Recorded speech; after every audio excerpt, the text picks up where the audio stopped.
Raindrops fell profusely into bloody puddles, the blood slowly mixed with the water. Among the huge field of corpses, there was one survivor who was still holding on with his last strength. That boy was David. He was leaning on his sword trying to catch his breath, drops of blood running down his forehead. Suddenly, David raised his head and looked around, a groan of sorrow escaping his lungs. The entire battlefield was strewn with the corpses of his brothers. Many people died for the protection of humanity. He was very careless. Suddenly, his attention was drawn by a voice that called him a very strong man, and added that it turned out to be a great surprise. David looked back at the opponent. He did not expect that this bastard was still alive. The boy approached the giant, who was lying on the ground with his wings spread, and climbed onto his chest. It was the giant Daniel, who 20 days ago unexpectedly appeared in the Empire, wreaking havoc for unknown reasons. This monster was the last of the three giants. David said that because of him, half of the Empire turned into a graveyard, but he is still alive. The giant replied that the boy should not worry about this. He did not have long left, and soon he would return to his side.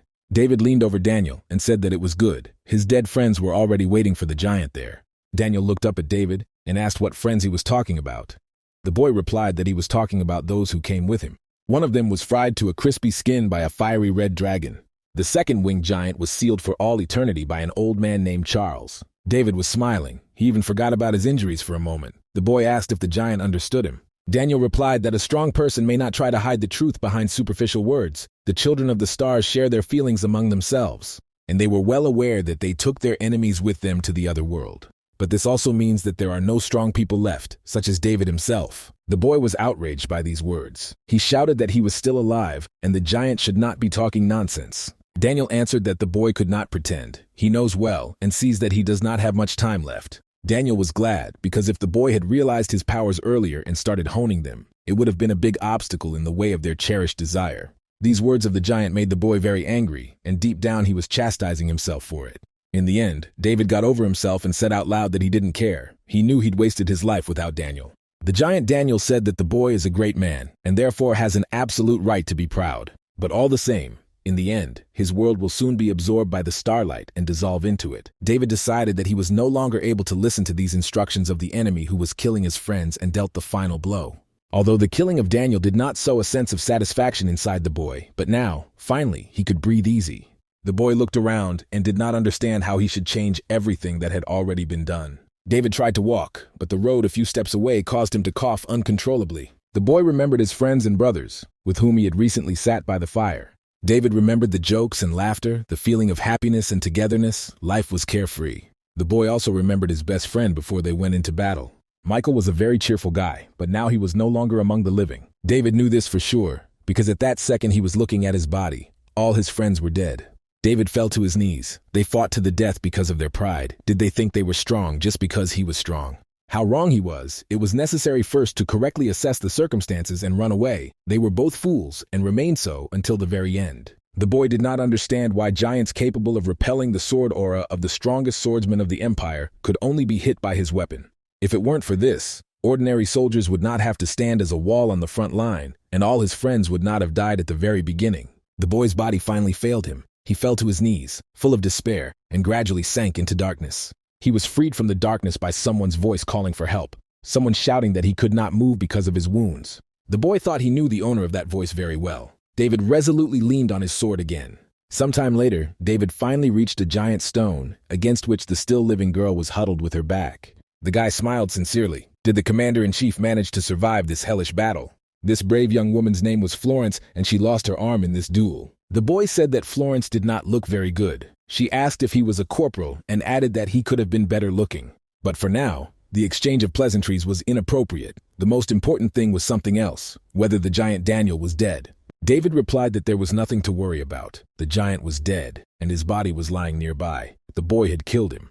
Commander-in-Chief Florence breathed a sigh of relief. Daniel was finally dead. She thanked David for the good service. The tears that she could not control fell from the girl's eyes. David silently looked at her beautiful face, which, even under such terrible circumstances, did not lose its attractiveness. The boy said that if Florence was so grateful to him, could she listen to his request? The boy was worried about the bodies of soldiers who died. They were usually thrown away or burned. He would like her to take care of them properly this time. Florence said she wasn't sure about that. The boy looked more alive than her. Why shouldn't he take care of them himself? The boy replied that he could not despite his burning desire, and coughed. A large spot of blood appeared on David's hand. The boy showed it to Florence and said that it was not yet clear which of them was alive. David added that he could die at any moment. His injuries were more serious than he thought. For most of his life, the boy was just suffering from bullshit, so he didn't have time to do much. It's somehow unfair that he would die like that. Florence asked what the boy would like to do if, after all, he survived, and he replied that he had many options in mind. Looking at the sky, David dreamily replied that he had only one wish on his mind right now, which could be called a cherished one. The boy said that he would like to know what it's like to study at the academy. Florence wondered if she had heard correctly. David admitted that he was very affected by the words of that giant Daniel. But in fact, his older sister always wanted the boy to study at the academy. Despite all his dreams, David will soon be reunited with his family. Florence said that a search party would arrive as soon as the rain stopped, but the boy told her not to continue. He would not survive. After a few seconds, the rain stopped and the storm suddenly subsided. The conversation between the commander-in-chief and the corporal stopped. But something else happened, which made the boy and girl open their mouths in horror. David saw in front of him a strange giant that resembled an angel with 8 wings. The most terrifying thing about this sight was that this winged giant was not alone, but with a large number of similar monsters. The boy looked at this crowd and could not understand who they were and where they came from in such a large number. Florence also could not believe her eyes. Surely those 3 giants were not the last, and this was not the end. In the end, the girl never managed to save the world for the 3rd time. She understood that she had one last attempt left, but her strength was rapidly leaving her. Florence plunged into darkness. David's voice shouting in her ear woke her up from her oblivion. David screamed and asked what she was doing. The commander-in-chief had to come to her senses and throw him into the monster with telekinesis. The boy understood that from this position, in which he was now, it was impossible to get the enemies. Florence had to help him. The girl asked if David really wanted to fight in such a position, and the boy answered in the affirmative. It was impossible to sit idly by. Even if it meant his death, he was willing to take a couple of bastards with him to the next world. Florence looked at the young man with wide-open eyes. He surprised her. David did not give up, even in this position. But after a moment, she answered herself, he really was like that. Only thanks to David, they could go this far. If it's him, her life's work may still have a chance for the future. Commander-in-Chief Florence placed her hand decisively on the corporal's shoulder and called to him. The guy looked around, and she said that there was no time, so there was no need for idle talk now. Before David could come to his senses, she pulled him close and kissed him. David was very confused. He did not know how to react to him, and Florence meanwhile gave him some energy from mouth to mouth. Finally, David was able to break free and immediately asked what Florence had just stuffed into his mouth. The commander-in-chief approached his ear and began to whisper something. The boy could not believe what he heard. When her speech was finished, David asked what kind of nonsense she was talking about in such a serious situation. Florence replied that if they met again, the boy should tell her not to be foolish and become a seamstress. The girl did a lot of things, but this was the first time for her. That's why she was so worried. One of the giants, meanwhile, began to generate energy for his first attack. The world around began to lose its clear contours. The only thing David could see was a gradual increase in bright light. After a few seconds, the boy woke up in a meadow. It was a bright, sunny summer day. David looked around and saw a very familiar sight not far from him. Some children were playing with a raft in the river, probably learning to swim. David couldn't believe that he suddenly found himself in his hometown of Nimbutan. Did he really go back in time? Time passed, but David did not move. He was sitting under a huge tree on the lawn. It turns out that the commander-in-chief's words were true. The boy remembered how she managed to convey something to him with a kiss at the last moment. Remembering her reaction as well, she then said that the boy had swallowed the time travel sphere. Thanks to this field, she was able to transform from an ordinary seamstress into a woman in the position of commander-in-chief. This sphere allowed the bear to go back in time only 4 times, and she had already managed to use 3 of them. The boy had one more try, and Florence left it all to him. She believed that David had the power to kill giants. In farewell, the commander-in-chief sincerely hugged the boy. She did not pay attention to the enemies who were behind her. The girl whispered in his ear that she believes that David is the key to saving the world. He needs to sharpen his abilities. The commander-in-chief was very pleased that the boy himself wanted it, because she heard it from him very recently. If David wants to study, he should go to Philian Academy. There are many outstanding people there, so studying there will benefit the boy. Finally, she told the girl that if they met again, he should do something for her. The guy should definitely tell her not to do stupid things, but just become a seamstress. She did a lot of things, but at that moment, she was doing something for the first time. Now 9 understood exactly what Florence was talking about. David started banging his head against the trunk of the tree he was sitting next to. If it was a dream, he needed to wake up as soon as possible. Even if it wasn't all a dream, and he actually returned to the past, what did he have to do here alone? David stopped suddenly, the thought that crossed his mind causing his heart to beat faster. If it really was the past, he is completely free to meet his older sister. David ran through the town, dodging the crowd of people, which did not diminish on any of the streets. The boy smiled. If he returned to the past and ran a little more, he would be able to see something that he had not even dreamed of. Suddenly, the boy heard some screams, and looking back at the sound, he saw the zombies tormenting some boy. The hatchlings were well known to him, but he did not understand why they hung the child up with a rope. This pack of zombies were exactly the hatchlings he remembered them to be. Suddenly, David saw that this unfortunate child was not hung from a tree by a rope, but by magic. Mages were extremely valuable on the battlefield, as they were rare to find. And where did they come from in this god-forsaken place? Come to think of it, around this time, that boy could have been here. The boy looked at the pack of bullies, not understanding when they would get tired of being bullied. In this case, something very bad could definitely happen to the victim. The boy who was hanging from the tree kept shouting for the hooligans to stop. He swore to everyone in the world that he really had no money. He had nothing to give them. This month, the price of his mother's medicine went up, but the leader of the hooligans didn't care for such excuses. Zabiaka said that he was just ripping him off. Why should he be worried about his mother's health? Suddenly, he slapped the boy in the face and shouted that he must earn money if he wants to be a decent son. Under the cries of his followers, the boy unexpectedly looked back at the red-haired mage who was standing nearby. He yelled that the bastard in the tree had passed out and wasn't coming to his senses, so he needed to be lifted even higher. The guy started saying that he can't do it. If you lift the guy up, he's taller, he can drop him, but the bully didn't care. He yelled that he didn't need to be hanging there, so he should shut his mouth and lift the boy up. If the magician Thomas refuses to do this, he will be hanged next to this wretch on the same tree. The red-haired boy began to sweat profusely. He didn't understand how it had come to this. Was learning magic a bad choice? At first, he just wanted to show those around him that he was capable of doing something good, something worthy. Thomas understood that he needed to refuse the bully, but the boy was very scared. He clamped his bottom lip between his teeth. Thomas tried his best to force himself to overcome his fear. But the boy's body betrayed him, and he began to lift the victim upwards. Unexpectedly, his actions were interrupted by a blow on the back with a stick. David was standing behind him. He said that Thomas should stop, because with his actions he will simply kill the boy. At the same moment, as the stick touched the magician's back, the victim of the hooligans fell to the ground. The leader of the zombies turned to Thomas and shouted what the hell he was doing. Had the mage lost his mind?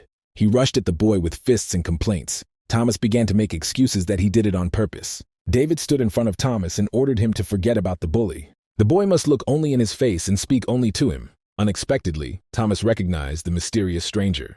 David said that he had something to tell Thomas, while the bully, meanwhile, tried to draw attention to himself. David asked where Thomas was able to learn telekinesis, and he replied that he learned with the help of a grimoire he bought from a merchant. The corporal was amazed. This red-haired boy had learned to do such things with some cheap grimoire. It was incredible. There was an urgent need to see what Thomas was capable of anyway. Sooner or later, they would have to face the giants. Suddenly, the boy heard a familiar rattle of steel. This sound could not be confused with anything else. It was the sound of a sword being drawn from its sheath. The bully decided to use his weapon against those who dared to ignore him. He mumbled that David had only become emboldened to do such things because he had given in to him a couple of days ago. Today, the hooligan had the goal of putting the boy, finally, in his place. He rushed at David with a sword. David was amazed. He could not understand where this scum found a real sword, how he managed to get it. Of course, the guy's stance was abysmal, but it wasn't his skill that compensated for his strength, and that, in the context of such a situation, was quite enough. Everything would have been fine if the bully had not swung his sword at David. The boy easily dodged the first blow of his opponent. The hooligan was amazed by the boy's dexterity. He had no idea that he was so fast. David reasoned that of course his body is younger, but the fighting feelings etched from the time of service in the penal club have not gone anywhere. The hooligan laughed. He said that he wanted to beat the boy so that he could not lift the spoon. David replied that today success just flows to him. The bully wanted to force David to his knees and beg for mercy. He threatened to take one of the boy's hands no matter what. David wanted to play surprise and fear, but he couldn't do it. He wasn't scared at all. The last straw for the boy was that the hooligan threatened to take care of his sister after he killed David. The boy asked if the hooligan had really said something about his sister, and he, without even flinching, answered in the affirmative. He continued to say something about his lust and his sister's round ass when David swung a stick at his head. A second later, the bully was still standing there, but his ear was missing, and instead of his ear, blood was gushing out in different directions. The sword immediately flew to the ground, and the bastard grabbed his head with cries of pain. His friends did not immediately understand what was happening and continued to giggle. But when their leader fell to his knees before David, it began to dawn on them that something unplanned was happening. The hooligans could not understand how this was possible. A stranger cut off their leader's ear with a simple stick. After doing what he set out to do, David looked around at the other bullies and asked if the fools liked his show. Pushing their leader, he said that now they all had to get out with that bastard if they didn't want to end up the same way. When the hooligans agreed, David added that they should keep the boy's money as well as the payment for his spoiled mood. The hunters promised to return everything and fulfill all the demands of the frightening stranger. A few minutes later, the shocked boy got his money back. David said that was all for him. The boy said that there was much more money in this bag than was taken from him, but David replied that he only needed a sword. He added that the boy may not worry. The hooligans will not come back for him. They will not have the sense of humor to wander around. David brushed off all the boy's words of thanks, calling it trifles, and urged the boy to go home as soon as possible. Suddenly, the red-haired boy drew the attention of both boys to him. Their conversation was interrupted. Thomas said that he was really sorry. He understood that such a thing could not be done, even under the threats of hooligans. Tears streamed down his face, and the boy admitted that he was terribly afraid. He could not stop himself. The boy once again apologized for his actions because he considered everything that happened to be his fault. Unexpectedly, the boy replied that Thomas was crying just like when Paul first brought him here. A recent victim of bullies added that when he saw him for the first time, he immediately thought that the bullies were bullying him just as much. Approaching Thomas, he put his hand on his shoulder and told him not to blame himself for everything that happened. But despite all the above, the boy greatly appreciated all the apologies that the magician Thomas brought him. The boy said goodbye to his savior and went home. Only Thomas and David were left on the lawn, who was looking at him. David nudged the boy with his elbow and said that they needed to talk urgently. Thomas jumped in surprise. Realizing that he would not contradict, he added that in that case, they would meet at the same place in 4 days. Thomas looked after his new acquaintance and asked what he meant. David replied that he was busy at the moment. They would meet at the moonrise. Finally, David said that if the boy did not show up on time, he should understand what would happen to him. Seeing that he had sufficiently frightened Thomas, David ran about his business, the mage's knees buckling. Sometime later, David was already standing at the mooring of a neat house in the middle of the forest. He could not dare to enter. He was stopped by a bunch of flowers that he decided to pick up on the road, which seemed like a good idea then, but now it seemed like too much. He remembered that his sister was very fond of being given flowers, so he plucked everything he saw on the way to her. In the end, the boy decided that giving her a bouquet of flowers would be too much now, and turned to throw them out of sight. He was stopped halfway by the voice of a girl who said that she was trying to guess who was standing at the door, and it was her precious brother. The guy wondered that when he was in the penalty box, he often thought about what he would say to his sister during their first meeting. He left then without saying a word. He thought about it all the time, but it was all words that only David could say from the free kick. Looking at the girl, who happily spread her arms in front of him, the boy realized that now he could tell her only one thing. Bowing his head and still holding the flowers in his hand, the boy said that he had returned home. After a few minutes, they sat down at the table, which the girl laid with great love. Suddenly, Willow screamed that she would never have thought that her callous brother would finally give her flowers. The boy saw with his own eyes how happy his older sister was, and kicked himself a little for planning to throw away this bouquet. Suddenly, the girl turned to David. She asked if he wanted supplements. The boy replied that he had already had enough. David asked how old the girl was this year. She answered that it was 22 and wondered why such questions came about. The guy said that he just forgot, and this made Willow very angry. She said that you can't forget such things.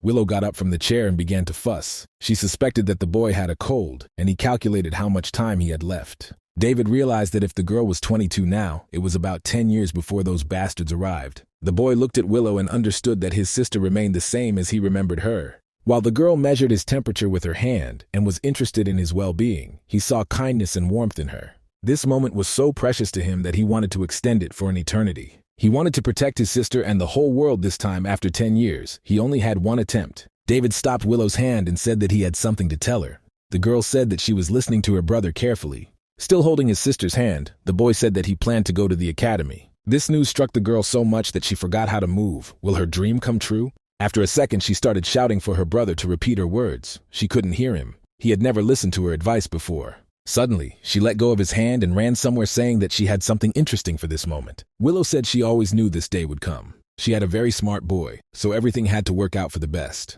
After a few minutes of painstaking searching, the girl brought God's giant cauldron into the world. As the boy came closer and they both bent over the cauldron, Willow said that it was his present. The guy asked where her sister got so much money, and she shyly answered that she was secretly saving it up to surprise her brother. She said she wanted to be able to pay for his education at the academy if he changed his mind. It all seemed incredible for the boy. He was indeed very grateful to his sister for such care, but asked to keep the money for himself because he would not have enough of it anyway. Willow began to say that the money was more than he thought it should be enough, but David announced that he would enter Philian Academy. The Philian Academy Imperial School was the best leading educational institution in the empire. Thanks to the best teachers and huge funding from the imperial family itself, this place provided the best education to the applicants. The Philian Academy is so prestigious that it was called the Factory of Heroes. Its status was extremely high. Florence also graduated from there. In addition to the commander-in-chief, the master of the sword, Joseph, the worst of the bandits, the Winter Witch, and others, during the war, the students of the academy performed very well. They were so useful that the commander-in-chief recommended this particular institution. But the problem was its popularity, not to mention the sky-high cost of education and high standards. David was helped and motivated by his sister's reaction to the news that his brother was going to study. He had to cope. The boy stopped and solemnly promised himself that in spite of everything, he would prove to his sister with his deeds that this study was up to him. Having reached the conditional place, David saw Thomas there, although, in fact, he did not even hope for it, despite his threats. A red-haired boy leaned out from behind a tree and said in a low voice that his name was Thomas. He added that it was not to be wondered at, for David had said himself that he would not leave him if he did not come. He said that they might forget it. Taking the pack off his shoulders, David said that they had a lot of work ahead of them. But first, he wanted to test the boy. Thomas, frightened, asked what exactly it was about. David answered that, in fact, nothing like that was waiting for the boy. He pointed at himself and said that the red-haired boy should test his telekinesis on him. Thomas must lift it into the air as high as he can. The young magician was very surprised. He did not expect the use of telekinesis as his test. It was unexpected. Thomas asked why he would do something so dangerous. David replied that it wasn't like that at all. A guy should just do what he's told. To finally reassure the boy, David added that he definitely wouldn't die from this, so he shouldn't be so scared. Thomas announced that he would do so in the next second and cast an invisible hand spell on David. The young sorcerer's energy rays quickly found their target and enveloped the boy from head to toe. David felt his body become light as a feather. The boy turned out to be much better than he thought at the beginning. The height and stability were still limping, of course, but overall it was similar to what Timothy felt back then, in the last fight. It was magicians who possessed the skill of telekinesis that allowed him to fight on equal terms against Daniel. Telekinesis is a very rare ability for mages, not to mention that wizards themselves are quite rare. Based on all of the above, Thomas will be a major part of David's battle against Daniel in the future. Looking at Thomas, the boy said that the boy's abilities were very good. The magician replied that it was quite difficult for him now. The guy begged to let David down to the ground, but he replied that he needed to be patient a little more. He needed to check something. To Thomas's great surprise, David shouted that he was going down to earth himself. A second later, the boy was already on the ground holding a sword in his hands. Thomas was stunned. David cut his mana. The boy asked what he had just done. David replied that it was nothing. It was just an acrobatic trick he had learned a long time ago. Thomas had never seen such a thing. He was curious. But David stopped him with a blow to the head. He said that he himself did not know how he did it. It was really true. To understand what this ability was one of the main tasks of the boy for the future. David reached for his sword. He believed that it was thanks to this skill that his weapon worked on the giant. Deciding that now was not the time to think about these circumstances, the boy hid the sword in his sheath. Now he and Thomas had more important things to do. In any case, the boy passed the test. David said that the boy had to follow him urgently. They needed to do something before the moon disappeared. This case may become the first page of the biography of David, the greatest history book of the empire. Thomas followed his new acquaintance and inquired about his intentions to enter Philian Academy. The boy was interested in whether they were really going there. Only people from the empire's elite studied in this academy. David replied that Thomas heard everything correctly. Why was he asking questions? It was very tiring and annoying. David looked at the boy and asked if that's why you don't want to go there at all. Thomas replied that that's not the point. It's just that David had a talent in martial arts, but Thomas doubted himself very much. He believed that he could not do anything. The red-haired boy considered himself very cowardly and shy. David interrupted him and asked if Thomas wanted to live like this in the future. He saw in Thomas an innate talent, which the boy used to entertain lowly scoundrels. Did he like it? After a pause, David said that, to be honest, the boy has a lot of weak sides. He is really cowardly and shy. In addition, he is also a crybaby, who is ready to cry over any little thing, and also a loser. These words got right into the heart of Thomas. David ended his speech by saying that it doesn't matter at all, because the boy can fix all this right now. You need to forget about the past, because it cannot be corrected in any way. Many years later, Thomas will remember his past and regret it. David knew what he was talking about, because he did the same thing every time he remembered his past life. The boy approached Thomas and put his hand on his shoulder. He asked the boy if he had changed his mind. Thomas couldn't say a word. Suddenly he realized that a person like David was worried about him. David said, "I won't force him," turned around and walked on. It had no effect. Thomas shouted that he wanted to change.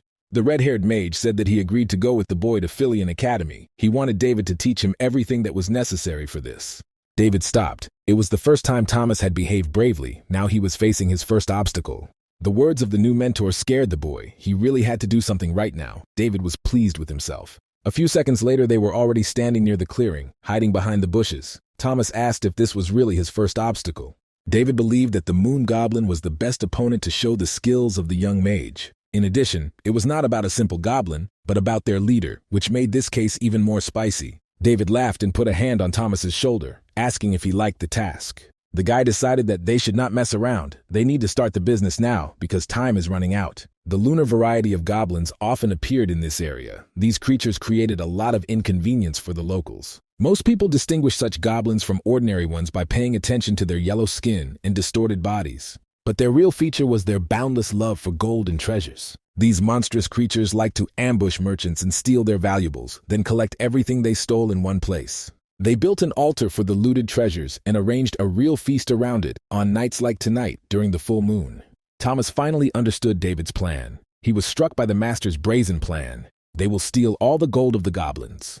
Thomas had never heard of goblins gathering their treasures in one place and having a feast. He asked how David knew about this. He answered that he had his own sources. He could not tell that he had met such a monster in his past life. In any case, all Thomas needs is to transfer their treasures to the backpacks with the help of telekinesis so that they do not notice. David thought the conditions of the test were easy, but Thomas didn't think so. He was worried about what would happen if he made a mistake and woke the goblins. David replied that, in that case, both of them would be in trouble. Things would be bad. Thomas began to whisper loudly that it was too dangerous, and they needed to plan everything first, to which David replied that he was Cyclo. The corporal told Thomas to watch him closely to get into Philian Academy. They both needed two things. The first condition was money. They need to absorb their insane tuition fees. The second condition was experience. Money was also an issue, but experience was much more important. David said that Thomas should know that Philian is full of aristocrats who have received elite training from birth. The boy asked if Thomas wanted to win from these rich people. If so, then there was only one way for them to do it.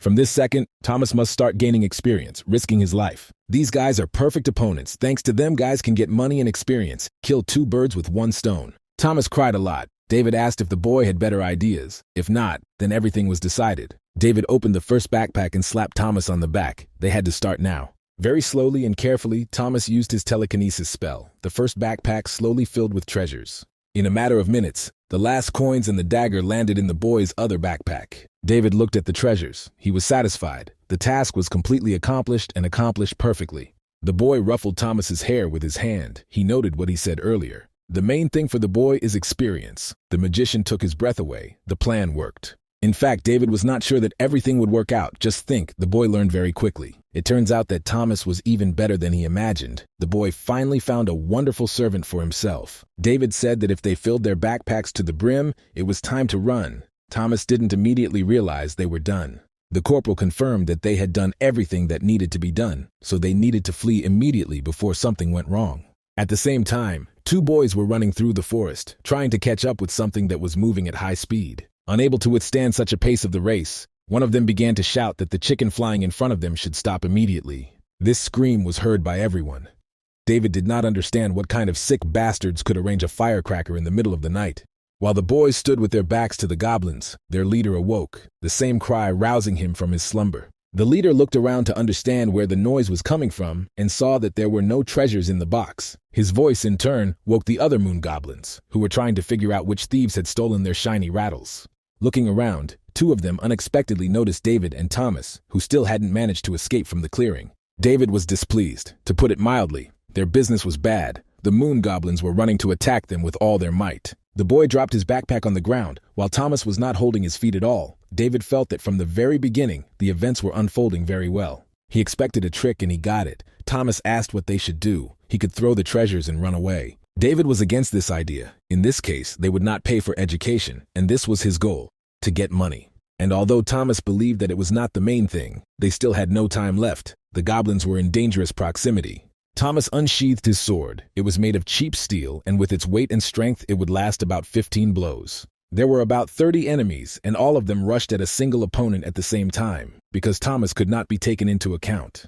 The boy had only 15 hits, and the first few goblins were already at a sufficient distance from him. Having made the necessary calculations, David with a sharp movement finally drew his sword from its scabbard and cut off the heads of the first few goblins with one blow. Thomas silently watched as the heads of the monster scattered around him, mixing with his own blood. David was smiling. He still had 14 sword strikes left. This number almost equaled the number of enemies. In the end, the last blow came to the goblin leader. The boy's sword pierced his skull. David was even a little disappointed. Everything turned out not so bad. But Thomas was in an indescribable shock. In his opinion, what had just happened was impossible. Before his eyes, David decapitated 3 goblins with a single blow, after which a whole horde fell on him. The monster tactic didn't work because when it did, the guy just disappeared for a moment. But when, after a few seconds, David reappeared, there was almost nothing left of the crowd of goblins. This battle, which Thomas thought was their death sentence, turned out to be a death sentence for the goblin leader and his pack. Thomas was even more impressed by the spectacle David gave him. He didn't even ask for help. Suddenly, the boy's thoughts were interrupted by the corporal's voice. David asked why he was standing with a pillar. When Thomas started apologizing, the boy asked him not to do so, but rather to hurry up in collecting his things. David looked back at his new assistant and added with a smile that they were going home. The boys' backs hurt from the large amount of treasure in their backpacks. David was unhappy that he couldn't stick to the plan. Also, he noticed the pain in his muscles that appeared after the battle with a couple of goblins. Was it all because he was still growing? David promised himself to fully engage in his physical training as soon as he returned home. Thomas wondered what the screams in the woods were that had ruined all their plans, but David had no answer. He called those guys sick bastards and promised that they would pay for any inconvenience caused during the meeting. During the conversation, the boys did not notice how an arrow with a red tip flew in their direction. His sixth sense told Thomas to look around at the last moment, and he saw the arrow approaching the back of his head. With a lightning movement, David intercepted the arrow in the air, and it did not reach its target. The boy was very angry. Finally, Thomas realized the extent of the danger only when he saw the arrow in the hands of his mentor. Sweat rolled down his forehead. David had already begun to feel that this forest was cursed. Why were there so many sick bastards wandering through it? In front of them, 2 young men came out of the darkness into the light, who were also surprised that the boys turned out to be human. After taking a closer look at David and Thomas, the young men came to the conclusion that these are not just people, even children. One of the young men, throwing his bow behind his back, asked for forgiveness from the children. He said he just heard some rustling and thought it was a monster. That's why he started shooting. Seeing something shining in one of the bags, the boys began to approach David with the words that they almost killed a person. Realizing what was going on, the boy interrupted these efforts, saying that strangers even do not try to lie believably. David demanded an end to this shameful game. The young men must say directly who they are and what they need. The archer scratched the back of his head, asked him to forgive him, and said that he had forgotten to introduce himself. Suddenly, rushing at David with a knife that he had drawn at the last second, he shouted that they were Calaboro. But the boy's plan failed. David grabbed his hand, and with the other lightning struck him in the jaw. One of the Calaboros choked on his own blood, which immediately flowed from his nose and mouth. David knew the name well. Had he ever met these scumbags again? Seeing that his henchman wasn't doing well, the other Calaboro pulled out his knife and charged at David. But Thomas, who was standing not far from him, was not going to give him such an opportunity. The boy yelled at David to beware and cast an invisible hand restraining spell against the robber. The blonde Calaboro couldn't believe what was happening. He couldn't move. But David was pleased with Thomas's abilities. He took advantage of the moment and knocked his weapon out of the attacker's hands. Picking up a dagger from the ground a moment later, he struck the blonde with several lightning strikes. Not understanding what had just happened, he asked who they were. But after a moment, Thomas had to jump back because the young man fell to the ground, disintegrating into several parts and splashing blood in all directions. Stunned, Thomas asked David if he had really killed his opponent, and he answered in the affirmative, saying that he wanted to kill him too. Finally, he added that the boy should also have heard that these 2 were members of the Calaboro. This is a gang that was engaged in kidnapping and selling people. There is no such crime that they would not commit. It was the most frozen group of the empire. Approaching the second one, David stabbed him in the chest with the same dagger. Finishing things up, the boy added that if he hadn't killed them, they would have dismembered Thomas and buried the remains somewhere. Leaving these guys alive, knowing who they were, was like committing a crime. That is why Thomas should not make scenes. You just need to collect all their things. Unexpectedly, the bag of one of the young men began to jump. David looked around in shock. He didn't understand why he was moving. Were the Calaboros pulling him? Thomas wondered what was inside. Maybe there was a stolen animal. David answered that now they will see everything and resolutely untied the knot. At the same moment, a bird flew out of the bag. Even David was struck by the beauty of this bird. It was sky blue in color, but resembled a chicken. Thomas was delighted. It was the first time he had seen a bluebird. David added that it was also a first with his experience. The boy looked at the handcuffs on the bird's legs, the poacher's Calaboro handcuffs, which disrupted the prisoner's mana flow. The boy always believed that they were used in rare cases, for example, when they caught fantastic creatures. Maybe this blue bird was something unusual. Suddenly, the bird started talking. The bird demanded an answer, and finally screamed that it was finally able to communicate. The boys could not move from their place. The first to move was, of course, Thomas, who rushed towards David with a hug, but he stopped him, realizing that it was bond magic. Judging by the fact that they were spoken to, as soon as the bird flew out of the bag, it was most likely able to block mana. The guy asked who he was talking to now. The interlocutor was called Paul. He studied fantastic creatures at the Institute. The bird's name was Marpez. No matter how much he tried to contact her, nothing came of it. But luckily, everything worked out. Lord Marpez asked, in turn, who the boys were. David replied that they were just passing by. They were shot by Calaboro poachers and had to fight. It was the poachers who stole this bird. David didn't want to go into details because what happened was too bloody to talk about out loud. All the bird's owner needed to know was that they had saved her. Paul said that of course he assumed this version of events, but he did not focus on this version. After all, he owed them a lot for his salvation. He didn't know how to repay him, but Thomas asked the best way to return the bird to Paul, because Marpez looked very tired because of the handcuffs. David asked if the bird would be able to fly normally if he took them off. Paul replied that everything should be that way. The dream bird has a very good homing instinct, so if they release her, she will find her way home. David cut the shackles that restrained Marpez's paws with one stroke of his sword, and she chirped with satisfaction. Hiding his sword in his sheath, the boy said that the bird was now free and could fly home, so as not to make the owner worry. The bird was not in a hurry. She, for some reason, was putting her dick in the boy's face. Paul said that Marpez asked the boy to pluck her feathers. David did as he was told. Marpez's feather worked like a compass. It would always point in the direction of the bird. In parting, Paul said that if the boys ever visited the Institute, they could visit him with Marpez. The bird quickly flew from David's hands, so that Paul's last words turned into a solid echo. David noted that Marpez was an extremely fast creature, but Thomas focused on what was left in the boy's hand. The corporal said that this gift even pinched his hand, but none of the two boys knew what it was. A few days later, they reached the city, where everything seemed to be as usual. The bazaar was full of work. Porters were unloading carts with goods that had no account. The local dealer, Don Carabel, accepted one of the other ornaments in the purchase and offered 20 gold coins for it. Turning to the boys, he said that they had brought him a large number of wonderful goods today, that he had a good day. Don Carabel was glad that he met such a valuable client. The guy was also pleased with this acquaintance. He finally met a specialist. All other overbuyers who were currently present on the market turned out to be scammers. They thoroughly bored him. But David realized that he had been hanging around the neighborhood for a reason. If he could meet such a conscientious merchant, Don Carabel was confused. The guy asked if the buyer wanted to evaluate something else, a small thing, and he agreed. The boy took out a gift of a bird from his pocket and asked what it could be. He did not want to sell the item. That night, the blue bird of dreams, or simply Marpez, left him this egg. At first, David thought that she just pissed in his hand, but it turned out not to be so. She returned the favor in another way. He even threw this egg at a stone lying on a nearby lawn. But to his surprise, this purple egg shattered the stone into dust. It turned out to be really super strong. Don Carabel, scrutinizing the egg, said that it was the first time he had seen such a thing and did not know which bird it might belong to. But it definitely belongs to an extremely rare species of fantastic creature. This treasure can be worth a lot. The color and texture of the egg also caused surprise. They made me think and go over in my head all the knowledge that was stored there. David laughed. He didn't want Don Carabel to say that it was just horseshit a few seconds later. Pericup gave the egg to the boy and said that in fact, he did not know what it was, but he thought it was something unusual. He asked David if he wanted to take the egg to a special place. David replied that this is the only thing left for him. He cannot sell the egg without knowing what it hides inside. Having dealt with his treasures, the corporal asked if the dealer was still selling books about the Philian Academy. David explained that he and Thomas were going to go there, but they didn't know anything about her. Corabel replied that it was a big coincidence. Don Carabel explained that his daughter was also going to go there, and he was sure that she would not be against helping them. He tried to explain that she should come soon, and at the same moment, the boys heard her voice. The girl asked what was happening here. David looked around and saw a beautiful blonde, whom Don Carabel called his only blood. The girl's name was Marie. Pericup said that the boys were very important customers with whom he had just made a big deal.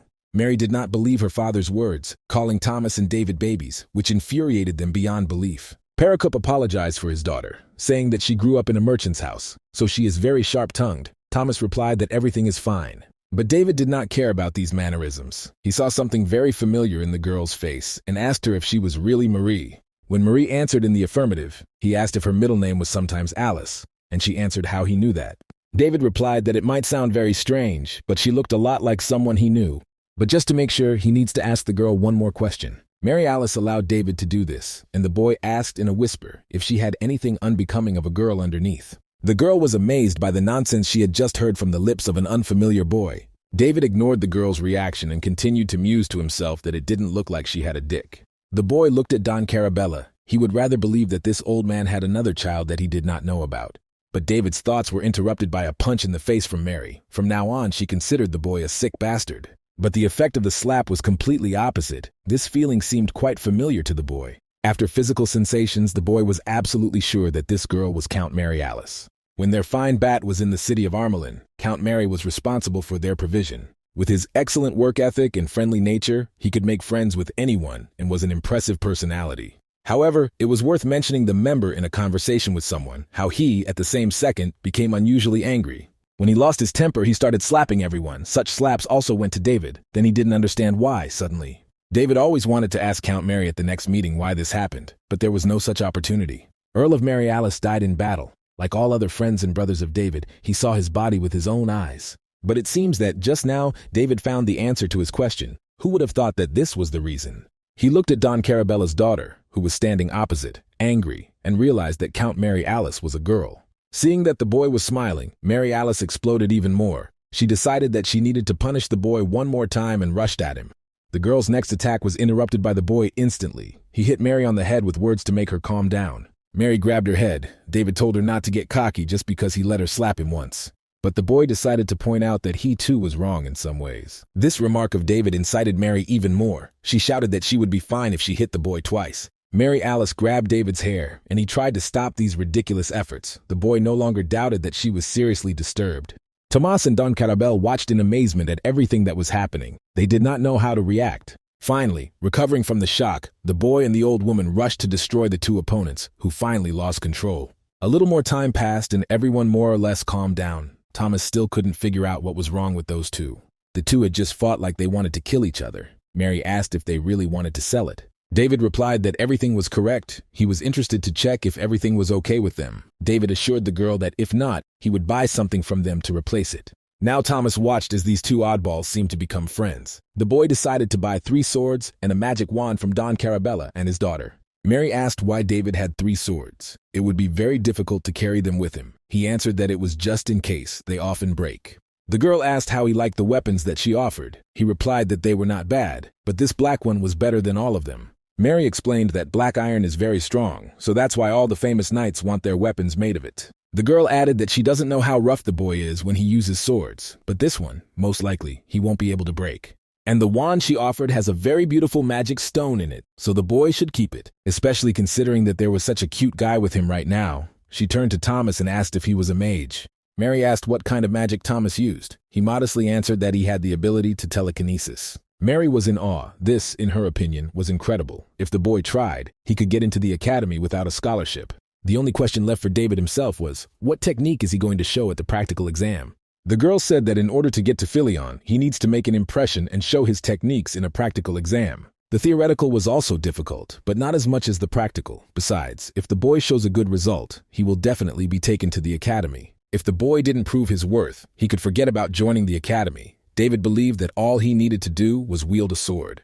The boy asked what they usually show professors to the commission. Mary replied that most nobles show their family's secret techniques. But most martial artists and wannabes show their own mana fighting techniques. David didn't know that swordsman children at that age could already use mana even if they weren't mages, but it turns out that he should be able to do it too. Mary said that if he wants to join Philion, he must be able to use his mana in battle. The girl saw David's reaction and suspected that he still hadn't learned to feel his mana. Eventually, the boy had to ask if mana was the same as aura, a question that made Mary's jaw drop. Mary Alice covered her face with her hands and groaned. Was it true that David was going to enter Philion Academy? She said that these were incomparable things, but her reaction even angered the boy a little. Mary Alice stopped her laughter and suddenly said that they had to go out into the yard with David, who was a little scared. She rose to her feet and grabbed the swords that were lying on the table, saying that she would borrow them. David asked where the girl had such self-confidence. She could damage the weapon, but she replied that he could not worry. Mary said that if she broke any of the guns, she would pay triple the amount for them.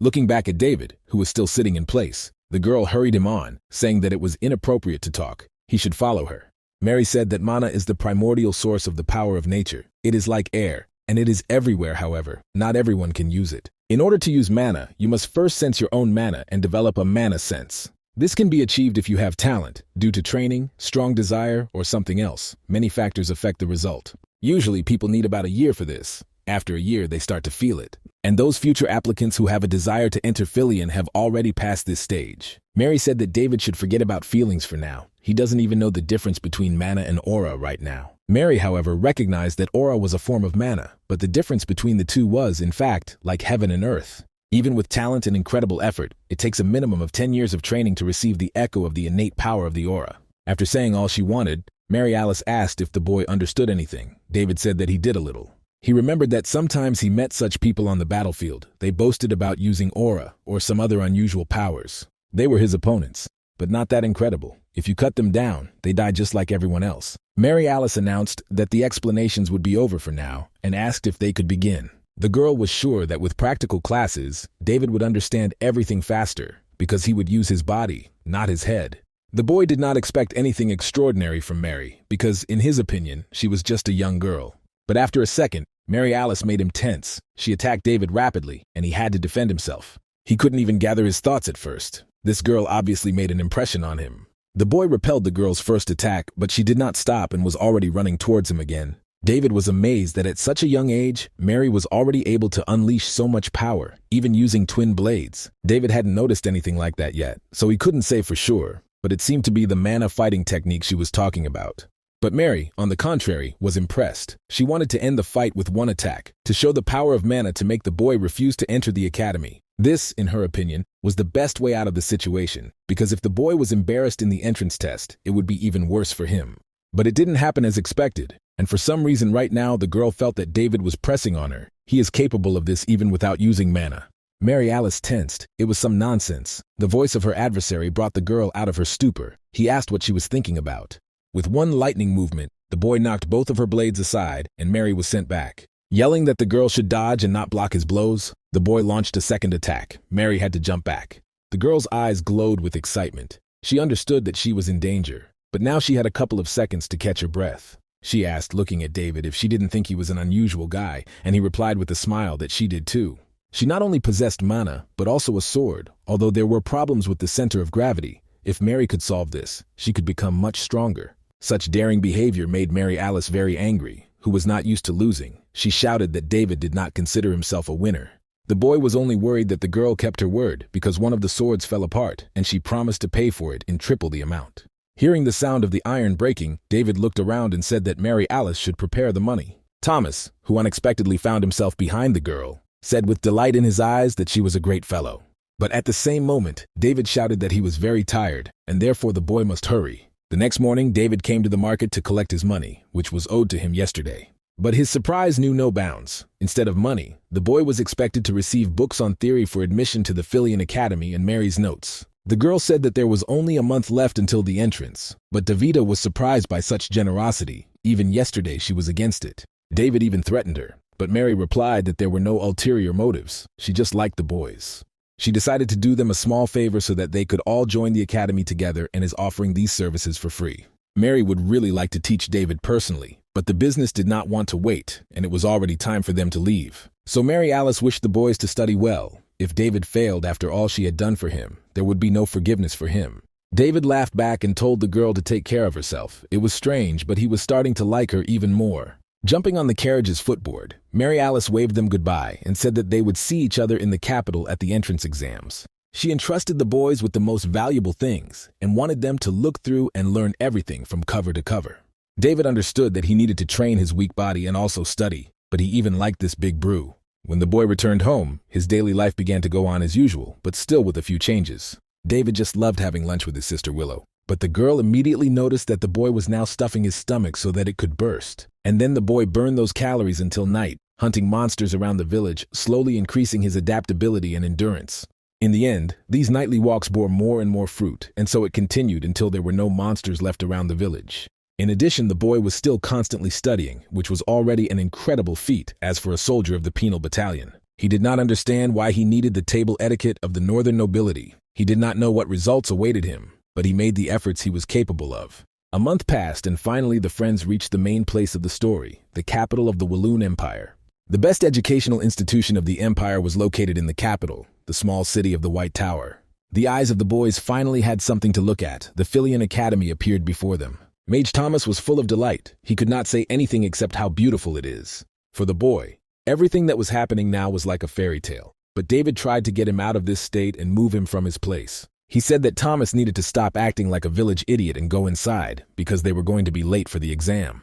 Thomas looked at his mentor and said that it had only been a month and David had grown so much. This was the last straw for the corporal. He walked up to Thomas and punched him in the head. It was time for them to go. David understood that if they had arrived at Filian Academy at that time, it was quite possible that they could have met him. The boy was hoping to meet the descendant of a famous family of swordsmen, Geoffrey, a genius who became known as the strongest swordsman in the empire. Geoffrey must be about his age now, so maybe David could meet him at the exams. In fact, for the boy, this meeting was not so important, but it would be a good bonus. Thomas asked if David had taken the same thing with him. The boy did not immediately understand what he was talking about. The young sorcerer had in mind the feather that the dream bird left behind for its salvation. It should point the way to her. David replied that of course he had this pen with him. He took it before leaving for the capital. That old man lived, just like that, somewhere here. So the boy immediately planned to look for him after the exams. He did not forget about their adventure. Now the feather of the blue bird pointed to the top floor of the building in front of which the friends were standing. Meanwhile, in one of the offices of the Filian Academy, the professor was experiencing another crisis. He believed that he was not created for this job. He always had doubts about his purpose. He was very anxious to become a seeker again. Marpez was not against it. The bird began to chirp beautifully, and Professor Paul realized that it was supporting him and encouraging him. Paul understood that he needed to continue working in this position to repay her rescuer. He was a professor of zoology at the academy. It was his biological nature to burp, and now Paul wanted to check his room because it might be uncomfortable. Suddenly, the door of Paul's office opened in front of David, as if he was expecting a guest. The guy didn't even knock. Seeing Marpez, David was happy and surprised at the same time. He said that he had no idea that her owner could be a beastman. Verlev Paul was very scared of the uninvited guest. He ran to the opposite side of the room and asked who David was and how he got here. His office was on the top floor, but his friends didn't take the stairs, Thomas ruefully reminded David, who was trying to regain his hearing. But Verlev Paul did not shut up. He wondered if strangers had come for his favorite bird Marpez. David showed the pen to Paul, and he understood immediately. These two were his girlfriend's saviors. Verlev immediately began to turn on hospitality, realizing that he had started the acquaintance with rudeness. David replied that everything is fine, enough apologies. The guy admitted that Thomas was to blame for everything. He was the one who brought them to the office, although he noted that it was David who asked him. But the boy did not let the magician finish his sentence, and, grabbing his cheeks, forced him to shut up. David did not want to elaborate anymore, but immediately got to the point. He was surprised that the owner of the bird was a Verlev, a fairly rare species of beastman. To top it all off, this Verlev turned out to be a professor at Filian Academy, and Paul was also surprised that the saviors of Marpez were their applicants. Verlev noted that if he had known about it earlier, he would have prepared letters of recommendation for them, but the exam started already today. David decided to ask something because they were running out of time. He didn't like what Verlev said about the possible failure of the exams. He took out a dark purple egg from his pocket and asked what it was that Marpez had left for him. Stunned, Verlev Paul looked at the egg in the boy's hand. It was the egg of a fantastic bird. Paul decided to check again if Marpez really laid his egg, and David confirmed this fact, not understanding what was so strange about it. Verlev explained that this is true, but Marpez is not just any bird. She is a bird of dreams, and that is not the most interesting thing. Paul held the egg forward and announced that he had no idea who might hatch from that egg, and David's jaw dropped. David said it was a bird's egg, and that's why it should hatch into a bird, right? But with the dream bird, it was different. Depending on the environment, the dream bird absorbs different types of mana and lays an egg. Together with the lava, a phoenix will hatch, wrapped in tongues of flame. If a bird lays an egg in a monster's nest, the chick will look like the monsters that live there. Sometimes it's not a bird at all. Of course, if you analyze the streams of mana that the egg emits, it is possible to predict what kind of bird will hatch from it. In this egg, myriads of mana types are intertwined. They are like raging molten metal. But just now it was difficult for Verlev to say for sure who exactly was inside. David was amazed at the number of problems from this egg. He looked at the blue bird and asked her where she was, why she was able to lay such a strange egg. The boy had never seen such an unscrupulous bird, which just now, looking at him, covered its head with its wing. Unexpectedly, Paul asked David if the boy would allow him to look after this egg. He was absolutely not against. Verleva was satisfied with such an answer. The bird of dreams laid its egg once in its life, and he well understood its value. If Marpez herself laid this egg right in front of her rescuers, he believed that the bird felt something special about them. He scratched the bird's neck and said that he wanted to respect the choice of his girlfriend, with whom he had lived for so long. David agreed again and added that he also wondered what would hatch from that egg. The boy understood that he and Thomas had little time, so having solved all their questions, he began to say goodbye to Paul, but he asked them to stay. All this time, Verlev was thinking about what to give them as a reward, and just now he came up with a wonderful option. He handed the boys a scroll on which was written everything that would help them hatch the egg. Sometime later, the boys went to the practical examination hall in the main building of Lion Castle. They sat down in the waiting area for potential students, masters of martial arts. Applicants were invited one by one to the commission. Gradually, the line moved forward, and the guy who announced the serial number called the exam number 111 complete. Having announced this, the boy invited the next entrant, number 112, to follow him. David looked boredly in the wake of the boy who was passing to the next hall. Judging by the number of the predecessor, he was next. The boy was annoyed at having to wait so long, but Mary replied that this happens in all exams. David asked why Mary was dressed like that, because it was uncomfortable, but she replied that she paid special attention to her appearance, because she was Filian. She said that the gentry come here and they can become their future customers, so she should dress with a needle. Mary Alice lamented that Thomas was not with them now, but David replied that he was taking an exam elsewhere with the magicians. Entrant number 112 finished his exam and left in despair. The boy was sure that he failed the exam. David understood that it was his turn, and Mary wished him not to be nervous, but just to give his all. The girl shouted at the boy's back that if he fails, he will not be forgiven. David thanked her for such support. Already at the threshold, the boy looked back and, looking at all the other entrants, said that he would be back soon.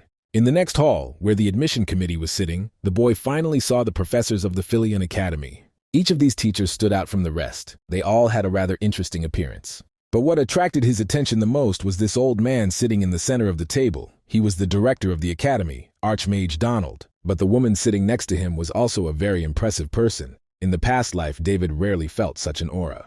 The boy respectfully bowed to the admissions committee and said his name. The director of the academy politely greeted him and named his position. He said that the boy's opponent will be a magic dummy, and David must demonstrate his technique on it. They asked what exactly the boy wanted to demonstrate. He answered that a chopping blow, in his opinion, would be enough for such a mannequin. Some professors believed that there was always a guy among the applicants who started talking nonsense when he saw this mannequin. The mannequin was capable of withstanding an aura strike and, on top of that, regenerated quickly, a product of magical engineering thought out to the smallest detail. Even Jeffrey the genius barely scratched this mannequin. I wonder what this boy could show them. Would he cut a mannequin in half? The director of the academy did not like such chatter from his colleagues. The boy was very close, but they did not hold back in their expressions. He didn't want to jump to conclusions because, for some reason, it seemed to him that this child could show the complete opposite result. Taking a closer look at the applicant, the man saw a very strong aura in the boy and was surprised by this because he was very young. In no time, David was done with his part of the practical exam. He delivered what appeared to be a single blow to the dummy's neck. Turning to the committee and hiding his sword in his sheath, the boy announced that he had finished his speech. Those two skeptical teachers began to laugh and say that it was difficult for them to appreciate such talent. Laughing with pleasure, one of them turned to the director and asked his opinion on the matter. But Donald did not have time to answer, because his neighbor jumped up and rushed in the boy's direction. The woman's name was Emma, and she was a fencing instructor at the academy. She held her sword to David's throat, her eyes glowing with anger. After a pause, David said that she scared him. Instead, the boy heard a question about who had taught him such swordsmanship. David didn't even know how to answer that question, so Emma decided to ask him another one after catching up. The woman asked if the boy saw her movements when she jumped towards him. David replied that her technique was really amazing. He noted that it was difficult to draw her sword very quickly from her sheath, but she managed to swing it 3 more times. Emma replied that David was right. She made 3 swings with her sword, just as narcissistic as the ones the boy had shown. The corporal had nothing to answer this remark, and he did not want to, because this was the test of the best teachers of the academy. The woman continued to say that according to the boy, probably no one would be able to crack his idiotic trick. But in fact, David slowed his last blow, as if to make sure of something, for example, that they would see him. Donald, folding his hands on the table, analyzed everything that had just happened. Emma considered it the highest degree of insolence. The boy had forgotten where he was. The theoretical professors could not at all understand what all these claims were about, what they had to see. But Emma misunderstood David's intentions. He held back the force of the last blow only because he was afraid that his sword would not withstand and break. But now, looking at the angry woman, the boy understood that even if he told it, she would not believe him. Emma's anger subsided as suddenly as it had arisen. She hid her sword in her sheath and said that she would remember the boy. He was surprised. But as soon as David relaxed, the woman turned to him and said that she would definitely teach him personally. The academy's fencing instructor sat down in her seat under the shocked looks of all the commission members, and especially Donald. The principal was surprised. This line sounded as if she had already taken this student among her students. The director thanked the boy for his performance, and he ticked a box in his mind for the future that he should be more attentive. Finally, Donald ended this test with a simple question. There was no right answer. The boy had to answer how he felt. The director of the academy asked why the boy wanted to study at the Philian Academy. The guy, after thinking for a while, said that the question is very interesting. The answer to it will be, not to regret anything. That is why David came to study at this institution in the first place. When the door closed behind the applicant, the director continued to sit motionless in thought. These words surprised him. Suddenly the man smiled. He said that it was very troublesome and added that he did not know how to teach the boy this. The theoretical professors began to question what this guy did, that they have such a reaction. Did he show some genius trick? The director of the academy replied that it might have been a trick, but he would rather call it talent. In the next second, after his words, the magic dummy's head fell off. David also had something to think about. He didn't know if he could have defeated this teacher if he had faced her in his past life. It seemed to the boy that he had already faced enough difficulties, but it seems that he still has a very long way to go. He remembered the words of his commander-in-chief and concluded that it was not in vain that he came to the Philian Academy. The boy was sure that he would be able to learn a lot in this educational institution. Now only the written test remains. He memorized everything in a row for a whole month, so it will be very easy to do. But sometime later, it turned out that his assumptions were wrong. The guy realized that he messed up a lot. Mary was surprised. The guy didn't answer half of the questions. She told him to look at the notes in the bag. Thomas hesitated and replied that, in fact, David took a couple of books and left the bag, then concentrated on studying and forgot about everything else. The magician admitted that it was his fault. He did not remind David about the other materials, and Mary finally understood that the boy was a fool. David was in a bad state since the end of the written test. The girl hoped that the results should be available soon. Realizing that this was not the case, Mary began to bring the boy out of his semi-comatose state. She said that everything would be fine, because the practice test was more important. Suddenly her speech was interrupted by one of the entrants, who saw that the exam results appeared in the sky above the square. All the candidates for admission to the academy went to the square to the list that hung in the air, trying to make out their name there. Mary and Thomas were also among them. According to the girl, the results appeared much earlier than she expected. Thomas was ranked 12th in the practical exam and 1st in the written exam. Mary was 9th overall. The girl and the boy were wild with joy. Now they could relax a little. They became students of the Philian Academy. Mary saw that Thomas had taken first place in theory and praised the boy for it, even though he had not yet realized his marks. 2 other people shared the first place with him, but still, this did not detract from his merits, although the boy himself considered it luck. Mary Alice, in a good mood, turned in David's direction, about to ask him how he was doing. But the boy was not happy at all. Pain and sadness shone on his face. David was not on the lists. Mary and Thomas ran up to him, not believing their ears. In their opinion, such results were completely impossible. Mary held his eyes open with her hands and demanded that he look again, because David must have just read everything wrong. Suddenly, the sky above the square lit up with flames. All the students closed their eyes from the bright light. Friends thought that it was all just a salute in honor of those who successfully passed the entrance exams. But everything was much more interesting. A flaming phoenix bird hovered over the square. Having found David in the crowd, the bird released a fiery sphere in his direction. The boy did not know how to react. Suddenly, a fiery sphere exploded in the air. The flame covered the entire sky above the square. In the background of this flame came the announcement that David had won 2nd place in the martial arts department and had won 1st place in the practical exam. After a moment of stupor, the friends rushed to each other with hugs. The boy, after all, managed to enter the most prestigious academy in the country. Despite the fact that David failed the theoretical exam, he still managed to take the 2nd place in the faculty, thanks to the practical exam. Probably only the boy himself doubted his abilities, because neither Mary nor Thomas believed in his failure. Suddenly, it dawned on David that if he came first in the practical exam, Jeffrey must have lost to him. He understood that this boy would definitely not tolerate such a thing, and it was a little scary, but it did not cancel out the joy. For some time after the announcement, the boy managed to have fun until he heard a question behind him if he was the same David. The corporal suspected that the meeting with Jeffrey would be something like that. He looked around and saw the holy swordsman in person. Everyone at Philian Academy knew what Jeffrey looked like, but admiration was inevitable every time they saw him. Mary noted that Jeffrey had a desire to talk to David, but he himself saw that the boy was the same as he had been in his past life. Jeffrey, from a past life, could not stand those who were better than him in the possession of a sword and had a vile desire to always win. David decided that he needed to solve everything quietly and peacefully. That is why he replied that he did not understand what the interlocutor was talking about. Jeffrey was not satisfied with this answer. He asked the boy why he was lying to him, but David insisted that the opponent had no evidence. As soon as the boy said something about the evidence, Jeffrey drew his sword from its sheath and charged at him. Mary Alice and Thomas, who were standing nearby, opened their mouths. No one expected that this would be the turn of events. Taking one single punch, Jeffrey said that was enough. If the boy wasn't in first place, he wouldn't be able to react. Meanwhile, a crowd of spectators formed around the two rivals, who were amazed at such audacity. Jeffrey demanded that David show him skills that surpassed him. The corporal considered the boy a sick bastard. In the end, agreeing to the demands of the attacker, the boy decided to show him something and threw Jeffrey a decent distance away from him. The holy swordsman barely had time to follow his opponent's attacks, but he still managed to parry each attack. Jeffrey remarked after David's series of shots that the guy had a great technique, and now he understood why he won the first place.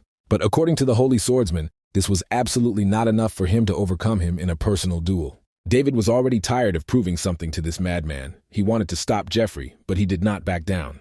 The holy swordsman, shouting that he still did not recognize David's victory, struck the boy with his first blow. The corporal didn't understand why this idiot was picking on him, probably because he decided to die. That's why he didn't want to cross paths with Jeffrey. At this rate, the boy was afraid that he would reach the point of using the aura, which was already a problem because he himself did not possess it. With one swing of the sword, Jeffrey was able to cause a storm. His incredible aura was therefore called the Sword of the Storm. David could not cope with it.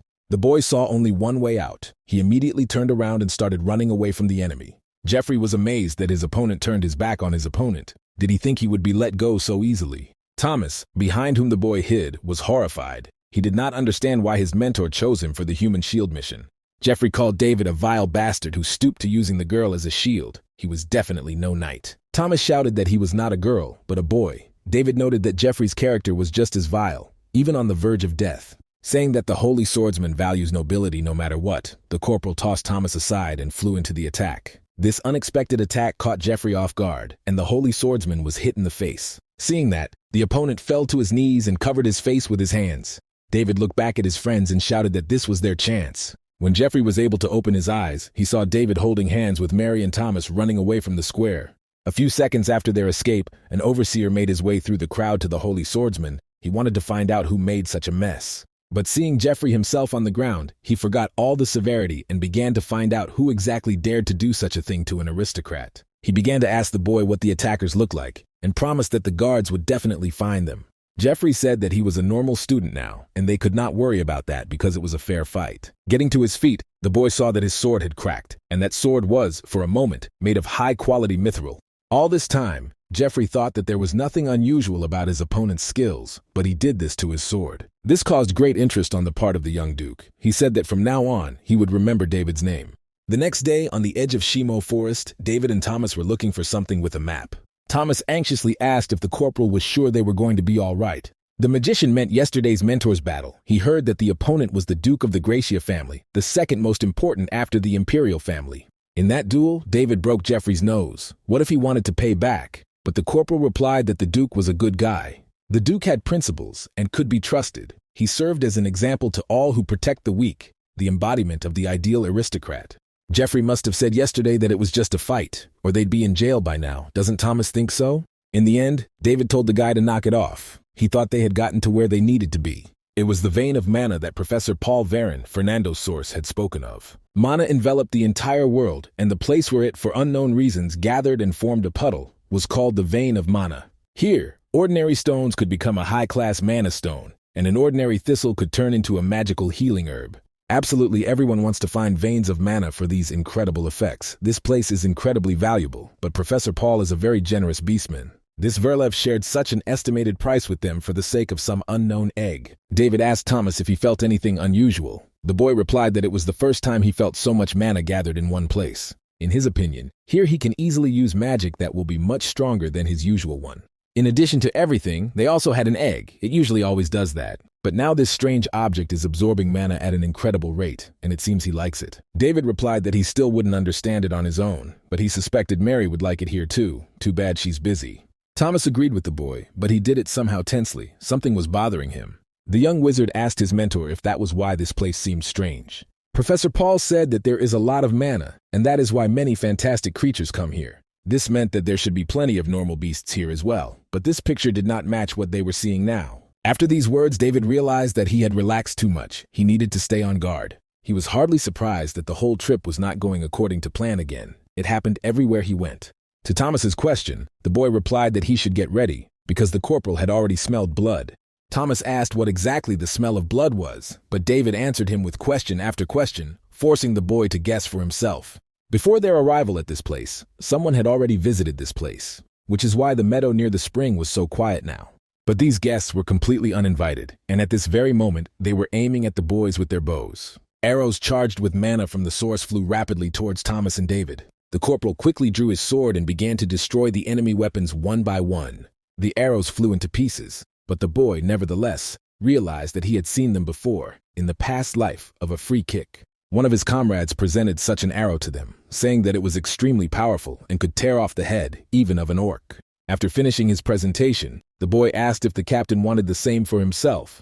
David was very tired of these daily offers. He said that the promoter with such an arrow was caught for poaching, so he probably had enough of lying, but the guy insisted on his point. The boy swore and swore that such arrows could only be used by hunting dogs, those who had successfully completed 100 sorties. Hunting dogs in this country were called elite units and squads of Calaboro, which meant that now the boys faced them. David told Thomas to hide somewhere and be careful. The dogs should not make a porcupine out of the boy. The corporal himself, at that time, was going to leave for a short time. At least that was how he formulated his opinion to the assistant. The hunting psychos, hiding behind the trees, could not understand how this guy could cut down all the mana-soaked arrows with one swing.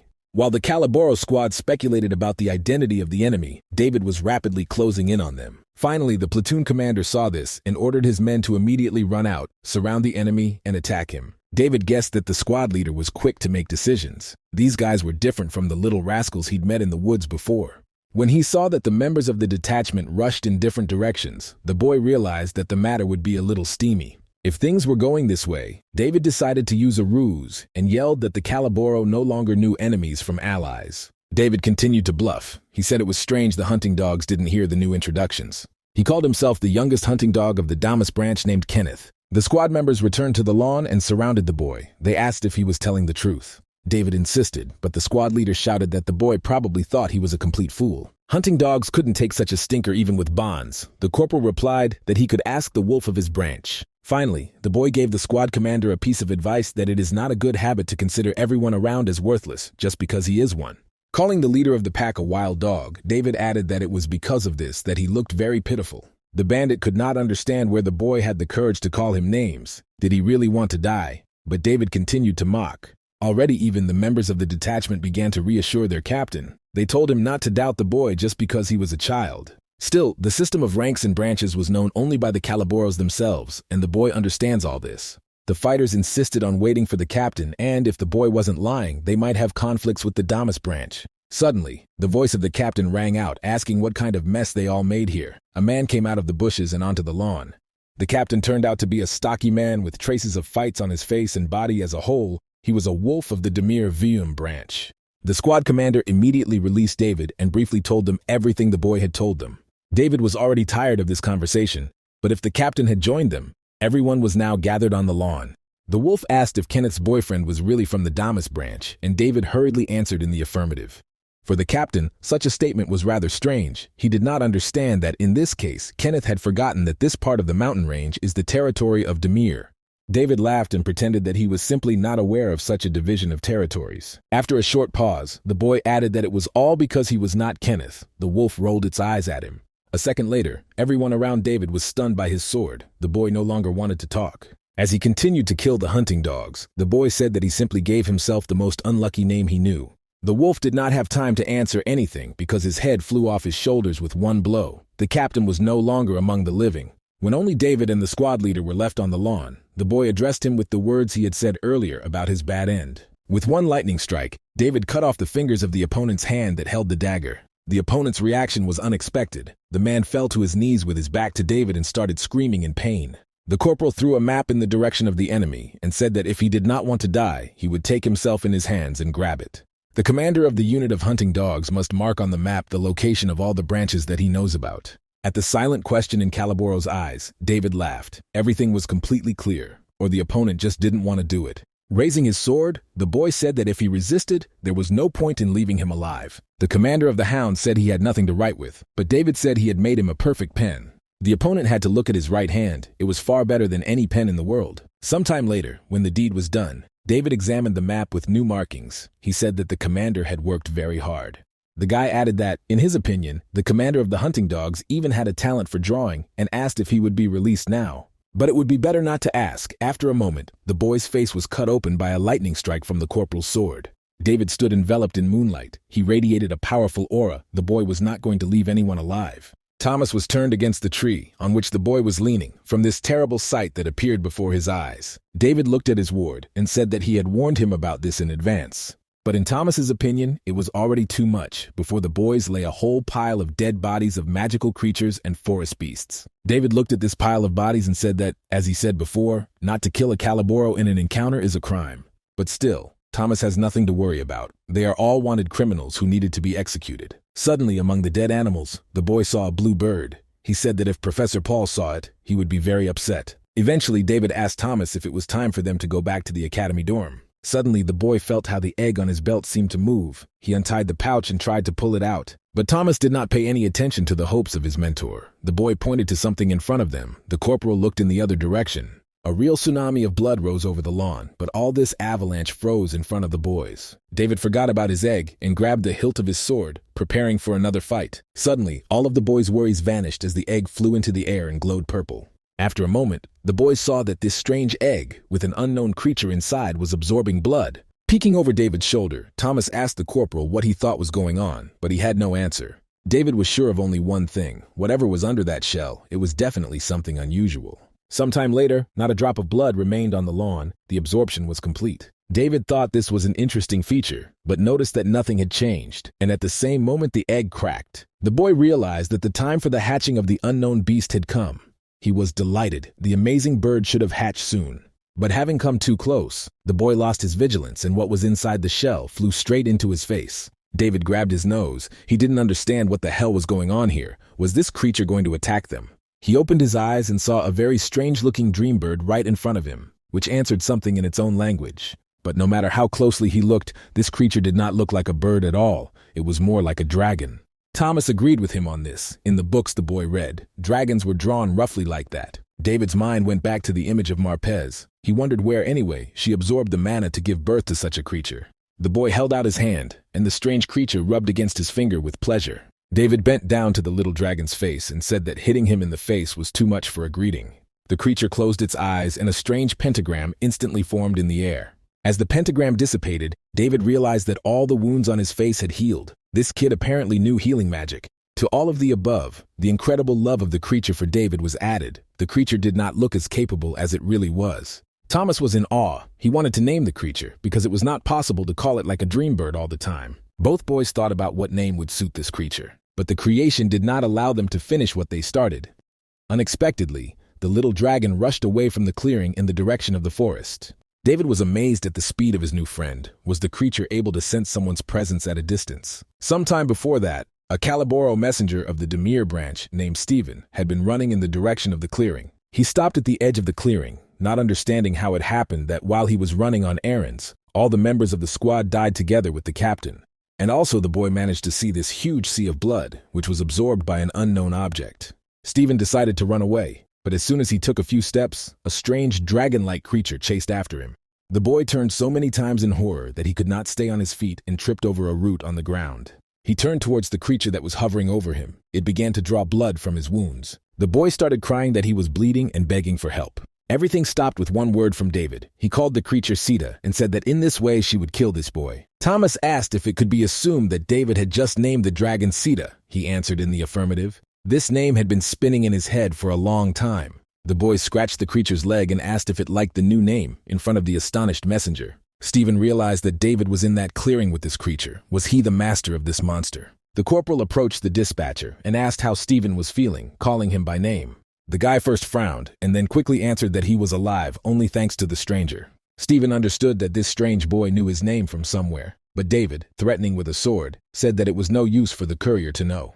Who would have thought that they would meet like this? In any case, David was glad to meet. He asked how the boy was doing poaching. Finally, the corporal called the boy a chatty Calaboro hunting dog, much to Stephen's dismay. He immediately began to make excuses, calling himself an ordinary messenger. David replied that the boy needed to do something for him. Laughing out loud, the corporal added that something needs to be explained right away. This is not a request at all. David played with the gold coins, tossing them from his palm into the air. He was satisfied. Not for the first time, everything worked out, even better than he expected. Thomas was also pleasantly shocked. Thomas was a little confused when David said that even the water from the spring is equal to gold and made him collect some with him. Then the boy could not even dream that Marie's father would offer such a high price for this water. Thanks to Don Carabella, they don't have to worry about money anymore. Besides, they owe Professor Paul a lot. The boys were very upset when they went to thank the Varlev and show him Sita, but he had already left on a business trip. Still, David reasoned that given the map he'd gotten from that hunting dog he'd killed, and at the same time, having given the task to the asshole messenger Stephen, their conversation would not be limited to simple gratitude. The boy scared Stephen so much at night that he would not dare to betray him under any circumstances. Thomas asked what David was going to do with all this money. The boy was exempt from tuition fees and even received a scholarship. The magician asked if David wanted to do something concrete with this money, and the corporal thought carefully. Come to think of it, the induction ceremony was supposed to start soon. They needed to hurry. A few days passed, and another coach arrived at the stagecoach station in the center of Vallon. The page kindly opened the door and asked the woman to leave, announcing that they had arrived at their destination.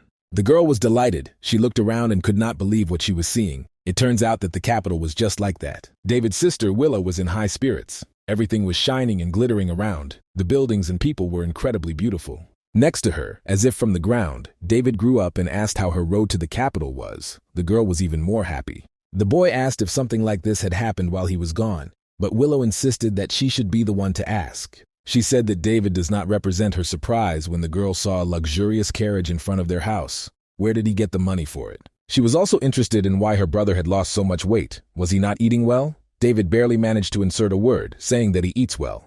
Having calmed down about her brother, Willow finally noticed the unusual creature on his shoulder, also looking at her curiously. She really liked this one. The girl asked what kind of cute creature it was. David answered that, for some reason, the little dragon had followed him. But these topics can be discussed later. They didn't have time now. They need to hurry. David took his sister's hand and said that he would be very busy when classes started at the academy. So the guy decided that everything he had planned should be done before that. The guy decided to dress his sister. She, of course, knew that David earned a lot of money and, in addition, received a scholarship. But still, she thought that the dress she was wearing now was too expensive a gift. The guy ignored her comments and asked the consultant if he could deliver all this. The fact was that the guy, in addition to the dress, bought a lot of other things for the girl, which were packed in boxes behind her back. David rightly felt that Willow had to go through a lot of bad things because of him, so it was time to pay her back. After these words, the sister's eyes filled with tears. She did not even notice when her younger brother became such an adult.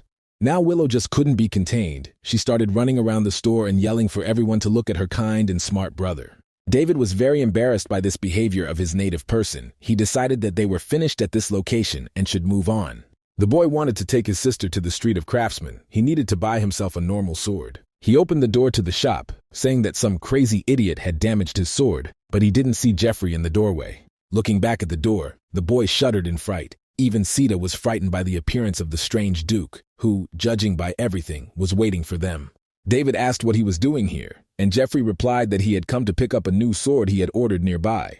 Passing by the store, he happened to see a boy and decided to wait for him. David understood that this is what a crazy stalker usually looks like, and he was also interested in the remark about the defective sword. The corporal was indignant because it was because of Jeffrey that his weapon was damaged. He did not understand why he could be blamed personally. The boy shouted that he could show Jeffrey what a truly defective sword was. The Duke replied that he was very interested in it. The boys had already almost drawn their swords from their scabbards, but Willow appeared between them. She forbade David to swear. The corporal started to make excuses, trying to explain what the matter was, but Willow shut him up again. The girl apologized for David's actions and explained that her brother can be abusive, but he is actually a good boy. But in the past, the annoying Duke had already forgotten all his claims to the rival. The heir to the great noble family of Grantius, the star of the empire, Jeffrey said in the future that at that moment he met a goddess. The Duke was speechless. The only thing that showed that he was alive was his red cheeks. Willow continued to apologize, saying that she did not raise David well enough, but Jeffrey, coming to his senses, asked the girl for forgiveness. The guy insisted that this whole situation happened precisely because of his explosive nature. They had nothing to apologize for. Only the Duke was to blame for what happened, and he insisted that the girl not worry, which won her heart. Willow called Jeffrey nice. She couldn't believe that David had such a nice friend. She really liked it. After a moment, the girl clung to the boy's arms and began to ask him to take care of her brother. Jeffrey Grantia, putting his hand to his chest, said that he agreed to do this, and to begin with, he would compensate the cost of David's sword. He didn't have enough gold with him right now, so he handed the girl his family's identification token. And with that token, they can both go anywhere in the Empire. David's jaw just dropped. Doubting that the Duke understood the value of the item he had given Willow, Jeffrey recommended that he go to the forge at the west end of Craftsman Street. And this smithy had a 500-year history, so it is difficult for ordinary people to get there. But with this token, they will be let through. Turning to the exit, the boy finally said that he hoped they would be made a good sword there. David was amazed. He did not expect such a turn of events. Surely the Duke did not understand what he had just done. With the identification token of the Granzius family, you can buy even a decent-sized village. Is this really the same holy swordsman Jeffrey, whom he knew from his past life? The next day, the Filian Academy's induction ceremony began in the square. The director of the academy, Donald, greeted the first-year students of the 787th batch. In turn, he said his title and name, with enough volume and pauses for everyone to hear and remember. He said that everyone present knows that they have talent. If they entered the academy, they proved their potential by passing a strict selection. The director was sure that he had united the boundless talent of the entrance right now in this square. The best teachers of the academy also joined this talent. All who are now in this place will go down in the history of the Empire. Donald finally, once again, congratulated all the students on entering Filian Academy. Willow, who was watching the ceremony, could not hold back tears of happiness. David understood that such moments in life are also necessary. The director suddenly snapped his fingers. A very strong energy appeared in the air, which picked up all the first-year students. Suddenly, one of them shouted that the heavens above them were collapsing, and indeed, the picture they had seen before them began to crumble. As it turned out in a moment, all the students of the 787th batch of Filian Academy were now in the arena. David told Thomas that it seemed like the headmaster had moved the entire playground with the snap of his fingers in an instant. Donald announced that at the conclusion of the induction ceremony, they would like to begin a meeting of the older students with the younger students. This event has traditionally been held for the exchange of experience between students who have just entered the academy and students from the second year. This event is special for Filian Academy and always takes place in a tense atmosphere. It usually looked like this. Those who took the first and second places in the entrance exams choose one opponent. These opponents were chosen from the 4 strongest second-year students, each of whom had their own fighting style. Donald explained that this event reflects the approach to learning at their prestigious academy. You need to learn not only from professors, but also from other students, because finding vulnerabilities, teamwork, and rivalry are the beginning of learning. This ceremony was the first step on the path of learning through duels between students of different courses. Donald noted that, of course, first-year students get the right to choose their opponents, and they can also refuse to fight. The director hoped that they did not frighten the newcomers too much now, and that they themselves would like to take part in it. The first and second-ranked sophomores immediately recognized Jeffrey and David because they were the main celebrities this year. This was picked up by the third and fourth-ranked students, who called David a comet who had overtaken the Duke in the practical exam. The second-year student was very eager to start a duel with them as soon as possible. The corporal noted the strong build of one of them. The boy decided that, if it came to that, it was a very good opportunity to show his sister that he could stand up for himself. And most importantly, David had a good opportunity to make new friends, because it did not pose any problems for him. Donald, meanwhile, announced that freshman representatives could now choose their opponents. The corporal decided to offer something first and raised his hand. Donald asked the boy to speak. The boy said that if he had the opportunity to freely choose his opponents, he would very much like to learn a lesson from all his respected elders. And the boy would not like to be limited to one opponent, so he offered to choose all 4 second-year students at the same time. This suggestion shocked the professors a bit. Donald asked Emma's instructor her opinion on it. The woman resolutely answered that the boy should be allowed to do it, the main principle of the academy. You can do everything you have the strength for.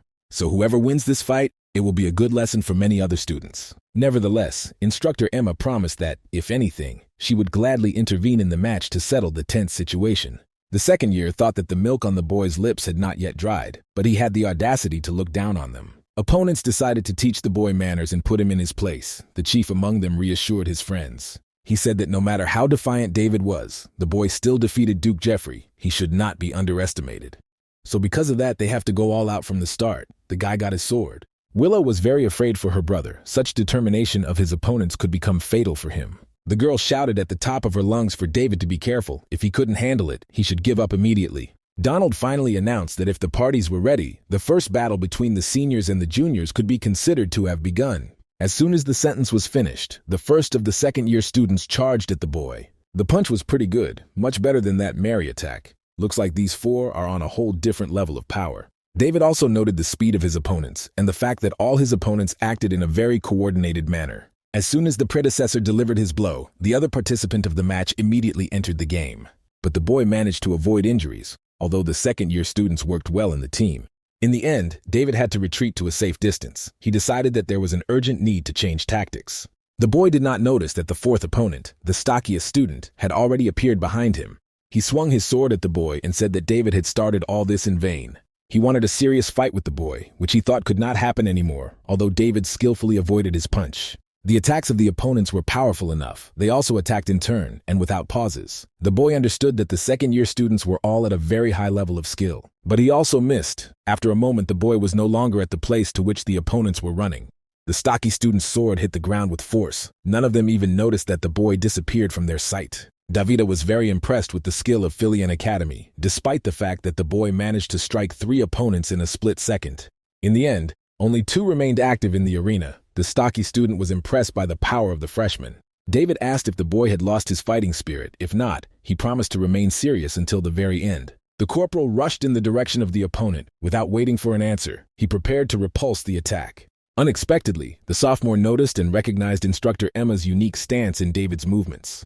While the boy was focused on this, David managed to deliver a series of blows to his body. In the end, the sophomore's giant sword crumbled from such a powerful attack. The match was over. David turned to his opponents and said that he had learned a lot from them. All the spectators jumped up. There was violence. Everyone was wondering who this newcomer was. He was able to turn the situation upside down in a flash. Even the second-year students themselves, when they came to their senses, could not understand whether David was really a first-year student. The first-ranked second-year student looked at his broken sword and said that he had nothing against his opponent. David looked at his sister, who grabbed her neighbor's breasts and shouted that this is her brother. Now she won't have to worry that he will be beaten here.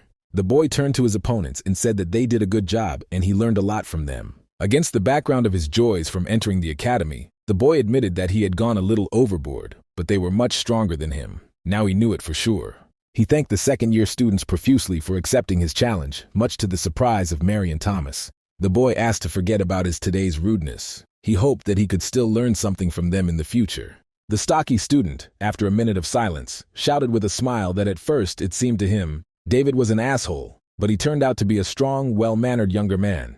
He grabbed the boy's hand and said that David needn't be so shy. The boy won honestly with his skills. You need to act more confident because that's what Filian Academy is all about. The sophomore raised David's hand above his head. Willow was shocked. Now David had shown his social skills, so now she had to realize that she had nothing to worry about. Meanwhile, this whole scene was watched by one of the female students of the academy, who was also very interested in David and his abilities. As night fell on Filian Academy, all students were invited to the dining hall. David was always curious about what the banquet in honor of entering the academy looked like. He looked around with interest. In fact, the holiday turned out to be so grandiose that the boy did not even dare to imagine it. Mary said what she had said before. This is the most prestigious academy in the imperial capital. You shouldn't expect anything less from it.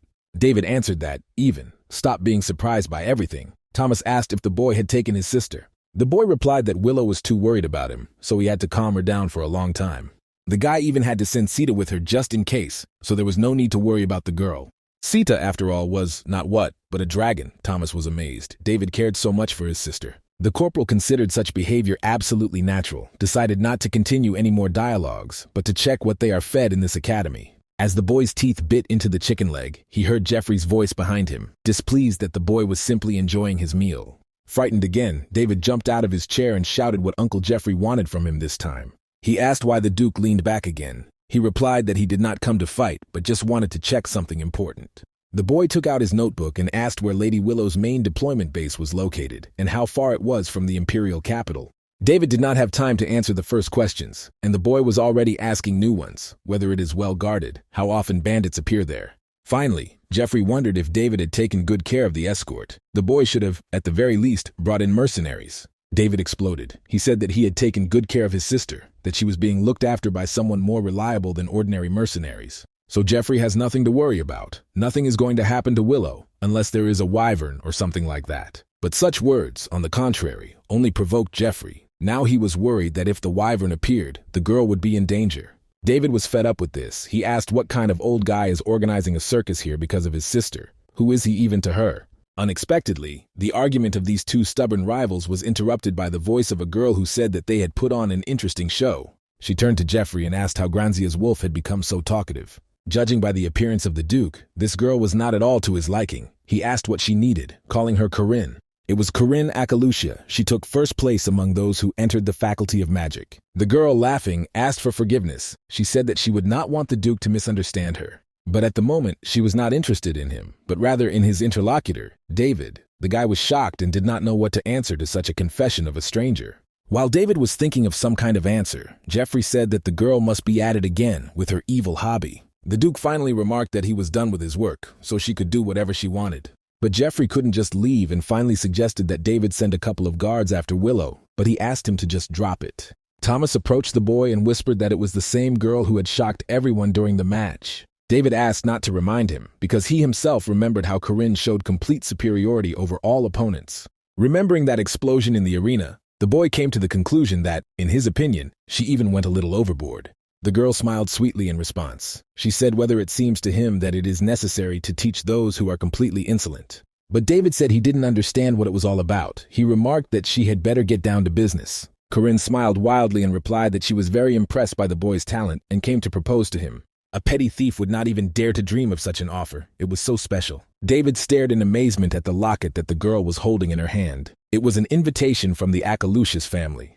Unlike other nobles who valued blood ties, talent is the main thing for Akalucia. That's how they took the place of one of the pillars of the empire. Those talents who, in their opinion, had potential, this family gave opportunities to become part of them. And the symbol of this possibility is the same invitation from Akalucia, the medallion that the boy now held in his hands. David asked if she had permission to just hand things like that out to people. Corinne said that if he was asking questions like that, he knew what it was. The guy could not tell the whole truth, so he simply answered that he had heard something about it. He learned about this medallion for the first time in a penalty shootout in a past life. When the commander-in-chief showed the medallion, the boy asked if a commoner like him could become a part of this great family. Florence looked intently at her young interlocutor and said that it was certainly possible. But first, the boy will need to pass a test from the head of the family, and for those who have talent, this does not pose any problems. So the boy should keep this in his mind. Once he washes away his sins with achievements in this war, he can receive such an invitation. The woman considered David a very talented warrior who undoubtedly had abilities. Corinne said that if the boy already knew, she saw no point in explaining everything to him. The girl hoped that David would make the right choice. She looked at him in farewell and said that, even if he was born a wolf, but living among sheep, he could become one of them. She left, leaving Thomas with an arrhythmia. David asked if geniuses always do whatever they want. It was a good thing that now he can contact Akaludius. This clan can be useful to him. In general, in the Philian Academy, the abilities of students were valued more than anything else. Depending on the grades, the environment also changed. The most striking example of this was the system of student dormitories. All the students with average grades were assigned to the Nician Hall, a perfectly decent building that didn't pretend to be overly fancy. Each student got a clean room there, a high-quality cafeteria, and the like, a nice enough dormitory with everything they needed. On the other hand, 30% of the students with the worst academic statistics ended up in Crater Hall. The first day of all newcomers to this dormitory always began with cries of dissatisfaction. The representatives of the nobility were very worried about the fact that they had to live in this dilapidated shack, even without servants. But the commandant always apologized for the fact that there were no workers for the Crater Hall in the academy. 4 people were supposed to live in each room of this hall. The cafeteria, shower, and toilets were shared. To all the indignant shouts, the commandant replied that such were the rules of the academy, and that students should not look at him like that. It is better to let them study. If, after moving to this dormitory, grades did not improve during the semester, students could stay in this hall for the next semester as well. The last hall, where 10% of the best students lived, was called Nabardo's Hall. In David's opinion, it was not difficult to describe this hall in one sentence. It was full of everything. The boy was surprised that all these advantages and luxuries were made for the students. It was indeed an outstanding academy. Suddenly, David saw on the table the same course selection form they had been told about. The guy realized that he just needed to choose the courses he would like to attend, but the list was quite long. In the first year, you need to adapt to the rhythm of the academy, so everyone advised not to choose too many courses. But all of them, in the boy's opinion, looked very interesting. This was a common mistake of first-year students who were waiting for hell. A few minutes passed, and David sat contentedly on the sofa in the middle of his living room. Perhaps his choice was too exaggerated, but if the boy entered Philian Academy, he believed that he had the right to do so. But the boy's intentions were gradually destroyed. At first, the teacher of the basics of imperial swordsmanship said that the boy did not need his course. David didn't understand what he meant at first. They had just started training. But the teacher replied that these were just his words. The boy already at the beginning perfectly mastered all the basics of the imperial fencing technique. According to the rules of the academy, students were released from classes as soon as they mastered the curriculum. Otherwise, they would demotivate others. But in the end, the teacher added that the boy should not suffer. David should focus on his studies. In the end, this behavior of the teachers of some courses upset the boy very much. He was in despair. He was thrown out not only from the imperial fencing courses, but also from the archery courses. Next up was the teacher of the monster hunting course, who was in awe of David's abilities. Currently, the boy was expelled from everywhere. He presented his studies in a completely different way. His despair was interrupted by Emma's voice. The fencing instructor asked if the boy should be in class at this time. He seemed very familiar to her. Suddenly, the woman smiled. She guessed that David was able to finish all the courses he signed up for. The boy replied that he thought the academy would be better. In fact, Emma was also surprised. The boy finished all the courses on the first day. But that was to be expected. It only took one look for David to copy her personal fighting technique. The woman said that in such a case, as an instructor of the Philian Academy, she could not close her eyes to this and asked the boy to give her the sword. Confused, David asked why the instructor needed his weapon. Emma, not intending to answer, snatched the sword from the boy's hands. She only added that she was going to teach him important things. The boy continued to rage when the water in the pond suddenly exploded behind him. To David's surprise, Emma replied that she thought that was all the piece of metal in her hand could do. The woman added that this sword cannot even be considered a weapon. It only prevents the boy from revealing his full strength. Telling David to look more closely, Emma drew her sword and showed him the mana strike again. The fencing instructor's mana power was so powerful that it was able to create an entire hurricane. When the attack was almost over, the boy and the woman found themselves almost under a torrential downpour from the lake. Having hidden her sword in her sheath, Emma looked at the boy and asked if he now understood what exactly he was missing. The weapon is a strong and sharp piece of iron, made for battles with opponents. It is desirable not to break it during use. But if even this weapon ever breaks, you can always take a new one. In other words, it is a consumable. This is exactly what David thought, until he saw with his own eyes what the instructor Emma had done. It was completely absurd. The woman changed the sword and made the same swing. But the difference in power is enormous. One breath and a tiny drop of power. It would seem like such a trifle, but on the battlefield, this very trifle can cost lives, so wasting energy is certain death. Emma said that if mana is used, David just has to choose a suitable weapon, but of course he doesn't understand that. He doesn't understand such things precisely because the boy still doesn't know how to use his mana. David had no idea that Emma knew, but she replied that it was hard to believe, because the boy displayed such power without using mana at all. The woman claimed that one day the guy would still manage to start using her. He might not worry about it. But in order to properly use his abilities, he will absolutely need a good weapon. Emma saw that because of her words, the boy thought hard and invited him to her classes. The instructor added that only sophomores and seniors are allowed to attend her course, but she would gladly make an exception for him.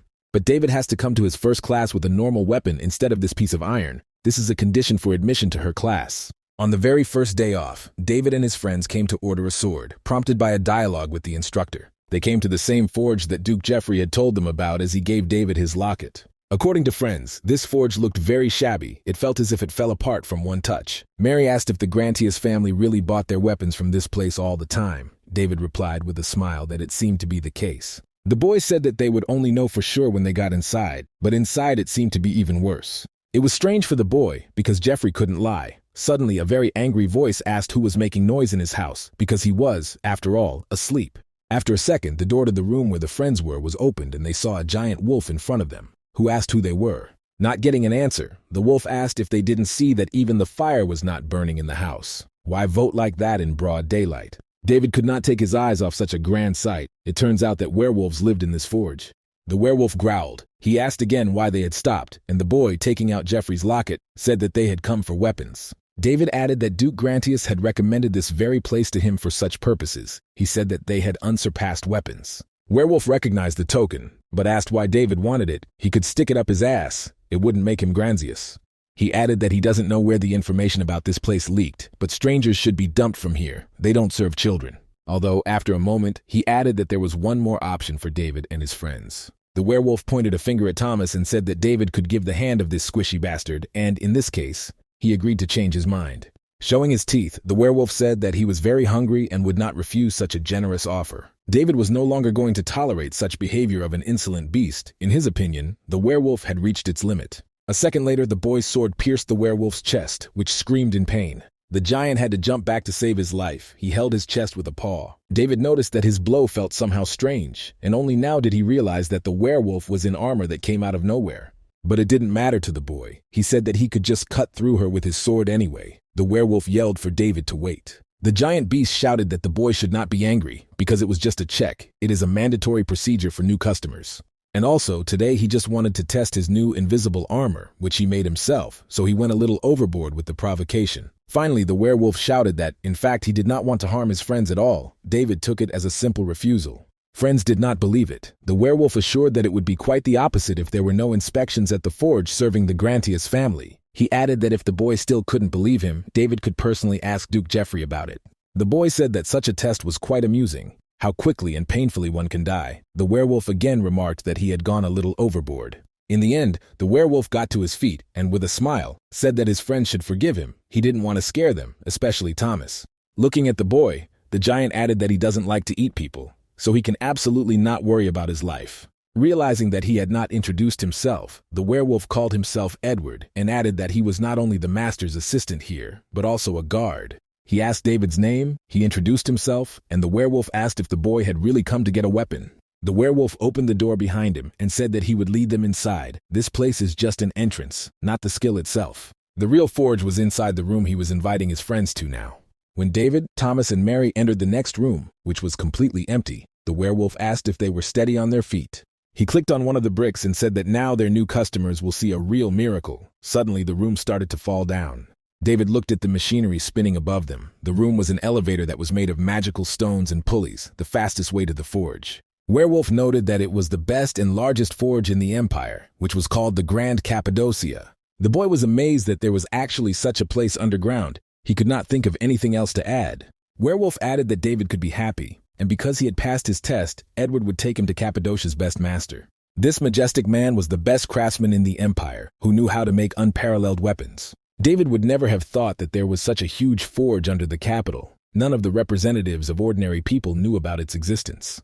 Edward also found it incredible, after all. This forge only worked to supply the royal family and nobility. It was not about any kind of discrimination. The fact is that the best masters of their country work here. However, still, the best could be called Elder Brian, who lived here. He is a master who has been smelting metal for 400 years. Edward said that the old man was quite stubborn, but he had unparalleled skills, so the werewolf respected him. Edward kicked the door open and shouted his greetings to the elder, adding that he had brought guests with him. Brian noticed that Edward was being rude when he burst into his workshop. He told him to be quieter, but as usual, no one listened. Edward clapped his hands. He said that there's nothing you can do about it. There was a weapon in front of the door. That's why he couldn't open it properly. Regardless of the elder's mood, the werewolf continued to say that it was good to clean up. Brian grumbled that the wolf was mewing too much. Forgetting insults, Brian approached the wolf and said that, in any case, he brought guests with him. It turns out that they turned out to be not bad. Edward remarked that he had tested David. His swordsmanship was second to none, and Brian would be shocked to see it. Brian was very surprised by David's presentation. He remarked that the guy looked like a scumbag. Master asked if the boy could demonstrate his skills. He could tell a lot about abilities just by seeing them. David answered in the affirmative, but at that moment Brian saw his jagged sword and snickered meaningfully. The master snatched the boy's sword from his hands and smashed it with one blow of the hammer. Brian asked if the boy had really been carrying it as a weapon all this time. After a second's pause, David exploded, lashing out at the master with complaints about what he was doing with his things. But Brian said that the boy could take any of the swords lying around, because otherwise he wouldn't be able to fully appreciate his skills. Whatever sword David chooses now, the master has agreed to give it to him for free, so the boy doesn't have to worry. He does this because any sword lying around will be 100 times better than the piece of crap he just smashed. The boy's anger subsided instantly. He took one of the swords in his hands and felt that it really felt different in his hand. But the guy was still interested in how different he was. David said that if he broke something it wasn't his fault, and Brian agreed with that. The master asked the boy to fully invest in the new weapon, and David decided to recall the technique of Emma's instructor again. Brian recognized the person he reminded him of from the boy's first movements. David possessed Emma's technique. But the master's surprise was even greater when one of the walls of his house simply exploded and crumbled in the air. The other blacksmiths rushed to Elder Brian's house. No one understood what was happening there in broad daylight. Did the blast furnace explode? The answer was waiting for all comers. When the smoke cleared, they saw the master inside and his new clients, who remained unharmed. But despite the fact that everyone was physically intact, David and everyone in the room with them could not understand what had just happened. David was the first to come to them. He asked those present what happened. Brian's workshop was smashed in half by his blow. The guy said that he had absolutely no plans for this, but Brian noted that this technique absolutely belonged to Emma. Approaching David and looking intently into his face, the master asked if Emma was teaching the boy martial arts. The corporal was surprised to answer question after question. Could the master know the instructor Emma, and he answered in the affirmative. Brian, after a moment, added that he was the one who made the sword for her, a fact that made David wonder if he was talking about that comically long sword. The master blacksmith added that he called this weapon the secret sword, Urus. He rightfully considered it one of his masterpieces. The sword that David was holding, the sword of Urus, does not even fit in the soles. But Brian nevertheless asked if the boy liked it. He answered in the affirmative. The corporal called him incredible and admitted that he didn't think there could be anything special about the weapon. Brian said the same about the boy himself. But it turned out that the master had not seen such a great talent for a long time. He felt alive again. Brian noted that the great talent is both a great problem, and it will be difficult to decide on a suitable sword for him. Because it is very difficult for any weapon to withstand the boy's blows, the boy looked at the blade of the weapon he was holding and saw a crack on it. David looked at the blacksmith and asked what he should do in such a case. He replied that ordinary materials would not hold. He said that he would have to use steel of the highest quality and alloy it with a special material. It should be at least a byproduct of Viverna. David took the pieces of his treasure out of his pocket. You asked how about this. He wasn't sure at first, but took it just in case. The master, of course, did not understand what the boy had in his hand, and he explained that it was the eggshell of a magical creature. Sometime later, hammer blows were heard in the forge. Brian could not believe what he was seeing with his own eyes. The mithril hammer did not leave a single scratch on this shell. Did such a material even exist? Brian turned to David and shouted in delight that he could use such a precious material for his product. The boy replied that this shell was worthless to him, so it was more important whether it would be enough to make a weapon. The master promised to make the boy a sword in 2 weeks and assured David that this weapon would be the best in the entire empire. Turning to Mary and Thomas, the man remarked that if they were already here, they could go to other craftsmen and order weapons from them. Brian couldn't kick an important person's friends out of the forge empty-handed. If they said it was from him, they'd be taken care of. The master added that he could take care of them himself, but now he does not want to be distracted and waste time on it. Friends watched in amazement as Brian's work boiled under his hands. David understood that this master was crazy, completely wrong at work. Meanwhile, discontent was rising under the forge. One of the interlocutors remarked that the people above them were very loud, and it was very annoying. He wanted to burn everything that was above them. But his opponent said that, for now, it was necessary to endure. It was not time to reveal himself. To calm the boy down, he added that it wasn't long. From the blacksmiths to everyone in the empire, they would destroy everyone. The day would soon come when the entire empire would be buried in streams of light. None of the people knew that these two were now near one of the giants. David was delighted. The foreman, who was called the best blacksmith in the empire, said that he would personally make a sword for him. Thomas and Mary also placed their order with other blacksmiths, and it seems that it turned out to be a pretty penny. But David was not worried about it at all, because he was not even going to pay for all these orders. He put all the expenses in Jeffrey's pocket. The boy's only problem was that it would take half a month to create the sword. David was walking down the street and couldn't decide what he should do now to pass the time. Thomas and Mary were in class. Suddenly, the boy realized that he was near the third hall for senior students, Halalion Hall. Instructor Emma, apparently, held her classes here, and he didn't come to her because he didn't buy himself a normal weapon. But if he currently had a temporary sword, he could afford to attend her course. Suddenly, Emma appeared next to him, like a ghost, and grabbed the boy's ear with the words that they had not seen each other for a long time. She said that she gave him permission to come to her class as soon as the boy found the weapon and asked what he had been doing all this time. Still holding David's ear, she asked if he had decided to start truancy, but the boy began to deny the fact. He mumbled that he had very good reasons for this, but Emma no longer listened to him, but dragged her inside. To David's endless objections, the woman answered only that she would listen to his excuses and explanations on the way to the training hall. The guy shouted so loudly that he was heard. Even in the building, a girl with a stack of papers came to the window to find out what was happening. But she was not allowed to quench her curiosity. A boy who was passing by pushed her in the shoulder with words to get her out of the way. Dropping the paper she was holding in her hands, the girl began to excuse herself to him, but he replied that the teacher's assistant was too retarded. He said that she did not have time for distractions. She needed to prepare for class as soon as possible, and the girl agreed with this. Emma brought David to arena number 1 and introduced him to the other students, who might already know him from the academy entrance ceremony. But the woman, nevertheless, decided to introduce David to the students one more time. They lined up in several rows and listened attentively to the teacher. Emma paused for a moment and said that this asshole's name is David, and starting today he will be attending class with everyone in this hall. The boy bowed to his comrade and said that he was very pleased to meet the elders. The freshman started debating whether or not he was the guy who took second place among first-year students. Some of them had already heard that David had passed his classes externally. Was he really that good, despite the fact that he looked like a dork? David thought that these bastards were not paying attention to what they were saying. He was standing right in front of them and heard everything. But he was, nevertheless, glad to see some representatives of senior classes in this hall. Although among the ranks of students, he also saw Duke Jeffrey, who remained the person he did not like. Suddenly, the hall door opened and a girl's voice apologized to Emma's instructor for being late. The girl quickly approached the teacher. Passing by David, she announced that she was delayed, preparing for the lesson. The boy recognized this voice, but did not dare to admit it to himself yet. Emma answered that the girl could not worry. She needed to rest. The instructor just finished introducing the new guy, the younger one everyone is talking about. Emma told the stranger to say hello to him, because he must know her assistant. The boy heard a greeting from the stranger in his direction. The girl turned around and said that she was a sophomore and worked as an assistant to Emma's instructor. It was Florence. She approached David and held out her hand to him, offering to establish a relationship with him, but the boy almost did not hear her words. Florence became famous for her exceptional ability to command, and she was also called the first woman to hold the post of commander-in-chief. She ruled the battlefield with her cool-headed judgment and outstanding leadership qualities. She was a real Iron Lady, and everyone who was under her command said a lot of good things about her. Some noted that her veins did not flow with blood but with real red-hot iron. David would never have thought that the commander-in-chief could smile like that.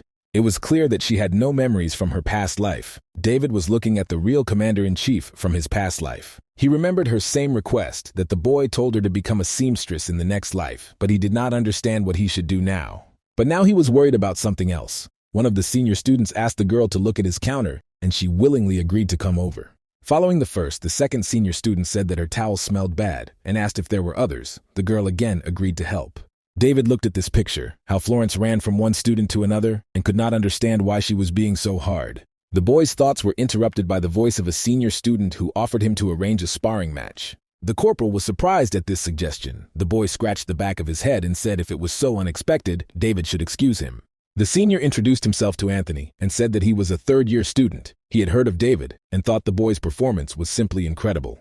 Anthony added that if it was true, he would like to have a match with David to learn something from him, but he replied that he was busy. Anthony, as if, did not hear David's answer at all. He said that he was asking him for a duel, but he did not even take his weapon. Finding Florence with his eyes, he shouted for the loser to bring him a training spear. The girl agreed without even taking offense. The words of this brat made David very angry. He did not understand how this bastard dared to insult the commander-in-chief. A moment later, Anthony got his spear, but not the one needed to make excuses, and he lunged at Florence, who started to make excuses. Anthony laughed at the girl's behavior. He told Florence to look at herself and her pathetic excuses. He hit the girl on the head with a spear and added that the teacher's assistant could not be so brainless. She did not even have the right to come to class. Florence was only allowed here because she tearfully begged instructor Emma, so she must do her job well. Anthony shouted that the girl didn't even have a conscience, and she started apologizing and saying that she would be more careful in the future. David could no longer endure this scene and grabbed Anthony's spear with his hand, which was supposed to fall on the girl's head once again. Anthony was indignant at David's actions, but David replied that if the respected elder wanted, they could have a match right now. If Anthony didn't agree to his terms, David said he didn't know what to do with him in that case. Feeling more and more furious, David asked the dumb question in Anthony's eyes if the idiot didn't understand that he wanted to fight. Anthony smiled and asked if he understood correctly why the boy had suddenly changed so much. He looked at Florence and said that most likely it was because of this fool. The boy probably knew her. Or, in his opinion, it was even worse. If they were both commoners, they probably decided to date, and Anthony just didn't know. David told the boy to immediately shut the pelt and try to block his blows, unless he wanted to die. A second later, David's sword plunged into Anthony's ribcage, and he didn't have time to defend himself with the spear that started it all. The senior gritted his teeth in pain. He didn't understand how it could happen that this freshman was so strong without even using mana. With one powerful blow, David threw the opponent a decent distance. He could barely stand on his feet. David said that the reason why Anthony sneered so much was because he did not want to use a long spear, so he shortened it for the convenience of his opponent. He asked if he liked his weapon now. This question angered Anthony. This bastard dared to talk to him arrogantly. The senior rushed at David, saying that he had forgotten his place and threatening that the boy would not get out of here in one piece. A second later, the fragment of the spear that Anthony was swinging was torn into several more pieces. The boy did not even have time to blink an eye. Seeing the shocked face of his opponent, David said that he should only worry about himself and hit the boy with a sword. Anthony choked on saliva and blood and fell unconscious to the floor at the feet of David, who stood motionless. Looking at his opponent, who was unconscious, David said that he was lucky, because outside the academy, he would have already finished him off. Anthony's teammates were amazed at the end of this match. The boy was one of the best among the third-year students. Meanwhile, David turned to the other students who were insulting Florence and turned to the lazy bitch who asked for a towel. He said that if her towel stinks, she should deal with it herself. Why bother others with such trifles? The boy did not understand the behavior of everyone around him at all. In relation to Florence, the assistant teacher was not a servant to any of them. He began to call the girl closer to him and promised to fix her nose so that nothing else would interfere. Florence tried to stop him. She stood between the two opponents and said that she didn't know why the guy was acting like that, but everything was fine. But her assurances did not make any impression on the boy. David said that the girl should leave. He has no intention of tolerating these idiots. He couldn't bear to see Florence looked down upon. At the very least, no one in this empire should look down on this girl like that. David calmly asked Florence to get out of the way again and assured her that he would not stop until he had torn these bastards to pieces. David's intentions were interrupted by the voice of Instructor Emma, who ordered the boy to stop. The woman said that she would not blame the student for what happened during this fight. This often happens. But the instructor assured that if David continued to cause problems in this classroom, she would not let him get away with it. The corporal felt his body stop obeying him, but the instructor still insisted that he drop his sword and walk away.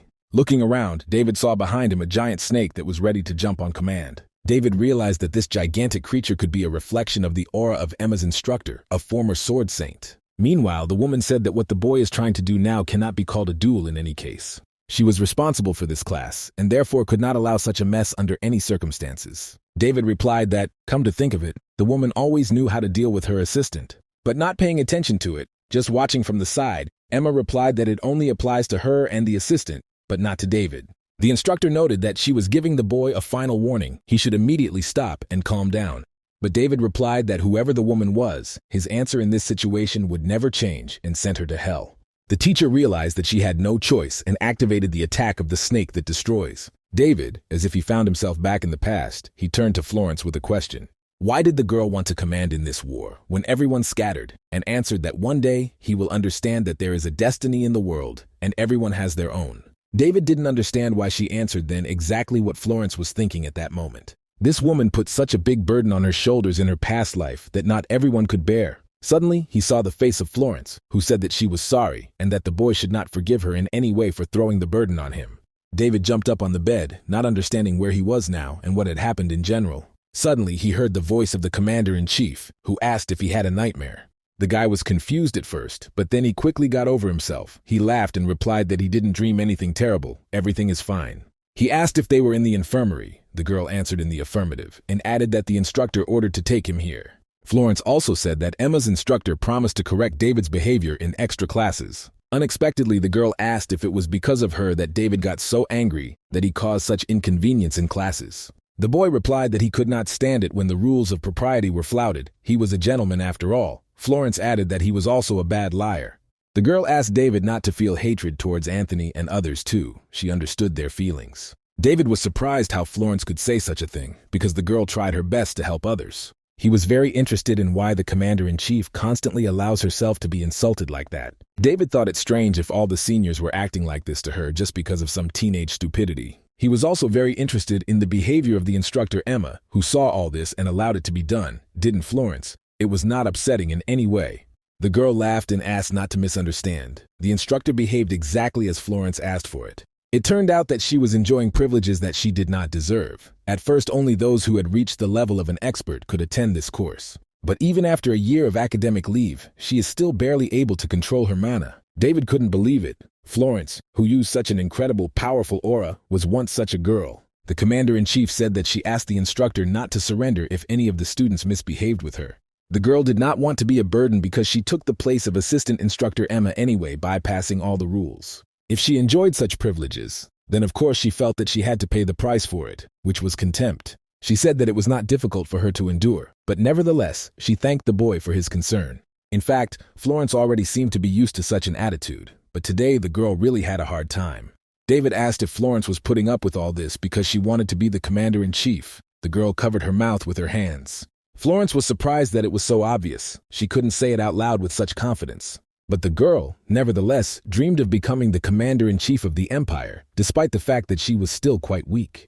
She was aware of how stupid it sounded coming from someone who hadn't even reached the level of an expert. But nevertheless, Florence still did not plan to surrender, no matter what you say. She is very good at military science and tactics. Suddenly, the girl got up and said that the next class was starting soon. She added that David needed to rest properly. The boy thanked Florence for such care and help, for watching him when he was unconscious. As the door closed behind her, David thought back to her last words in her past life. Should he tell her to drop out?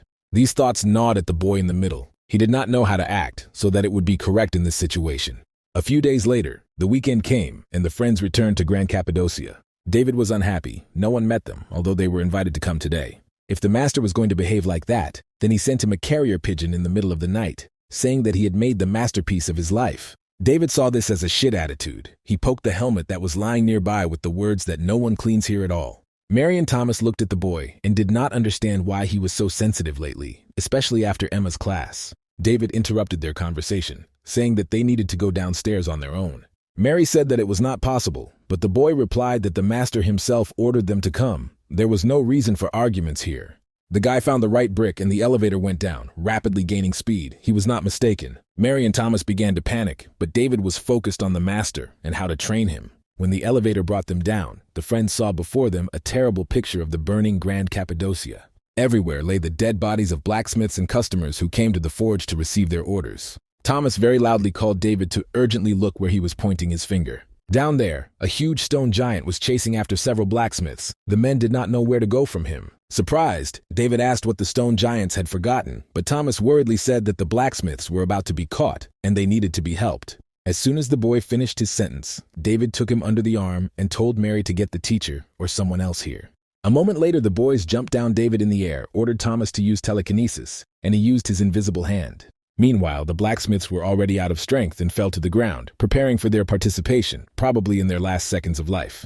The stone giant ran up to the men and swung his large stone fists at them. A second later, the giant monster crumbled on the pebbles. David's powerful blow saved the lives of the forge workers. David turned to the blacksmiths and said that so much had piled up on him in recent days that his head was splitting. These gigantic piles of stones chose a very unlucky day for such a treacherous attack. The second stone giant appeared as if out of nowhere. He ran up to the boy from behind, trying to hit him in the back. David managed to jump back and jump over his head in time to counterattack. The stone giant crumbled like its predecessor, only its head still made some sounds as it fell. The blacksmiths were amazed. Was this the same boy who had come to Master Brian then? This boy kills stone giants with one blow. David, meanwhile, climbed onto what was left of his last opponent and asked to explain to him what the hell is going on here. When the rescued blacksmiths told how it all started and how a horde of stone giants attacked the forge, Thomas and David did not believe them at first. But the men were so confused and shocked that the boys understood. They themselves really do not understand how this could happen. These stone giants simply crawled out of the ground and began to destroy everything they saw on their way, and especially the blacksmiths themselves. Also, it so happened that one of them captured several masters, including Elder Brian, and then returned to where they came from. The werewolf Edward chased after the stone giant, but he is actually not a very good fighter. Most likely all the captives will simply be eaten. David rose to his feet and asked if there were any stone giants left here. The blacksmiths replied that the boy had dealt with the last one.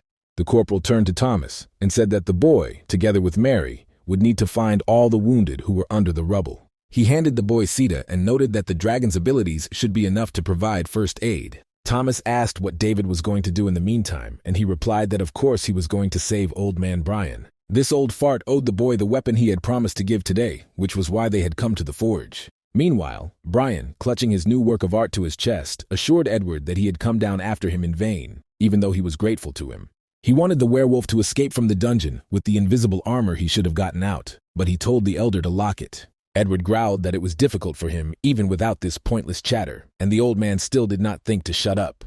He said that if Brian had so much strength to thread, he could use the sword he held in his hands. But the elder, closing his eyes, replied that he could not do it. This was his magnum opus, his monumental creation. He couldn't tarnish that sword with his pathetic swordsmanship skills. In Edward's opinion, the elder was insane. No matter how much the blacksmith was going crazy with his weapon at this moment, now was not the time for that at all, because the stone giants were approaching.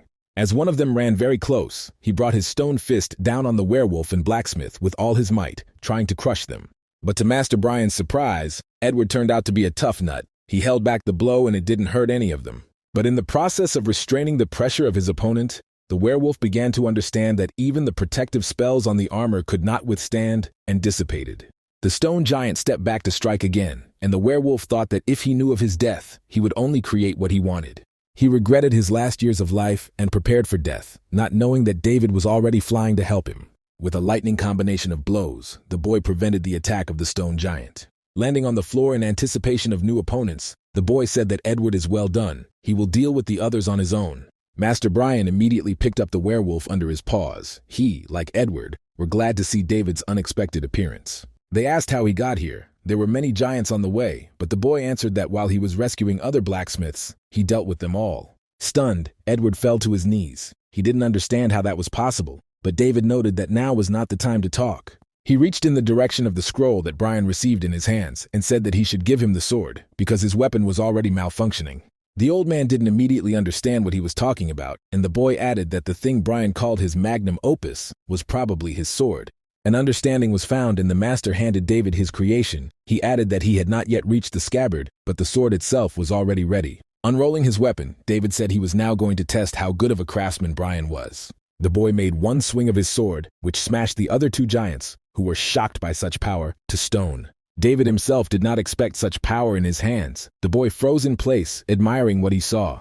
Brian excitedly ran up to the boy, endlessly asking him if he liked the La Mancha sword, in honor of the dreamer who wanted to reach for the stars. The elder said that the sword is so light that the weight is not felt, at the same time stronger than mithril. It can withstand any sword technique. Moreover, the elder master did not add any spells to the alloy, but by absorbing blood, this sword could self-restore. The corporal was pleased to hear that the abilities of Sita's eggshell had now been transferred to his sword. David replied that the old man turned out to be much more skilled than the boy thought he was. Edward said that now was not the time to show off. In his opinion, it is necessary to escape from here as soon as possible. He and Brian were in the vanguard, so there should not be other people in the dungeon. David replied that, in that case, Edward should grab the old man and leave, but he still needed to check something.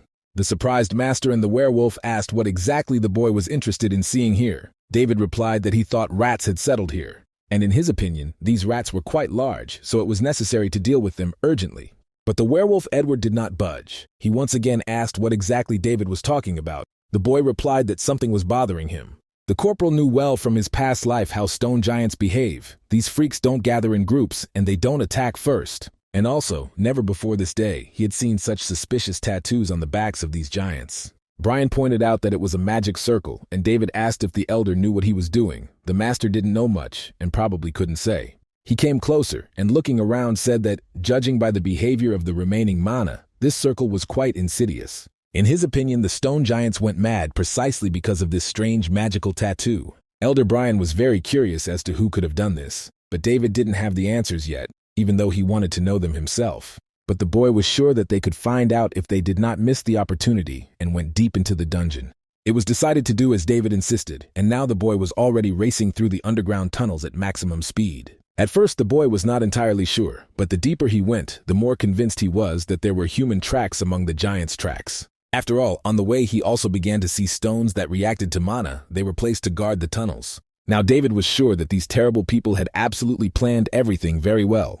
Suddenly, running to the next corner, David heard some voices and stopped, listening. The boy was sure that the story had almost reached its logical end. He would soon find out who was behind it all. Peeking around the corner, the boy saw an oversized stone creature with a pair of hooded strangers standing in front of it. It was obvious to David that these two scumbags were behind all this mess and the killing of innocent citizens of the Empire. At the moment, the boy was more worried about the fact that he did not understand where this stone mountain came from. This giant was much bigger than the others. It seemed to David that this bugai was sealed for now, and fortunately, because when it starts moving, people will not have overflows. Unexpectedly, two strangers started talking. One of them felt that an outsider had entered the dungeon, because the connection with the giants was broken. The girl replied that she was sure that a third party intervened in their affairs. The boy asked why the imperial bastards reacted so quickly. The boy asked her what she was going to do. They had lost all the giants, and they were unable to manage this giant yet. He remarked that, if things were going like this now, he could kill everyone single-handedly. The girl told Matthew to forget about it. Most of the workshops have already been destroyed, so the Empire's weapons are greatly degraded. In addition, if they reveal themselves now, that person will not remain inactive. She offered to retreat. Matthew said that, in his opinion, Lola was playing too safe, so the boy had no choice. He looked at the stone giant standing in front of them and said that he needed to be taken care of. Lola didn't mind. Matthew began to generate a spell and said that this smell of sulfur already tickled his nose and really sickened him. The corporal watched intently as the wizard turned toward the tunnel. In the next second, a fiery stream of energy flew towards David, which, having collided with the boy, exploded in the tunnel. When the flames and smoke cleared, the thieves finally saw the person watching them. Matthew asked who David was. But without waiting for an answer, he said that it didn't matter at all, considering how the boy managed to dodge the blow. Matthew activated the restorage, and noting that the boy was quite agile, he asked if he needed to bind his legs first. The wizard attacked David for the second time. The boy was shocked. Matthew had materialized so much magic so quickly. These two were extraordinary thieves. Matthew asked David again how he got here, because the guard shouldn't have died so easily. After analyzing his opponents, David rose to his feet, leaning on his sword, and said that he should be the one asking the questions here. It didn't matter to the boy how passionate their relationship was, because coming here was a slightly wrong thing to do. Matthew said that the boy should behave in such a way that it would not hurt to kill him. Lola said that they were wasting time. But her henchman replied that he wanted to enjoy this entertainment because there really wasn't much time left. He added that the day would soon come when this empire would be engulfed in starlight. These words made David remember his past life.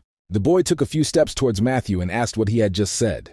Now the corporal was even more interested in this couple, and in particular, whether they knew the meaning of the words that had just come out of their mouths. David prepared to attack and said that the two strangers must go with him immediately now. He had many questions for them.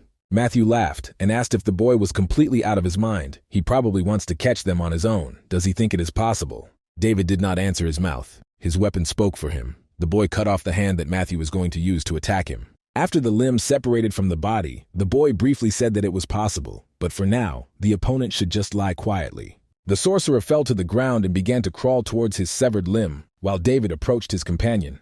Lola did not know what to do at all. Her henchman, Matthew, could not react at all to the rapid attack of this boy.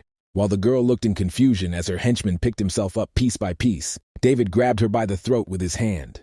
The corporal said that she had better answer his question honestly, unless she wanted to become like her comrade. After David's words, the girl finally broke out of her stupor and used a protective mana shield against him.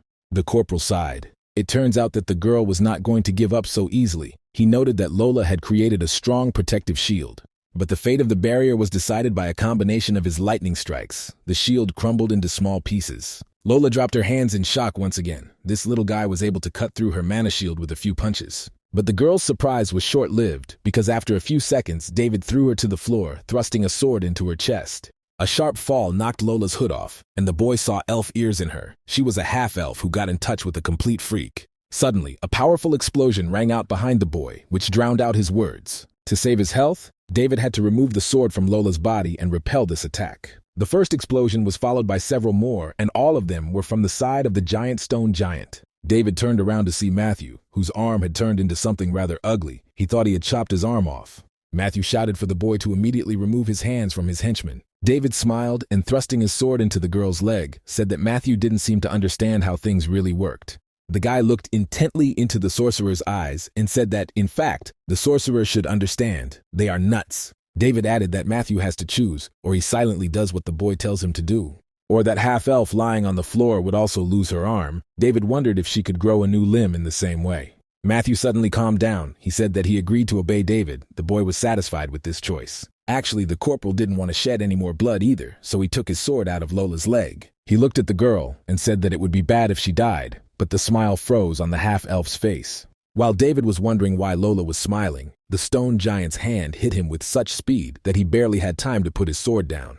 A second later, the boy flew through the entire dungeon cave. Of course, he couldn't resist such a rock. Meanwhile, Matthew approached Lola and asked how she was feeling. The girl replied that everything was fine and she now owed him. If he hadn't distracted the boy with a false attack, she wouldn't have been able to stealthily activate the giant to protect them. She only activated her hand, but that boy must have been seriously injured. Matthew ordered the girl to go to the church and report. He himself was going to finish off this little bastard. Lola was worried about the henchman and told him to be careful. The girl believed that this boy was a monster in the body of a child. Matthew replied that the girl could not worry. He would no longer be carefree.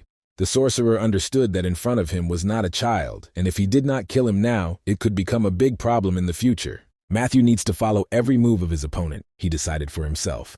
But he did not have time to implement it because he lost all his limbs. A moment later, with a nasty splash, all parts of the sorcerer's body fell to the floor, David standing nearby. The boy turned to Lola and asked where the girl had gathered. He had already said earlier that he had many questions for them.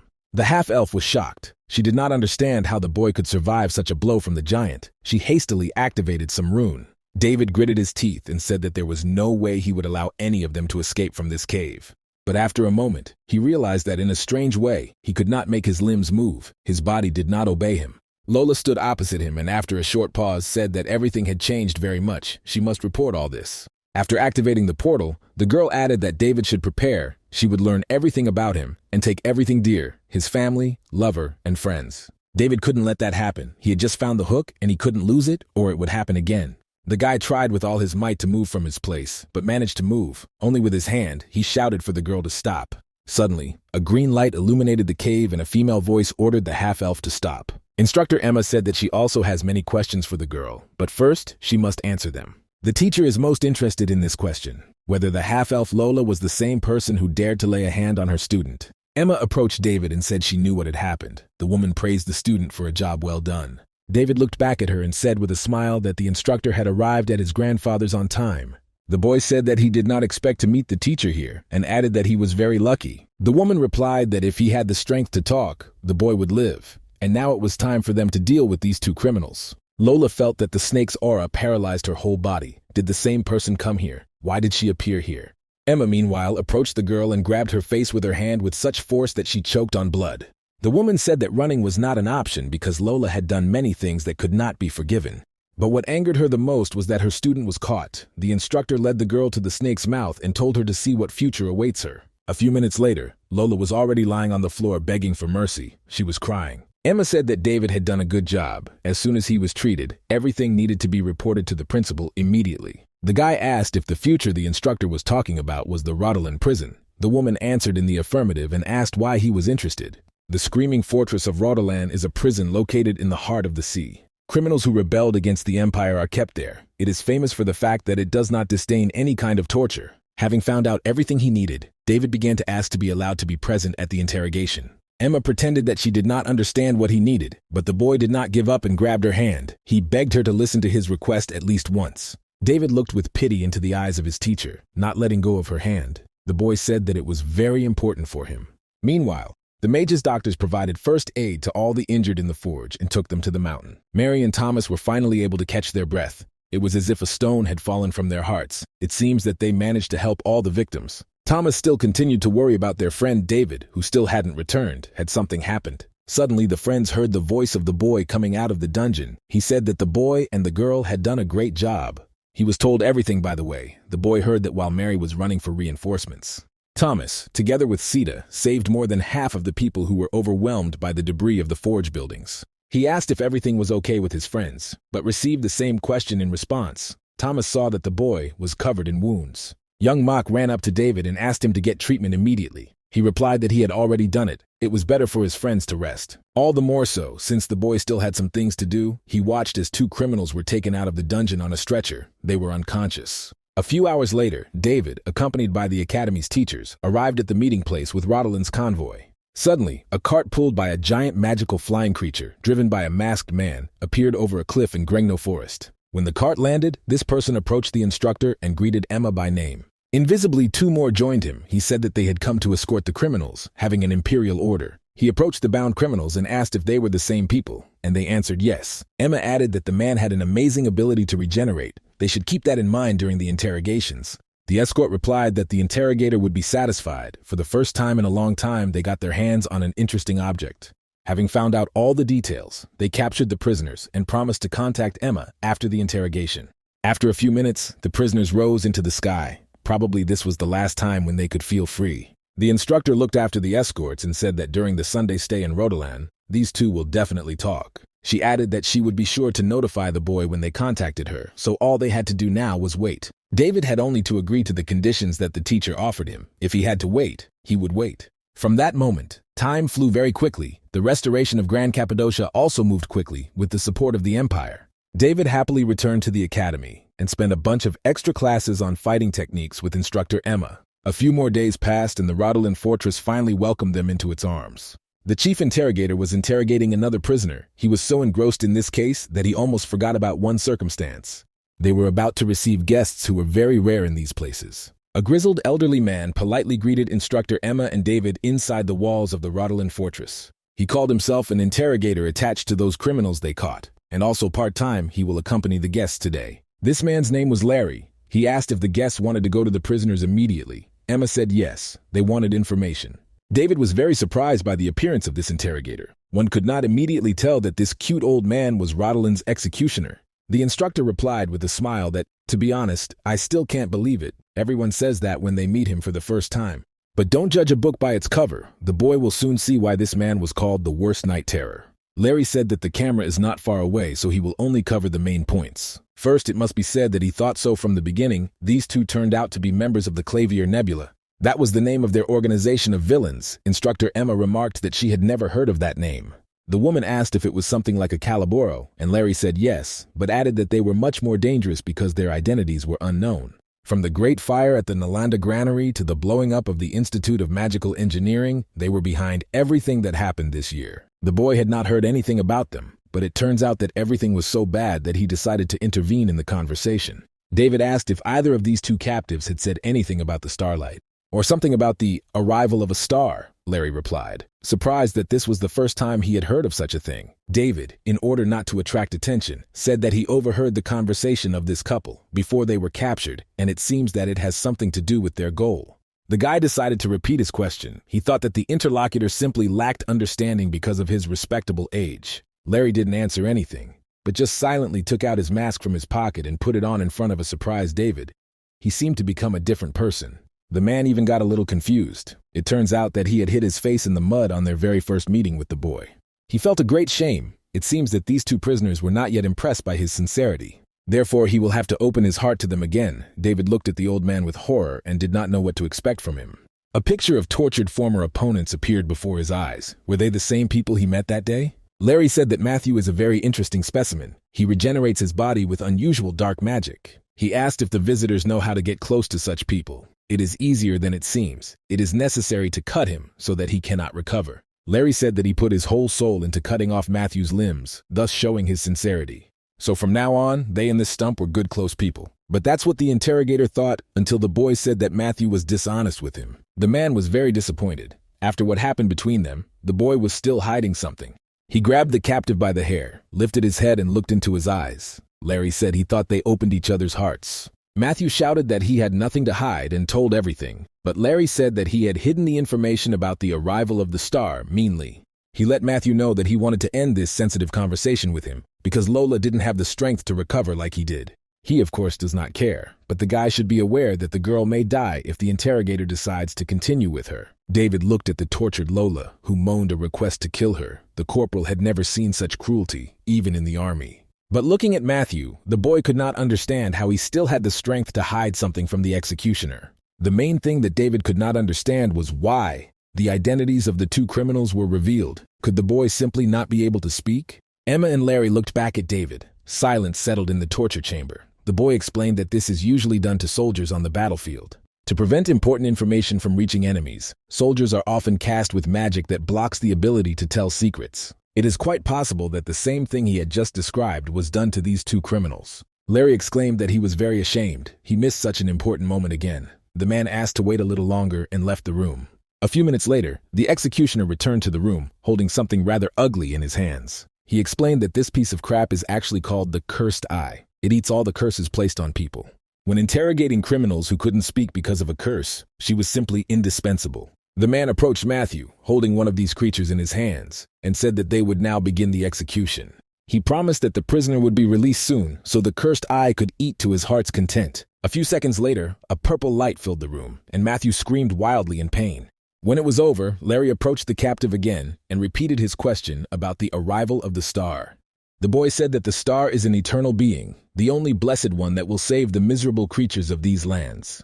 They are only torches, waiting for the arrival of a star that will come down to them from heaven. And their only desire is to destroy everything that can somehow interfere with this sacred day. Lola could not stand it and ordered the boy to shut up. Larry came even closer and said that he heard too many words. Matthew should explain everything simply for his sake. The man asked what would soon fall from the sky, and the captive boy answered that it would be the children of the star. After hearing those words, only David was scared in this room. He knew very well that it was about Daniel. The boy could not help himself, and despite all the warnings, Larry approached Matthew. He asked if he meant Daniel, talking about the children of the stars. Matthew raised his head and looked at David. He couldn't understand how he knew that name. Suddenly, his face began to blister and swell in different directions. The corporal could not understand what was happening. Suddenly, Larry ran up to the boy and, pushing him away from the captive, activated some kind of protective shield. A moment later, there was a big explosion that lit up the entire interrogation room. When everything fell into place, Larry said that this was not what he expected. The cursed eye drained the curse, but still, the captive exploded. David cursed and asked if this always happened. The interrogator replied that it was quite often, but such strong curses were rare. According to the executioner, the prohibition seems to have been twofold. First, not to tell anyone but members of the organization about the star's arrival. And secondly, they should not have said the words associated with it, which actually caused the captured prisoner to explode. Saying this, Larry walked as close as he could to David, and looking him in the eyes, asked who Daniel was. If the executioner was right, that name was the Clavier Nebula's secret information. He was currently wondering how the boy had managed to get it. He insisted that he should know about it because he was appointed as an investigator to investigate this case. David replied that he didn't know that much. He just happened to hear this name. The executioner asked under what circumstances it happened. The boy replied that, as everyone knew, he was the first person to encounter these two in Grand Cappadocia. In fact, everything happened by accident. He just overheard their conversation with each other. At first, their words did not seem important to the boy, but now he understood that it was a very important hint. That's why the guy got in the middle of the conversation. He apologized and asked Larry if he was okay with that answer. The executioner was suspicious of David's words. He was sure that the boy was not arranging something, but he did not sense a threat to the empire from him. He assumed it might be because of the young man's look, his eyes burning with hatred for these bastards. David's impromptu interrogation was interrupted by instructor Emma, who put her sword to Larry's neck. She said that the conversation was over. The man was interrogating her student right in front of her. Larry immediately backtracked, saying he didn't mean to, and apologizing, adding that he just wanted to be sure of his assumptions. He asked if, in her opinion, it would not be better to check all the information that came to the disposal. Turning to David, the executioner apologized for being rude, but the boy replied that he did not hold any grudge. They resolved the misunderstanding. In fact, the boy was covered in sweat under his clothes. If he had been pierced, this Larry would absolutely want to question him. Meanwhile, the interrogator said he was sorry the cursed eye was dead. They were harder to catch than most fantasy creatures. David asked if these animals were really that strong, and Larry said yes, adding that if you look closely, they're also pretty cute to look at. He offered the boy to touch the one that was sitting on his shoulder, but unexpectedly, he saw that the creature had changed its color. Larry stared intently at the cursed eye as the creature managed to swallow the curse, and who exactly? Lola was too far away. Suddenly, he remembered the moment when he had protected David from the explosion. He had to touch the boy's shoulder. Did it happen at that very moment? The executioner sharply looked back in the direction of the young man and quickly put a cursed eye on his hand, apologizing in advance. The magical creature immediately changed its color and began to increase in size. It was definitely absorbing the curse. Suddenly, after a few minutes, a cursed eye exploded right on David's hand. He barely managed to cover his eyes with his hand. He yelled why it exploded, and Larry replied that the curse was so strong that the eye couldn't handle it. He took the boy's hand and told David not to be afraid, but to listen to him to the end.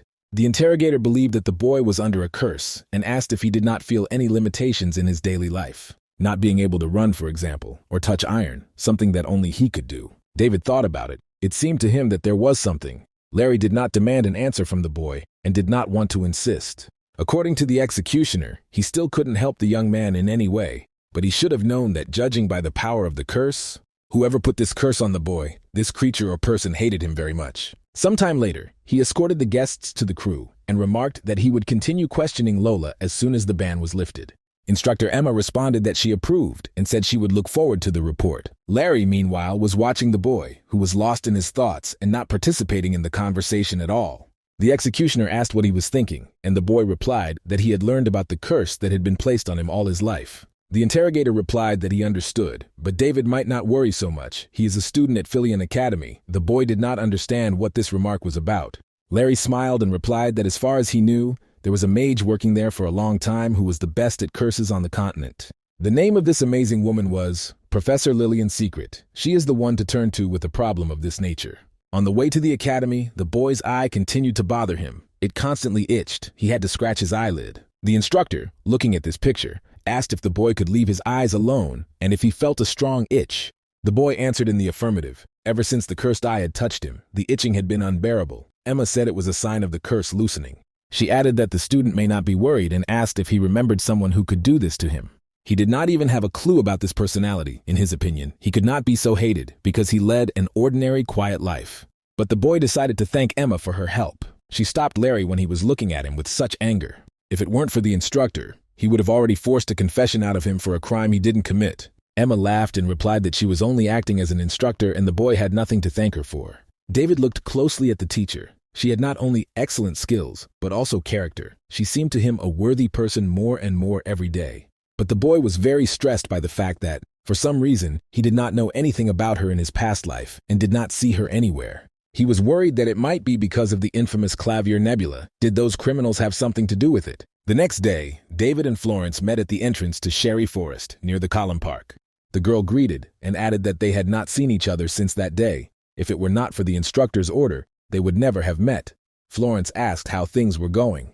David suddenly realized that he still could not understand the questions of the commander-in-chief. The guy grabbed his head. He didn't know how to behave with her, what to do, and how best to act. Letting go of the situation, David decided that he would think about it later, and now he had to smile. He replied that they really hadn't seen each other in a long time. Things were going well for him, and Florence said that after that day everyone began to get closer to her, so it was much easier for her now. Although she still had a strange feeling because of the fact that every time Anthony looked at her, he was scared and ran away. All the same, the girl felt that she did not like this situation. David was very surprised by such clarification.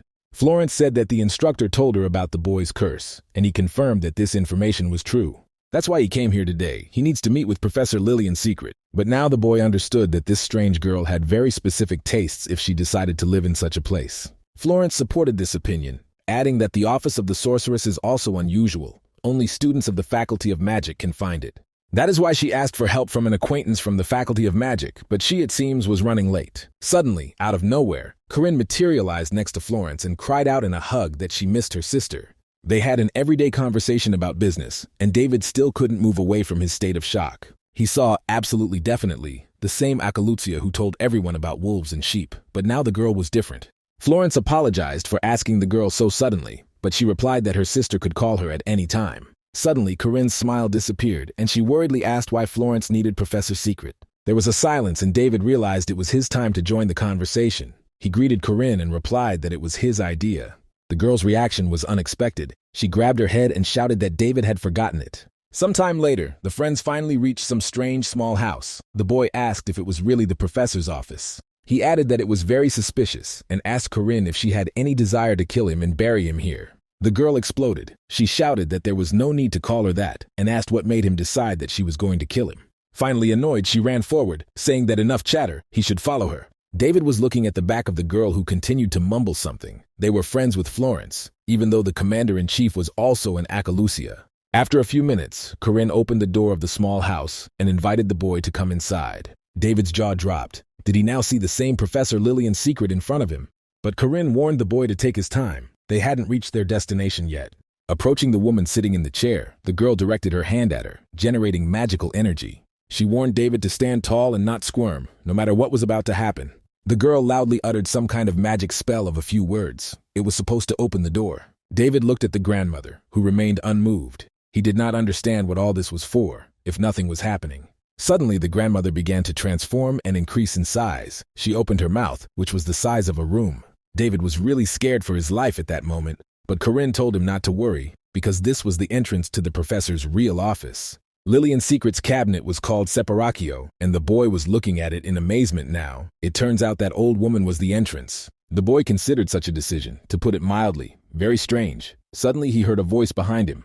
The professor flew to him through the air and said that he was probably the same student that the instructor Emma had sent. Approaching David and touching his eyelids, the woman said that everything was as Emma told her. She sensed something very sinister inside the boy. Lillian was actually the best curse expert on the continent. The main feature of this young lady who smiled in David's face was that she was 83 years old. Seeing the boy's surprise, the woman said that you shouldn't be surprised. It's for personal reasons. In fact, this body is already over 80. David asked how she manages to look so young, but the mage replied that they would like to talk about it later. Now they urgently need to remove the boy's curse. She clicked her fingers and David saw strange rings with runic inscriptions around him. But not only the boy was surprised, Lillian said thoughtfully that she would never have thought that there would be so many curses in one person. In addition, most of them were close to ancient prayers. Ordinary skills like this, you shouldn't even touch them. It's very dangerous. David asked what he should do in that case. Lillian answered that he should not worry. Their appearance and number are certainly surprising. But she in turn also keeps up with them. The woman asked to listen to her carefully. The boy's curses will materialize in his soul. David will have only one task, to find the source of these curses and destroy it. The boy looked at the sorceress full of incomprehension. He simply repeated out loud the phrase he heard. David asked how he was supposed to do this. The woman replied that everything would happen instinctively once he met the source face to face. After saying these words, Lillian touched David's forehead with her finger and wished him a safe return. The boy began to fall into some abyss. Above him he saw Lillian, who remained in the doorway and looked at him. After a few seconds, David was already looking around, looking at his spiritual world, which was created from his curses. Take a few more steps. The boy saw that he was standing in the middle of the lawn in front of his own house. David was surprised to analyze the information. Is the source of the curse in there? Inside, suddenly Willow ran past him. In the house, the girl immediately ran up to her brother. She began to admire him with interest. After some time, Willow asked her mother why the boy was sleeping all day and whether he was sick. The woman said that children always sleep a lot when they grow up, and Willow was no exception. But if David suddenly falls ill, she will have to look after him. The sister did not mind. She added that she will protect him because he is a brother. David realized that this was their house from when he was first born. This very boy was lying in the crib, over which his sister was leaning. Coming closer and looking into the cradle, he saw a little tomboy, himself as a child. This picture struck the boy. He believed that he was scary from birth. Nevertheless, David got into his past. Suddenly, the door of the house behind him opened, and the boy felt the presence of another person. The corporal's body went numb. The shadow man walked past him and was greeted with joy by his mother and sister. They obviously knew each other. David did not hear the stranger's voice, but he heard what his mother was saying about the boy in the bassinet. She invited the man to look at the child. The woman added with a smile that the boy was very similar to him. It turns out that David now saw his father's shadow. Suddenly, the mood of the conversation changed. The man pointed his hand at her, activating dark energy, and she exclaimed that her son could not be dangerous. All of her mother's objections were drowned in the magic spell, and she fell to the floor unconscious. After the woman, it was the turn of David's sister, who was sitting on her knees, looking with horror at her father and asking what happened to her mother. The man approached the child and did the same to her as he did to his wife. This picture greatly infuriated David. He was very worried about his family and did not control his emotions at all. When the female part of the family was finished, the father approached the cradle with David himself. Magic circles began to form on his hand. David recognized these runes that he saw around him. The room was illuminated by a bright light, and the boy, even closed eyes, did not help. He realized that it was his father who he had to break, the source of the curse. Lillian was also surprised. She had prepared so hard, but the mana was still used up. According to the sorceress, they were now faced with extremely strong, incredible curses. Corinne fearfully remarked that if the teacher even said so, how many curses were there in general? Lillian replied that about 10. The girl remarked that, in that case, it must not be easy for a woman to remove all 10 at once. But the sorceress replied that it was difficult and wondrous, not because of what they were working on now, just one curse out of 10. After doing his dirty work, David's father headed for the exit of the house. He stepped over both the boy's wife and sister without flinching, and the corporal still couldn't move. When the shadow went outside the house, the restriction on the boy's movement was lifted. David immediately ran to make sure that his sister and mother were all right. The boy saw that his family was just sleeping. He understood that he urgently needed to calm down. In this world, he could do only one thing. He needs to destroy that bastard as soon as possible, who, even, could not be called a father. In a fit of rage, David threw open the front door of the house and ran outside, trying to catch up with the source of the curse. But to his surprise, his father wasn't going anywhere, but was just waiting for the boy outside. David looked at the ghost with hatred. He asked what the son of a bitch had to do with him. He was silent, and David was even more furious. He demanded an explanation for what the bastard was doing to his family in front of him. Saying that he would never forgive his father for what he had done, the boy charged at him, the shadow preparing to defend itself. The swords of the two opponents collided in a fierce battle, but no matter how hard the boy pressed, his strength was not enough. He couldn't understand what was happening. The shadow was fighting as fiercely as he was, if not more. The boy began to suspect that his sword was also cursed, and, precisely because of this, he would lose significantly. Several more series of blows passed, and the boy realized that his opponent had cut his hand. The opponent was not going to stop and attack the boy again. This time, David did not have time to dodge the attack. Blood flowed from the corporal's mouth, and many wounds remained on him. The boy could not believe what had happened to him. At such rates, he would not only not remove his curse, but also die. David's extremely powerful sword could not even touch the opponent. Was he chasing him away because he couldn't do anything? Because after making his last blow, the shadow didn't attack. David couldn't let his story end like this, so he forced himself to get up because no one but him could do it. He wanted to ask the bastard a bunch more questions. Getting to his feet, David yelled that he wasn't done yet. Barely restraining his rage, the boy asked why his father did this. Neither his sister nor his mother showed similar emotions. The guy absolutely felt the connection. No stranger would ever receive such positive emotions from his relatives. Without a doubt, it could only be his father because the boy's sister Willow was looking at him the same way she was looking at the shadow. The boy with tears mixed with blood shouted to the shadows that it was him, and there was no doubt about it, from which side not to think about it. The boy realized that his opponent had nothing to answer all these questions. He clenched his sword and said that his opponent wasn't even going to explain anything, despite what he had done to his wife and daughter. A few seconds later, after a lightning attack, the boy chopped off his father's head. The head of the source of the curse fell to the ground and jumped up several times like a frog. David approached her, and leaning on one knee, said that if he doesn't want to, he can't say anything, the boy will figure it all out on his own. All David needed now was for the curse to leave his body. Unexpectedly, the boy came to his senses in Lillian's office. He heard the mage's voice behind him and looked around. The woman asked how he was feeling. The boy at first did not recognize the person who was in front of him. Was it the same witch? Lillian's secret? The grandmother smiled back at him. The guy asked why she suddenly started to look her age. Was it because of him? The woman answered that David has a good sense.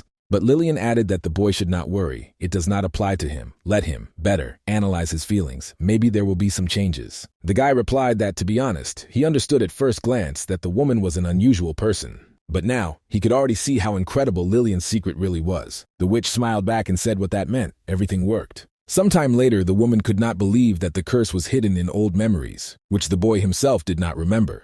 Also, it turned out that the person who put the curse on him looked like his father. The boy replied that it was possible. The magician asked why he said that. The boy himself said that it was impossible to make out the appearance of this person, but David heard what his relatives said.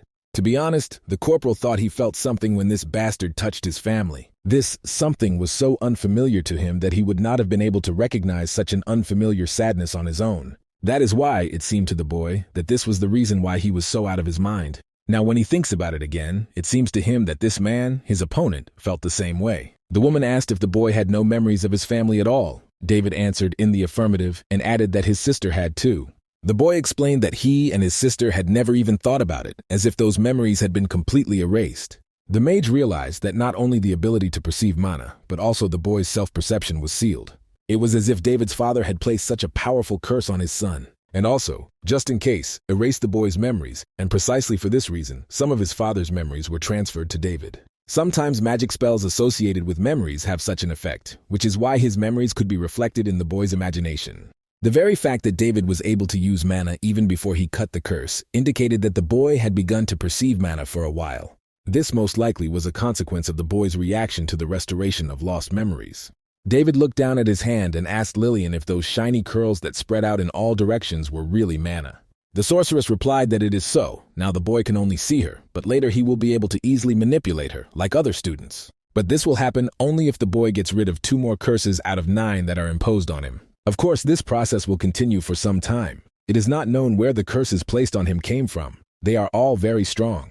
The woman said that when she was ready, the boy would receive a message from her, and for now David could be free. The boy couldn't believe his eyes when he looked at the face of the woman sitting across from him. It was again the same young girl named Lillian Secret that he had first seen in this office.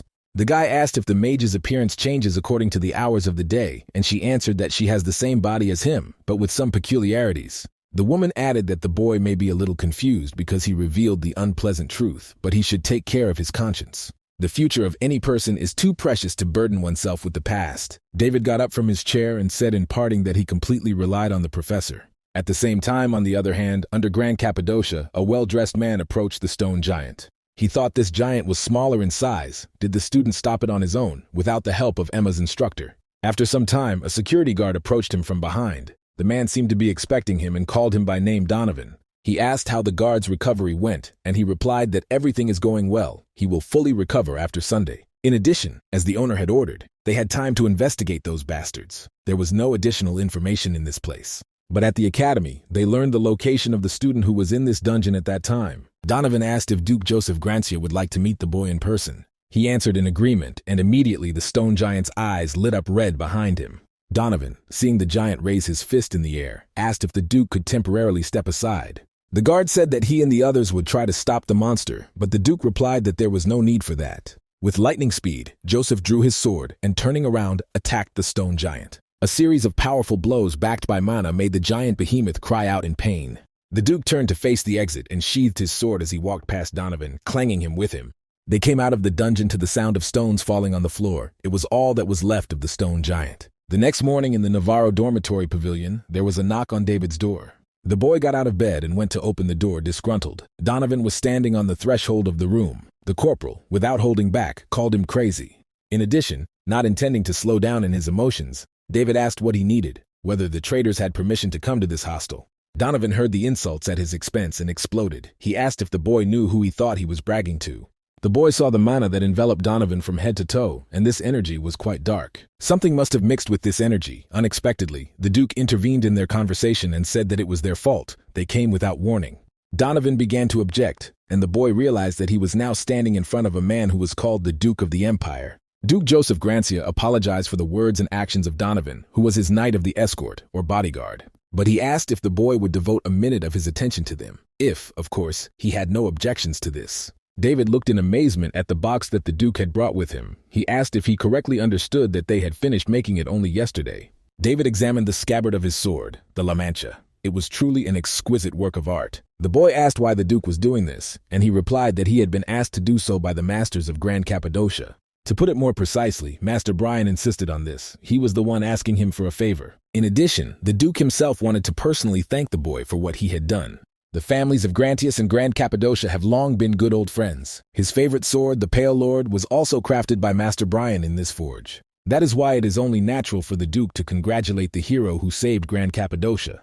He reached into his pocket and, saying that he had also prepared a separate gift from himself, pulled out something in his palm. David was impressed. Duke Joseph gave him a confirmation sign of Granzia, which even had the seal of the head of the family on it. The boy asked if the Duke had decided to give him such a precious thing as a gift. Was it not worth as much as 3 entire villages? Joseph replied that they are obliged to treat benefactors in a similar way. Now 2 more students have also received gifts. They also helped the boy in the forge, so they received the gifts of a master and an award from the Granzius family. David replied that his friends, Mary and Thomas, must now be praising the Duke as much as they could. Joseph replied that he was very glad to hear that, but they needed to move on to another matter that was bothering him.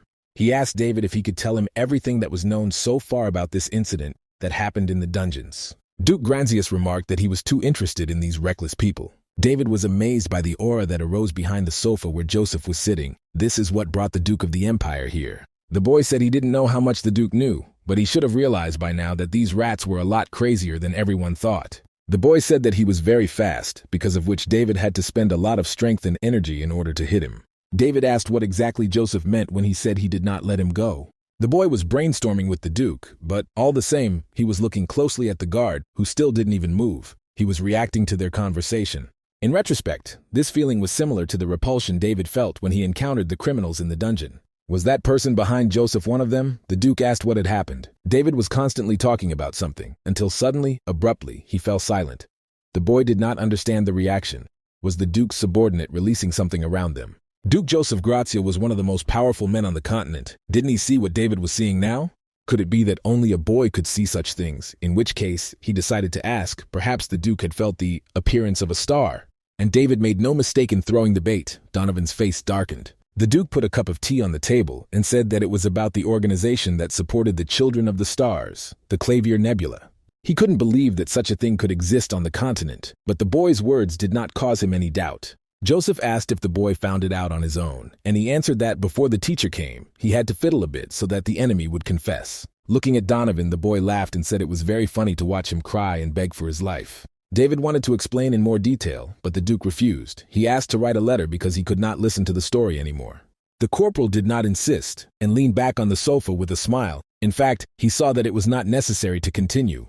The moment the boy finished his short story, Donovan completely lost control of himself. Realizing that they had agreed on everything, the Duke stood up and announced that it was time for him to go. He understood that his urgent intervention would be needed. Finally, David said there was something important to know about these people, and Joseph became curious and asked what it was. David scratched the back of his head and replied that it was a long story, and it was rude to distract an already busy person. He promised to organize everything and send a letter to Duke Grantius in the evening. The boy was sure he would be very interested, especially when it came to the part with Daniel. Donovan's reaction was immediate. That same night, the boy slept sweetly in his bed in the dormitory. He had a 10th dream. Donovan, who had slipped into David's room, drew his sword and stabbed the boy in the neck, lighting up the entire bedroom. As the light dissipated, the Duke's bodyguard realized that there was no one in the bed. David's voice behind him said that the boy thought rat number 3 would not come today. Donovan was furious, but David said he should look to the other side of the room before fighting. Sweat broke out on the guard's forehead, as the boy added that he had a special surprise for his guest today. In the corner of David's bedroom, in a chair, sat the young Duke Jeffrey, glaring silently at Donovan. After a moment of silence, Jeffrey said that his father's bodyguard should explain right now how this situation should be understood. A few hours earlier, on the top floor of the Navarre Pavilion, David had met with Duke Jeffrey. Jeffrey moved in as soon as he got word from David that Donovan was coming to attack the boy tonight. But the Duke did not believe this information, because this knight was one of the most talented and loyal in Granzia. He was his father's bodyguard. Now, immediately after appearing in the academy, the boy suddenly makes such a statement. David replied that in 4 years Granzia has changed in many things. Not going to argue anymore, the boy invited the Duke to see for himself. In any case, Jeffrey had nothing to lose. If David's words turn out to be true, the traitors may be hiding their identities from the Granzia's family. In the event of such a development, the boy will have to personally take care of getting rid of the third rat. Now Jeffrey, who listened to David's suggestion, demanded an explanation from Donovan about his behavior. David laughed. He said the rat wouldn't admit it if you asked him. The Duke was very naive. How was he going to live in a cruel world? Instead of explaining, Donovan suddenly raised his foot and slammed it down hard on the floor. Energy beams began to form from his leg, which quickly engulfed the entire floor of the room. David suddenly felt his entire body begin to grow heavier as Donovan used his aura against them. Duke Granzius' bodyguard charged at David, delivering blow after blow to the boy. From such a mad pressure, the corporal could not stay on his feet and flew away to some distance from the enemy. Jeffrey, who had seen the entire fight, yelled at Donovan for an explanation and for him to stop. But this cry only provoked the Duke's bodyguard, and he chose his master's son as his target. Donovan's attack was as swift as the previous one. The young Duke barely had time to parry the blows. It was fortunate that Jeffrey had not yet been able to control the radius of his aura and could not use the technique, because others would be affected by his anger here. These words only irritated the young man even more. Because Donovan was right in his assumptions, the Duke could not risk so much. Attacking the young man for the 3rd time, the traitor said that he really, despite all this, was very sorry. He didn't want their relationship to end this way, but that son of a bitch David ruined everything. Jeffrey noted that Donovan's skills were very different from what the boy had known and asked how long the traitor had been hiding his abilities. Donovan said that traitor was the wrong word because from the beginning, the man had never been a knight of Granzia. Jeffrey immediately lowered his hands. He said that he was convinced and David could do what he wanted. At the same moment, the corporal activated. The boy fended off the traitor's attack and said that in any case, it was very upsetting. Jeffrey did so much for the sake of one phrase. The young Duke replied that he hoped that David understood that this was a very serious question for their family. After what happened today, there will be a bloody wind blowing in Granzia for a while. Suddenly, the Duke rushed straight at his father's subordinate. Donovan saw that despite being tired and exhausted by the aura, the boy was still able to use mana. After Jeffrey struck and knocked the opponent away, he wondered which strong swordsman he dared to go up against. Donovan couldn't believe what was happening now. Was the boy hiding his power too? But there was no reason for that. Did young Mr. Jeffrey grow so much in his skill in such a short time? It simply could not be. The traitor's thoughts about the master's son's genius were interrupted by David with another attack. The boy said that, most likely Donovan was free, and now he was so sad that he completely lost his vigilance. The force of the corporal's blow was so powerful that Donovan could barely withstand the pressure. The traitor already regretted contacting these two monsters. He underestimated his opponents. David was surprised by the speed of Donovan's reaction. The boy, in turn, also did not expect that he would be able to dodge the blow. The boy was so engrossed in the thought of this that he did not notice the traitor's counterattack, and he pushed him back to the other end of the room. This attack by Donovan made a lot of noise in the dormitory, and the former knight was very angry with himself for it. The professor may come here soon. The traitor decided that fighting was an option, and it was necessary to retreat urgently. He turned in the direction of the door. The man was very annoyed. He couldn't believe that he had to go through so much trouble because of one damn boy. He understood that it was a mistake to think that his victory against these two was possible. He had to hide first, and then find an opportunity to get rid of them. The traitor's thoughts were brought out by Jeffrey's voice, which was flying towards him. Already catching up, the boy said that the guard was right. The boy added that, unlike his father, he was not yet mature enough to use the storm sword properly. But it was unwise for the opponent to run away like that. No one else would fall into his trap. The former bodyguard of the Duke himself understood that there was only one traitor who needed to be punished. The next moment Donovan looked around, he saw a powerful tornado from the boy's storm sword attack right behind him. The traitor understood that he would not be able to counter such a powerful technique, especially when this boy was so angry, but he had no choice. When a powerful gust of wind took Donovan captive, he was only able to say the word star. When it was all over, Jeffrey sheathed the sword and said that from today on, no one in the family would remember the guard. David looked at Jeffrey smiling. He said that he must have been very angry. But now, it is not clear whether they can give the scumbag in such a state to Rodolin, who replied that he only cut Donovan's tendons. Jeffrey added that, in any case, he was glad that David was there because he urgently needed to report this situation to the family as soon as possible. The boy looked the corporal in the eyes and said that they needed to list all the traitors as soon as possible. Before David could regain his composure, Jeffrey turned and ran away, finally yelling that he was leaving the rest to the boy. The corporal was displeased with this behavior of the young Duke because he was the one who broke everything here, and now he has to deal with it. David was so angry that he didn't notice someone coming up behind him until he heard a voice. The boy looked around and spoke, relieved that someone had finally come here in response to a shower of questions. Principal Donald asked what kind of storm had just happened and if the boy had been attacked. Together with the director, the boy saw instructor Emma, who was dressed in pajamas with a snake painted on her.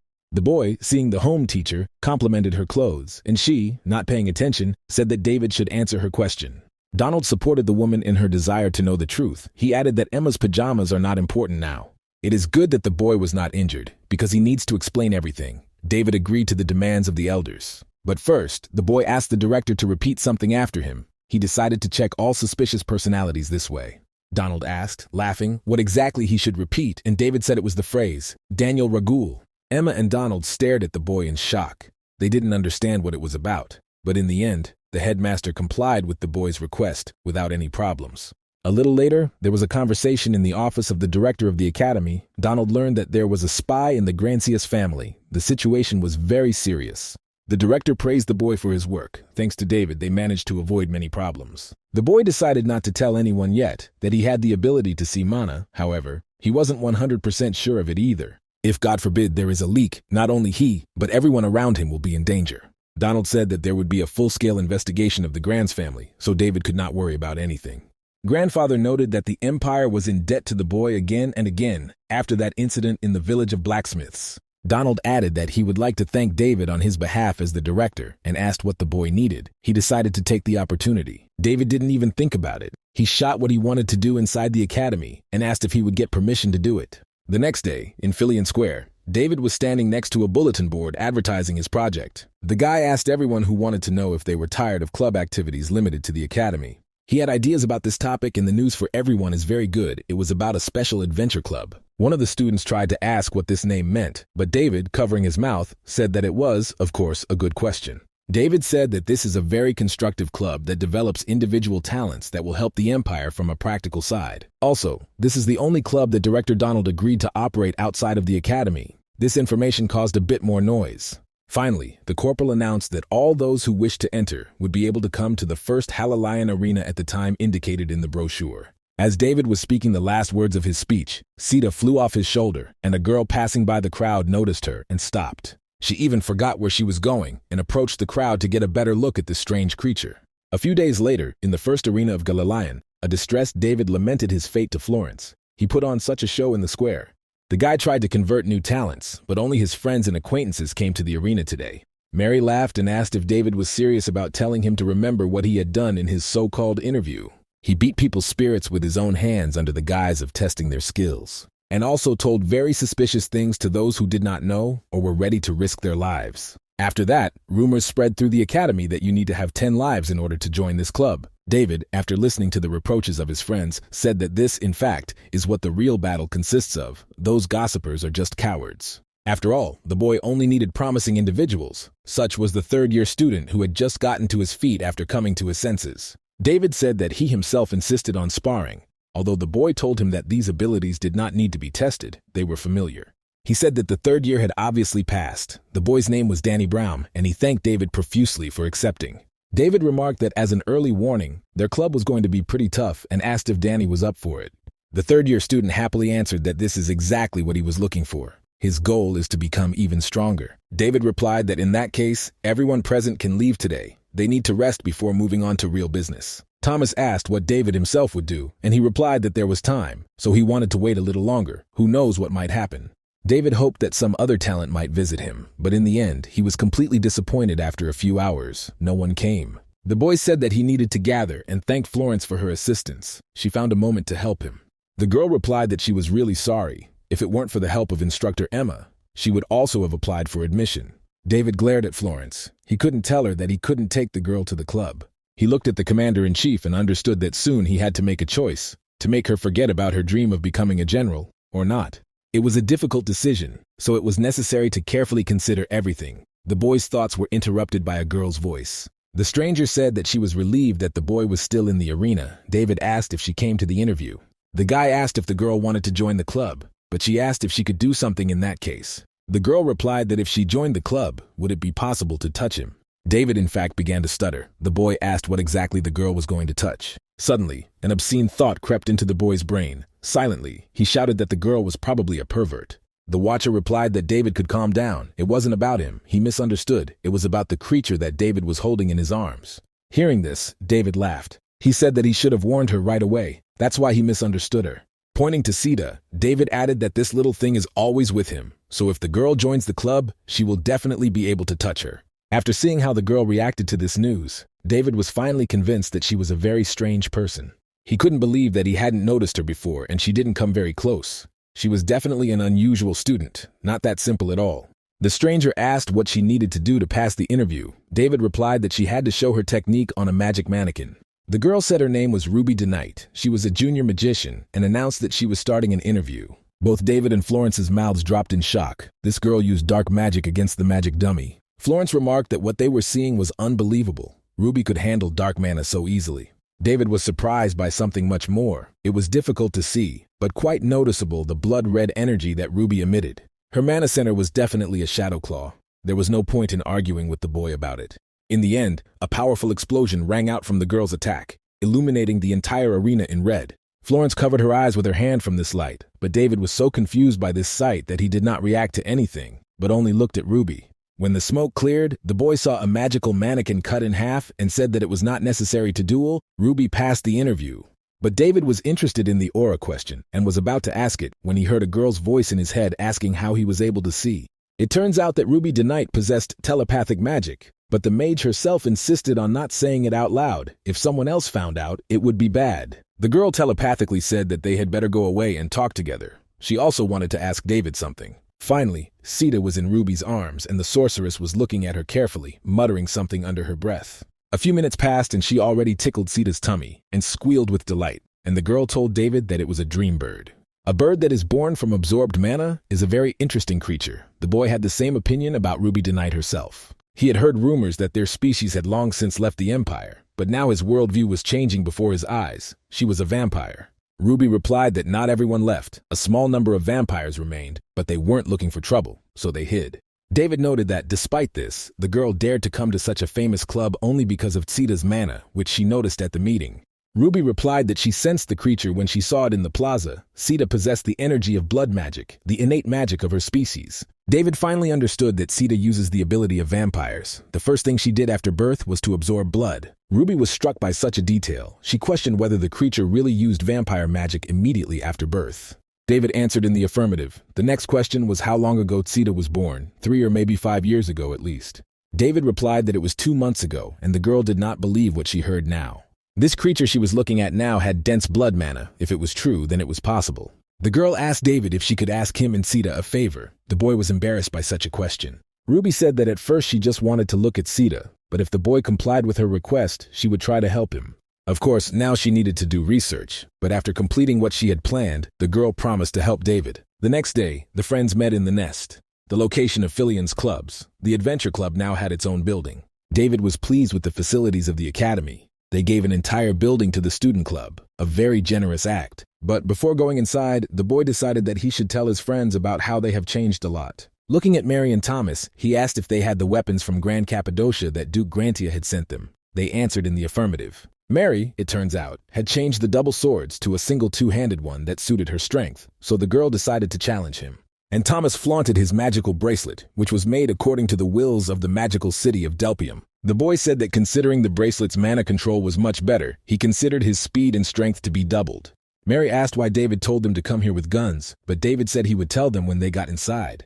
Sitting at the table, the guy said that they were, of course, interested in why he decided to create such a club. They had only one goal. David made it a point to develop his talents as quickly as possible through hands-on experience. He didn't say exactly why out loud, but he thought that his comrades should prepare as best they could for the inevitable day. The first place David suggested all club members go was a mountain range that the Empire had no idea about yet. This mountain range was called Mount Wadian, and the friends, hearing this information, were collectively frightened. David said that as they all know, places like this are quite unusual, so it will be a good experience for the whole group.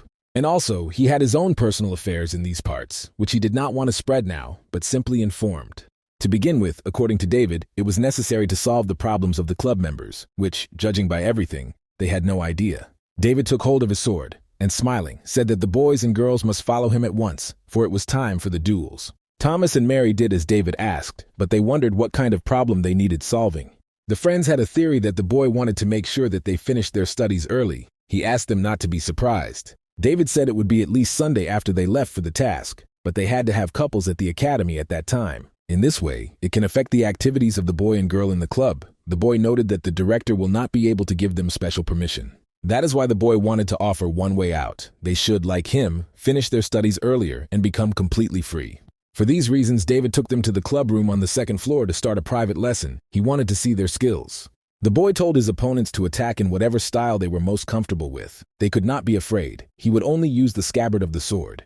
He noted that if Thomas and Mary relaxed too much, it wouldn't be as much fun, so they had to be careful. Mary looked at Thomas and said that if that was the case, they should try this option. They should show the boy how much stronger they have become in this short time. Thomas didn't mind. The girl drew her two-handed sword, and the boy began to activate one of his crown magic receivers. Mary decided to attack David first and charged forward with a blow. David managed to jump back. He really liked the girl's determination. It was amazing how strong she was. But before the boy had time to finish his thought, as he saw Thomas, who lifted fragments of the floor into the air, the magician shouted to Mary that they were starting. In the same second, all the stones that were flying around flew into one target, at David, who was standing at the opposite end of the room. The boy deftly dodged every pebble, so now Thomas could use his telekinesis in this way as well.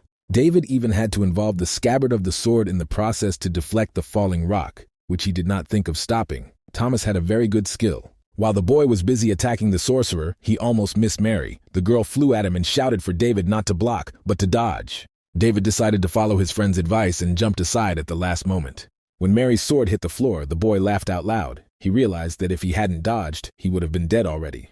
Mary did not give up. Trying to get David, she struck new blows again and again. And so, the time came when the boy switched from defense to attack, and now Mary had to block his blows, which was very difficult. David was pleased. These two had already exceeded his expectations in many ways. Thomas saw that David had already begun to push Mary away and rushed to the girl's aid, using the same technique, but on a larger scale.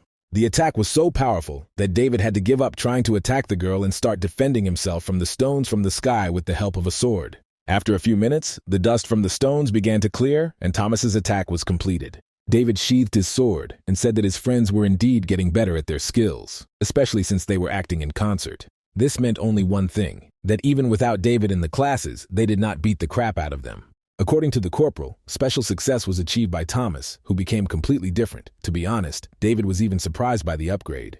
Thomas asked if the test was complete, if so, and David replied that of course that would be enough. The guy believed that the development would not last long. A month or even 2 Sundays would be quite enough. Hearing no objections from his friends, the boy said that, in that case, they would start private lessons. Thomas and Mary shouted that they had just finished sparring, but the boy did not care. He chased them around the hall and shouted for them to move more briskly. It got to the point that the girl and the boy had tears in their eyes. They shouted to the whole building to be saved from the restless David. From that day on, Thomas and Mary began to devote all their time to personal training, even reducing the hours of sleep. 15 days later, the director was surprised at the certificate of early graduation, which the boy put on his desk. All members of the Travelers Club were able to finish their classes ahead of time, and it was no joke at all. David added that, of course, not all subjects are here, but with such success, Donald should give permission to leave. The director did not cease to be surprised. The headmaster of the academy remarked that, as promised, he would give them an exit pass and wished them a safe journey and success in their adventures.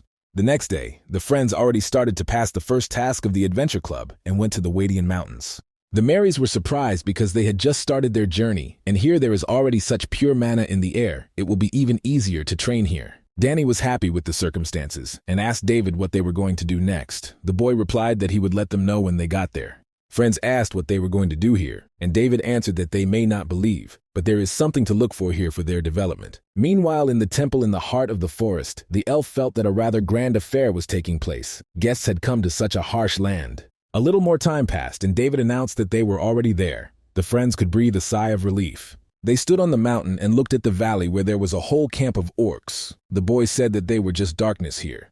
Danny was amazed that orcs had created a whole village. David replied that they are often found in such god-forsaken places where there are no people. Now these creatures are few, but they multiply so quickly that soon they can be found all over the mountain range. Because of this, all human settlements that were nearby can be affected, which is why friends need to get rid of them as soon as possible. David said that this would be the first real fight of the members of the Travelers Club. He asked Thomas and Mary if they were up to the task. The wizard replied that he was too late when David told them they were looking for orcs. And now Thomas also saw that there were a lot of these orcs. He wondered if everything would be okay with the club members after such a fight. David answered that the orcs are ideal opponents for them, but there was one but. The dominant species of these places are ogres, and their friends definitely cannot cope with them, especially with their leader, a two-headed ogre. This bastard is so strong that last time the boy almost defeated him himself. But the ogres will not appear soon, so for now, there should be no problems. The boy was already going to let the team start. Suddenly, behind David, he heard a voice saying that they meant well, but they still didn't have to. The corporal looked round and saw a stranger behind him, at whose appearance he was much surprised. He had seen no sign of the creature until he spoke. The elf said that he was just a priest who stayed in the mountains. He served an old soul with the divine name Senial. As the corporal picked up his sword, the elf asked his friends to move with him to safety. He insisted that it was very dangerous, even as David put his sword to his throat. Thomas and Mary did not understand such cruelty on the part of the boy, but he replied that there are too many crazy people walking around now. He turned to the elf and ordered him to listen carefully and not to move. When he made it appear that he would follow these terms, David shouted that Daniel was a piece of shit. Sometime later, the friends were already following the elf, who said that as one who bowed to God, he did not take well to such words. He called that moment the most awkward in the last 200 years. David replied that he could not worry. It was a cry of respect. The boy asked how old the elf really was, and he replied that he stopped counting years a long time ago, so he himself has no idea. After a little silence, a new acquaintance of friends said that he counted somewhere, approximately 1,000. This caused a very violent reaction among the students. David looked at the stranger who was sniffing the flowers on the road and reasoned that he must have lived before the beginning of the empire. But there was something else. The elf said something, however, that now was an unfavorable moment for a duel. He again answered in the affirmative and explained that lately the monsters in the neighborhood had been behaving very strangely. Another phenomenon took place. The orcs, who usually did not lead a nocturnal lifestyle, began to walk in the mountains every night. And ogres, who on the contrary, rarely left their territory, recently appear here very often. The elf believed that if the reason was not yet revealed, a little caution would not hurt, which is why he stopped the new acquaintances from carrying out their plan. The stranger announced that they could now rest in peace just here, and the boys, after a moment, found themselves in front of the portal. The elf led them straight to the temple of Senial, whom he served, and invited them into the middle of the majestic building. Danny was amazed by such a sight. The temple appeared out of nowhere. Did the elf put a magical barrier on it? The abilities of the stranger were amazing. Thomas asked David if the boy knew there was such a temple here, and David replied that the boy should have seen his surprised face. The elf looked back at his friends and again invited them to the temple. This creature was far from the unusual elf that he seemed to be at first glance.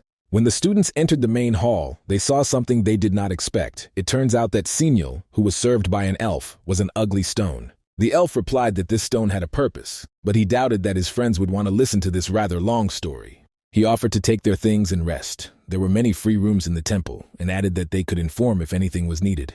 Mary said that this was the perfect moment. David could ask exactly where he needed. The boy wanted to find the cursed eye. The elf asked in amazement whether he understood everything correctly, why the boy needed this monster. After taking a closer look at David, the new acquaintance asked if it was because he was under a curse. But really, the elf didn't need confirmation. It seems he was right because he felt a very strange, dangerous echo coming from the boy. Soon they sat down in the gazebo to drink tea and talk. The elf said that he understood immediately when he saw the boy that he was a completely unusual student. David laughed, but tensed up in the middle of what was happening. He himself did not notice how he followed this weirdo's lead. He grabbed his sword, thinking that maybe he was worrying for nothing, and this elf was not related to those bastards. The boy did not see their mana in him, and he did not show any reaction to Daniel's name. Suddenly, the boy's thoughts were interrupted by the voice of the elf, who said that the boy seemed to be thinking about something. He offered him to drink tea. David looked at the liquid floating inside the cup and wondered if his interlocutor had done something to the drink. The tea was on the table in front of him, and the boy began to smell some strange smell that surrounded him more and more. He felt this for the first time, raised his eyes to the elf and the summoner, seeing a huge flow of mana around him. The elf sat calmly, not moving from his place. He just asked how the boy liked the smell of tea. He probably liked it a lot. David answered the question in an enthusiastic voice. It was as if new eyes had opened. The world played with different colors. He asked how he achieved this, and Jerry replied that it was a tea made from medicinal herbs that rarely grow. Even on the ley line, it enhances the sensation. The result should not be immediate, but due to the fact that David's energy was blocked by the curse, the changes took a dramatic turn for him. Jerry promised that he would give the boy the right ingredients and he could drink this tea on a regular basis. The elf asked not to use the cursed eyes anymore to remove his curse. The boy asked what was wrong with these creatures. Jerry replied that these monsters take away the curse, but they do so along with a portion of the wearer's life force. A couple of times won't do any harm, but if the guy does it all the time, you can't expect anything good. David's life would be in danger. He asked if the boy really didn't know these details when he wanted to use him. David replied that he really had no idea of such information. He just wanted to remove his curse as soon as possible, which Jerry could understand. Jerry advised David to stay away from the cursed eyes as much as possible in the future, because if something went wrong, the consequences could be very dire. David remembered that Professor Secret had also told him this once. Removing these curses was difficult, even for her. That is why, during the last meeting, Lillian said that she needed to prepare thoroughly. But despite the fact that David had volunteered to help, he was still very impatient that all this had happened because of him. The boy gripped the hilt of his sword and thought that if he wasn't careful, he might die before he caught the huge bastard. Looking at the elf Jerry, the boy realized that he still had no idea who this man could be. In his past life, he couldn't clearly remember if they had met face to face. But despite this, Jerry looked somehow very familiar to him. David said that he was really in a hurry. These crazy fanatics have been active lately. Jerry asked which fanatics he was talking about, and David answered that these are dark and vile people. They are waiting for the arrival of the star. The elf listened carefully to the boy's words without saying a word. He couldn't believe that the fanatics who came for the star had returned again. At night, Jerry went to the stone he bowed to. If they were the fanatics David was talking about, there was definitely something planned right now. The elf felt that another catastrophe would happen, taking with it the lives of innocent people. Jerry was worried about only one thing. Would he have to watch it from the sidelines again? And if it is not so, is this child the answer of the deity for him? Does he finally need to enter the game? Suddenly, Jerry heard David's voice behind him, asking why the elf hadn't gone to bed yet. Jerry asked what brought the boy to the main hall at such a late hour. Was it not convenient for him to sleep? But he replied that he wanted a drink. David said that he had been watching the elf all this time and wondered if this stone was a divine statue. What was the meaning behind it? The elf replied that once every 1,000 years their church takes thousands of stones to the sacred ground, which is in the farthest corner of the empire. The strongest typhoons always rage there. Most of the stones stay there for no more than 200 years, after which they completely disappear. But even in such harsh conditions, there are stones that have stood there for thousands of years, proving that they transcend time. A noble soul is sealed in these stones, and they become a divine statue and signal. The elf still remembers the day he carried this stone with his brothers. David felt that this story was very deep. The boy realized that there used to be many priests here. He wondered how Jerry was left alone. He replied that everything is more complicated than it seems. The elf understood that he had dedicated his whole life to a god who would never answer him. Jerry's faith also faded more than once, and he also once wanted to give up everything and go free. However, he was always stopped by a premonition, and now that Jerry is still here, he has a feeling that Signal's will be the catalyst. This deity, sealed in stone, could one day save the world. For the elf, it was nothing but a fate that he could not pass on to anyone. Even Elf Jerry was absolutely sure that the same time as he had said before would soon come.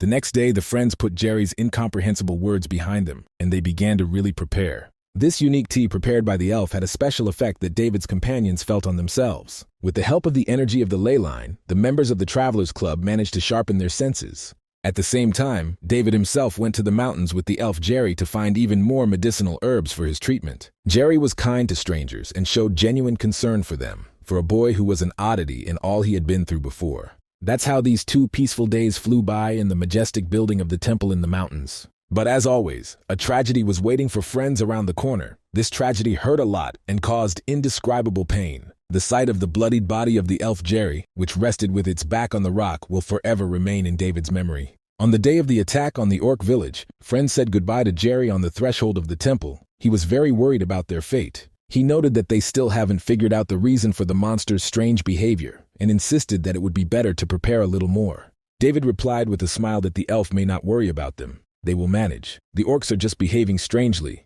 but they have not become stronger. Based on this input, it means that they won't have any problems and Jerry can't worry about their fate. Moreover, their mini vacation will soon end and they will have to return to the academy. The elf sighed. He realized that there was nothing he could do. In this case, Jerry decided to put a spell on the students that would allow them to overcome the barrier. Now they can visit the temple freely. Jerry must be sure that if something dangerous happens, they will be able to escape immediately to a safe place, here. In the end, the elf noted that friends should not lose their vigilance. Maybe their squad was strong enough, but the forest is very deep and dark. Meanwhile, in the forest that Jerry was talking about, the elf was losing her patience little by little. She couldn't imagine that it would be so difficult to find him. She realized that she would probably have to lure him out, but could she do it with the help of the dumb beasts that ran around here? In the end, the elf decided that she had no other choice. She would go there and meet Jerry herself. A detachment of the Travelers Club watched from the cliff as the orcs shared the treasures they had looted in the village. David realized that he had to act now. These creatures started robbing people. He asked his companions if they were ready to fight the orcs. It was time to disperse them. Meanwhile, the orcs were sharing their loot with each other and trying on pendants. They thought some of the treasures suited them better than human children. One of the monsters wore this pendant and remembered how the boy it belonged to whined as he killed him. Suddenly, the monster's conversation was interrupted by friends who were teleported from the top of the rock to the valley by Thomas. Orcs even completely do not orient themselves in space when Danny and Mary hit them with their swords. There was silence in the clearing. The other monsters looked at the newly arrived people with surprise and hatred. After a second, the first of them rushed to attack, but one by one they were defeated by the swords of Filian's students. Finally, it was the turn of the last two orcs, one of whom was hit in the head by a large stone. The second orc looked around in surprise at the victim lying dead on the ground. But he was so busy watching his dead henchman that he didn't notice how a large stone hit his head as well. And so, the last two dead orcs fell to the ground next to each other. The opponents of Filian's students were over. David was in awe of Thomas's advanced abilities. Finally, the boy took a shot. David, like an evil genius, leaned over the ear of his sorcerer protege and said that in this case, it was time to destroy all the monsters. A new horde of orcs ran into the valley and Thomas used all his power possible against them today. When everything was over, David's companions asked what they should do next. Thomas, with horror in his eyes, said that he was sure that he would be severely punished for what he had just done. But David approached him and began to assure him that if the boy was punished for this, they would also be punished. He turned to the rest of the team and asked if everyone was of the same opinion as him and received an affirmative answer. Danny replied that Thomas didn't even have to worry about it, even though the boy would get more than anyone else. While Thomas cried, David reasoned that the friends had done well in real combat. They had gone to the mountains for a reason. In the end, the boy came to the conclusion that they could pump up their strength a little more, but David's thoughts were interrupted by Sita's paw. David looked at the creature and asked what it was, why it was worried. Was there something in the bushes? Having walked a little deeper into the clearing, the boy and Thomas realized that they had found a captive. The girl was unconscious and covered in blood. She was firmly tied to a tree. Thomas and the corporal rushed to help. The maid shouted that the orcs had left the girl just in case. David began untying the ropes and ordered Sita to immediately apply healing magic to the girl. Sita obeyed the owner's order, and after a moment the girl opened her eyes and saw the boy in front of her, who understood that she had come to her senses. David asked if she could say anything, but instead of words, blood began to spray from the girl's mouth. The corporal, seeing this, was afraid that Sita's treatment had not worked on this captured elf. After a few seconds, the girl coped with the flow of blood and noticed that David was surrounded by a familiar manna. Was he in the temple? She put her hands on the boy's shoulders and tearfully said that he should have taken her there immediately, to Jerry's. Suddenly, the elf screamed that they were leaving, and if the friends were late, Jerry's life would be in danger. After such a passionate scream, the girl finally lost consciousness, leaving the squad of Filian's students in confusion. Sometime later, David burst into the temple grounds through the portal, loudly calling for Jerry to come to him as soon as possible. The elf was in the main hall, and seeing the boy, immediately asked why he came back. Did something terrible happen? David said to examine the elf. He said that they found her in the orc camp. This girl said that she urgently needed to meet him. Jerry listened to all the explanations, and looking again at the face of the girl who was lying on David's shoulder, suddenly made it clear that he recognized her. He said that the elf's name was Eva, and he was very interested in what happened to her. In the meantime, the friends searched the entire orc camp at David's request, but they didn't find anyone else. It's good that there was only one captive. Mary decided that if everything was like that, they also needed to return to the palace. But, unexpectedly, the girl saw Thomas bent over the monster's body. She approached the mage and asked what he was looking out for carefully. Thomas replied that these orcs were somehow strange. He pointed to the body lying in front of him and asked if it had been like this before. Mary replied that the boy was right. She could not understand what it was. Thomas said that this is the first time he has seen this in his life. It is very similar to hidden double magic. But the boy still couldn't understand why there were magic circles on these orc corpses. The elf was put to bed in one of the rooms of the temple. Jerry let out a tired breath. Now it was time to rest. David was standing by the bed worriedly, and he asked if Jerry was really unharmed. Maybe he needed help too. The boy noted that even the healing magic didn't help Eve if the elf was also poisoned by some strange poison. Jerry replied that the boy had given him the antidote so he would be fine. He owed it to David because he almost lost his precious sister. The elf said that she also holds faith in Senior. Eve used to be a believer. He looked at the girl lying unconscious in bed and said that his sister's faith was indeed sincere. He did not know how to repay such a large debt to David for saving his sister. The boy scratched the back of his head and replied that Jerry was exaggerating. But the corporal, all the same, was interested to know about whom exactly Eva warned before she lost consciousness. The girl was so worried that she even asked the boy to warn Jerry about the danger. David decided to stop going around in circles and ask Jerry directly if anything or anyone was in danger. The elf turned away from the boy so that he could not see his face and said that, to be honest, he didn't even know who they were.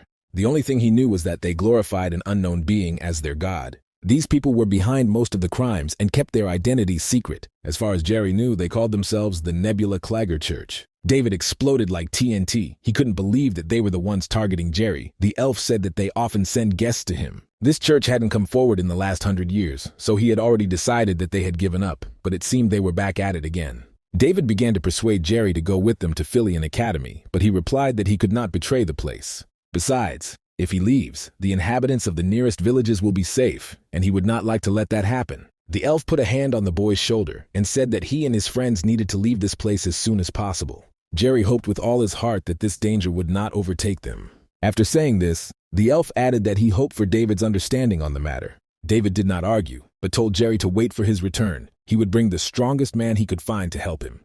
Until this moment, the boy wanted Jerry to hide and not get into fights. The elf replied that he agreed to all of David's conditions and volunteered to hide.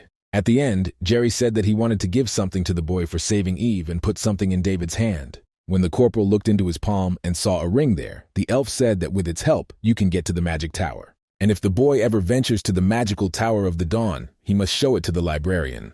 In this library, David will definitely find information about his curse. Shaking David's hand again, Jerry said that he begged the boy to be more careful and not lose his vigilance. The last few days had been very fun for the elf, and he told this to his new friend with a smile. David scratched the back of his head and laughed. He replied that they were not parting forever. The boy said goodbye and promised to return soon. As soon as David disappeared into the portal, the elf let out a weary sigh. He turned to his sister, asking if he should tell him he was glad to see her. Would it be better to return to her as a murderer sent by the church? The girl who stood with her back to him smiled predatorily and said that her brother should not talk about her like that. Turning to face him, she added that the church had not touched Jerry for a very long time. But the elf remarked that they chose her for murder. She replied that such a thing cannot be said by a person who gave a paralyzing potion to his patient. Jerry replied that there was nothing else he could do in this situation compared to their ridiculous plan. Lemaheim's shadow was captured by orcs, which is funny, but Eve said that otherwise she would not have been able to get here. It was quite difficult to meet Jerry. She tried to get his attention with monsters, but it was predictably not enough. To help the elves, unexpectedly, they turned to the eyes. These children really had a lot of energy, which could be useful to Eva. Of course, at first the girl wanted to lure her brother out by slitting their throats. But suddenly, Eva remembered their old days and decided not to. She asked if Jerry was affected by this information. The elf looked menacingly at his sister and replied that if she did that, he would not let her go. The elf laughed. She was not afraid of Jerry's threats. Her brother wanted her to stop joking. Suddenly, the girl really stopped and said that it was time to follow the order of the church. Eva said that her task was to convince Jerry Lamachin to go to the other side. If he refuses, Eve will not even flinch. She will resolutely kill her brother. David, who had almost reached the settlement of orcs, suddenly felt something unpleasant. He looked around and looked in the direction of the temple. His comrades appeared behind the boy and rushed to him. They had been looking for him for a long time. The boy asked if they searched the orc village, and Mary replied that there was no one there, but Thomas found something suspicious. David asked what exactly. The wizard said that right after David left, he found something strange on the body of the slain orc. The boy had never seen such magic circles before. David even wondered if he had heard correctly. While the friends were talking and discussing all the details, a powerful explosion sounded from the side where Jerry's temple was located. But not only the explosion created a danger for friends, unexpectedly, a two-headed monster flew to their lawn. It was a two-headed ogre in its own person, and it was incredibly fierce. The monster could smell human blood. Meanwhile, a life-and-death fight also took place in the temple itself. A sister tried to kill her brother. But Jerry was not fooled. He used the Ventus technique against Eva. In a matter of seconds, a huge tornado formed in front of the girl, which was rapidly approaching her. But Eva was not frightened by this. On the contrary, she was delighted by such a reaction of the opponent. The girl believed that this is exactly how her brother should be. She wanted to make him fierce. The elf was not going to just fight back. She accumulated a huge stream of energy and directed it towards her brother.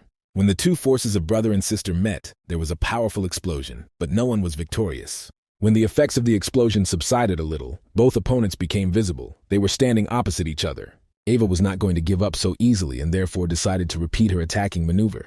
But even this girl's attack was repelled by Jerry's powerful protective shield. It seemed that her brother was stronger than her. In the end, due to the strong pressure on each other, the relatives caused another powerful explosion, which threw both of them in different directions. Eva laughed out loud. She noted that for an old man like Jerry, he was still smart as expected. It was a great loss for her to kill such a beautiful specimen. The girl asked if Jerry had decided to change his mind and join at least temporarily. She assured that the brother could claim a good position, but he replied that he had to refuse. He had no desire to serve the heresy. Jerry noticed that Eve was rusty. Who would have thought that she would be so slow? Her church did not follow its wards at all. The girl was not angered by her brother's remarks at all. She replied with a laugh that she just hadn't warmed up yet. She said that Jerry was so focused on making time for the kids that he didn't pay any attention to her. He also played such an idiotic scene in front of that boy in order to send him away as soon as possible. Jerry said that if the girl crossed the line, she would definitely not be able to come back whole. Eva laughed. She was not afraid of her brother's threats at all. She considered herself very resourceful.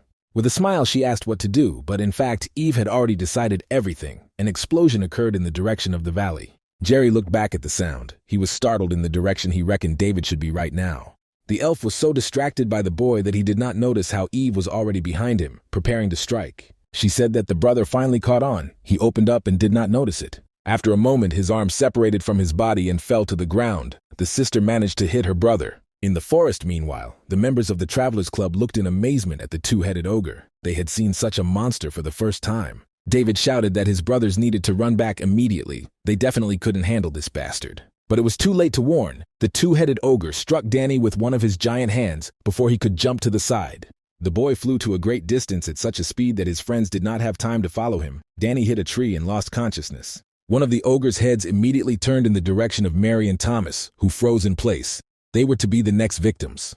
The girl saw how the giant monster swung one of its fists at them. She knew that she had to run.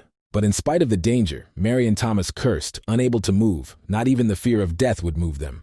Friends were saved by David, who at the last moment managed to block the blow of the monster with his sword. The boy held the fist of the two-headed ogre with his weapon and made his friends worry about himself. David repeated his request that Mary and Thomas take Sita with them and run. The corporal was going to deal with this giant bastard on his own. Suddenly, the ogre's pressure gave way to a decisive blow, which the boy countered with his sword. David shouted that his request should be fulfilled by Thomas and Mary as soon as possible. They agreed without thinking. David looked closely at the muzzle of one of the ogre's heads and clearly saw a magic circle in its eyes. The boy remembered that this circle looked the same as the magic circle on that giant in the dungeon. David grabbed his sword. There could be no mistake. This was Nebula Klager's organization. While the boy was thinking, the two-headed ogre delivered his blow. David managed to jump to the side. Any attack from the boy was met with furious resistance from the monster, but he was not going to give up. David noticed that the two-headed ogre remained as steadfast as last time. The monster brought its fist in for another strike. David didn't have time to dodge, so he had to hold back the opponent's pressure with his sword. Good thing it was strong. This strategy was prematurely unsuccessful, because the size of the monster, after all, greatly exceeded the size of David. After a few seconds, the corporal had already flown to a great distance from the enemy, to the other side of the clearing. But Sita's eggshell sword served the boy well instead of a shield, deflecting the energy of the ogre's attack. The monster was just as strong as before. The ogre, realizing that he could not get the nimble boy with his bare hands, uprooted one of the trees that grew around the clearing. In fact, at any time, David would be happy to meet this monster again. After all, they had an unfinished match. But the two-headed ogre did something it shouldn't have done. It attacked David's friend Danny. Thomas and Mary ran over to the boy, who was still unconscious, and began treating his wounds with Sita's help. David could not forgive the fact that his comrades were wronged right in front of him. The guy quickly jumped up from his seat. He was tired of the game of hide and seek and empty chatter. He moved in a complex trajectory so that the two-headed ogre could not calculate his path and repel the attack. In a few seconds, the boy overcame the path to the opponent and jumped out of the treetops above his head. 9 remembered that in his past life he never managed to catch this bastard. It only happened because the boy was never able to break through his thick skin and cause damage. But now, today, everything was different. With this sword and the technique his instructor Emma had taught him. The boy used Emma's fourth form style called Sword Whirlwind against the opponent so he could pierce the monster's skin. Everything lasts no more than a few seconds. In the end, the boy flew over the ogre and landed on the ground. Having lost his enemy from the horizon, the ogre began to turn his head in all directions. David said that this should not be done. This is absolutely ridiculous, because everything was over for the two-headed ogre. He was already dead. After a second, the monster crumbled into small pieces. The boy sheathed his sword. He was not very pleased with himself. David still had room to grow. The boy fought for a very long time with such, in fact, a weak opponent. The giants who were waiting for him in front were much stronger. David called his friends and they quickly came to him. Mary was holding Danny on her shoulders. The corporal asked how the boy was doing. The girl replied that you cannot worry. See to help to provide first aid. Now they need a professional doctor. But apparently everything was not so bad with the boy's condition. David felt a real relief. The corporal ordered his friends to take Danny with them and head back to Philian Academy. Thomas asked what David himself was going to do. The boy replied that he would go back to Jerry's temple. He couldn't ignore the powerful explosion he heard before the battle. But when David passed through the portal, he was struck by the sight of the destroyed temple. David left here very recently and did not understand what had happened here. Looking back, he saw a one-armed Jerry approaching him. The elf, ignoring his pain, asked if David was okay. He was greatly relieved. He said he was sorry for not being able to help them, but his body was still not right. David couldn't understand what he was saying. The boy believed that no one could be protected in such a state. He asked what happened and who did it, but the elf replied that he should go away. Jerry noted that things are quiet now, but no one knows when the attacks will start again. Before the elf could finish his sentence, his body was pierced by hostile energy. David looked at his already close friend in shock, and the blood of the elf splashed on his face. While a shocked David was trying to figure out how to help Jerry, Eve landed on the ground behind him. The girl said that she almost stretched her legs and asked if it is possible to do this with friends. In fact, Eva never thought that, even without one arm, Jerry would be able to perform such a strong technique. The last powerful tornado almost took her life. The destruction was very strong. Eva looked at her brother and asked what would happen if she really died. He only cleared his throat in response. The elf remarked that if it wasn't for the protection of the stars she was under, who knows what could have happened. Looking at David, she said that it must have been really amazing to survive a battle with a two-headed ogre. Eve finished her taunt and said distractedly, she remembered that David was seeing this face for the first time. They could say hello again. The girl ran her fingers over her head. Her hair became half blonde. She thanked David for saving her. Finally, the boy realized that it turned out that the elf was this fierce monster, Jerry's sister. The guy couldn't believe that he personally brought the girl to the temple to do this mess. Eve thanked David for helping her cross the line. The elf promised that precisely because of this, she would kill the boy very quickly so that he would not suffer. After a second, Eve's energy rays flew towards David. The boy did not expect such a speed. When all the effects of the explosion settled down, Eva saw a large gash in the place where David was standing with Jerry. There was no trace of the boy. She could not believe that the boy was able to evade and even save her brother. He is not such an ordinary boy. David, meanwhile, bent over Jerry's body and ordered Sita to begin healing immediately. The elf absolutely needed to be saved. The little dragon strained all his neurons and activated the healing rune. There was no time to waste. David was furious. It wasn't enough to destroy the forge and spy on the Duke. They also crawled here, the Clavier Nebula. Eva laughed in response to the boy's anger. For her, these claims sounded quite funny. Eve assumed that the guy had to meet her kids. She heard that there was a guy who was destroying followers who were doing their tasks. In this case, it turns out that this extremely strong guy was David himself. Eva could not believe that the boy could reach such a level at such a young age. It turns out that the children suffered quite deservedly. The girl gave the boy blow after blow and he barely had time to dodge. The elf said that she was very interested in David. The boy deftly defended himself, but Eva wondered what else he could show against her. David saw the reflection of Eve on the blade of his sword. He realized that he must defeat the elf in one blow. The guy decided to attack. The roles in this match changed very quickly. Eva had to retreat. David tried to press down on her defenses and quickly threw one blow after another, their swords constantly crossing. The elf said that the boy loved her very much and even pity would kill him. Eve offered to join their sect. Jerry's sister assured him that she would take care of the boy and asked if he liked the offer. but he replied that the girl was talking nonsense. Eva replied that he can't break. He has no choice and released streams of energy that were not directed at David. The energy changes all hit Jerry, who was lying next to the rock. The elf even came to his senses from the pain. When Jerry's scream rang out on the lawn, Eva remarked that if David refused, she would kill her brother first. While the elf was telling David to flee immediately, Eve said that Jerry's life depended on the corporal's choice. But the girl's pressure did not make any impression on the boy. He replied that his choice was to cut the girl into small pieces. He yelled that Eve was a crazy bitch and charged at her, forcing the elf to jump to a safe distance. When Eva landed on the ground, she sighed theatrically and said that she didn't even know what to do now. After such an answer, the girl wanted to have the boy on her side even more, but David's resistance was furious. Jerry watched the match with the last of his strength, but he already felt his consciousness leaving him. Eve was delighted. She reasoned that it had been so long. She hadn't met such a talented swordsman in a long time. Suddenly, the elf grabbed David's hand when he tried to attack her once again. She looked at David and slowly said that she was really sorry to kill him. She asked him to stand straight or she might kill him. A second later, the boy received his first wound. Eve said that when David opened his eyes, the light of the star would be waiting for him.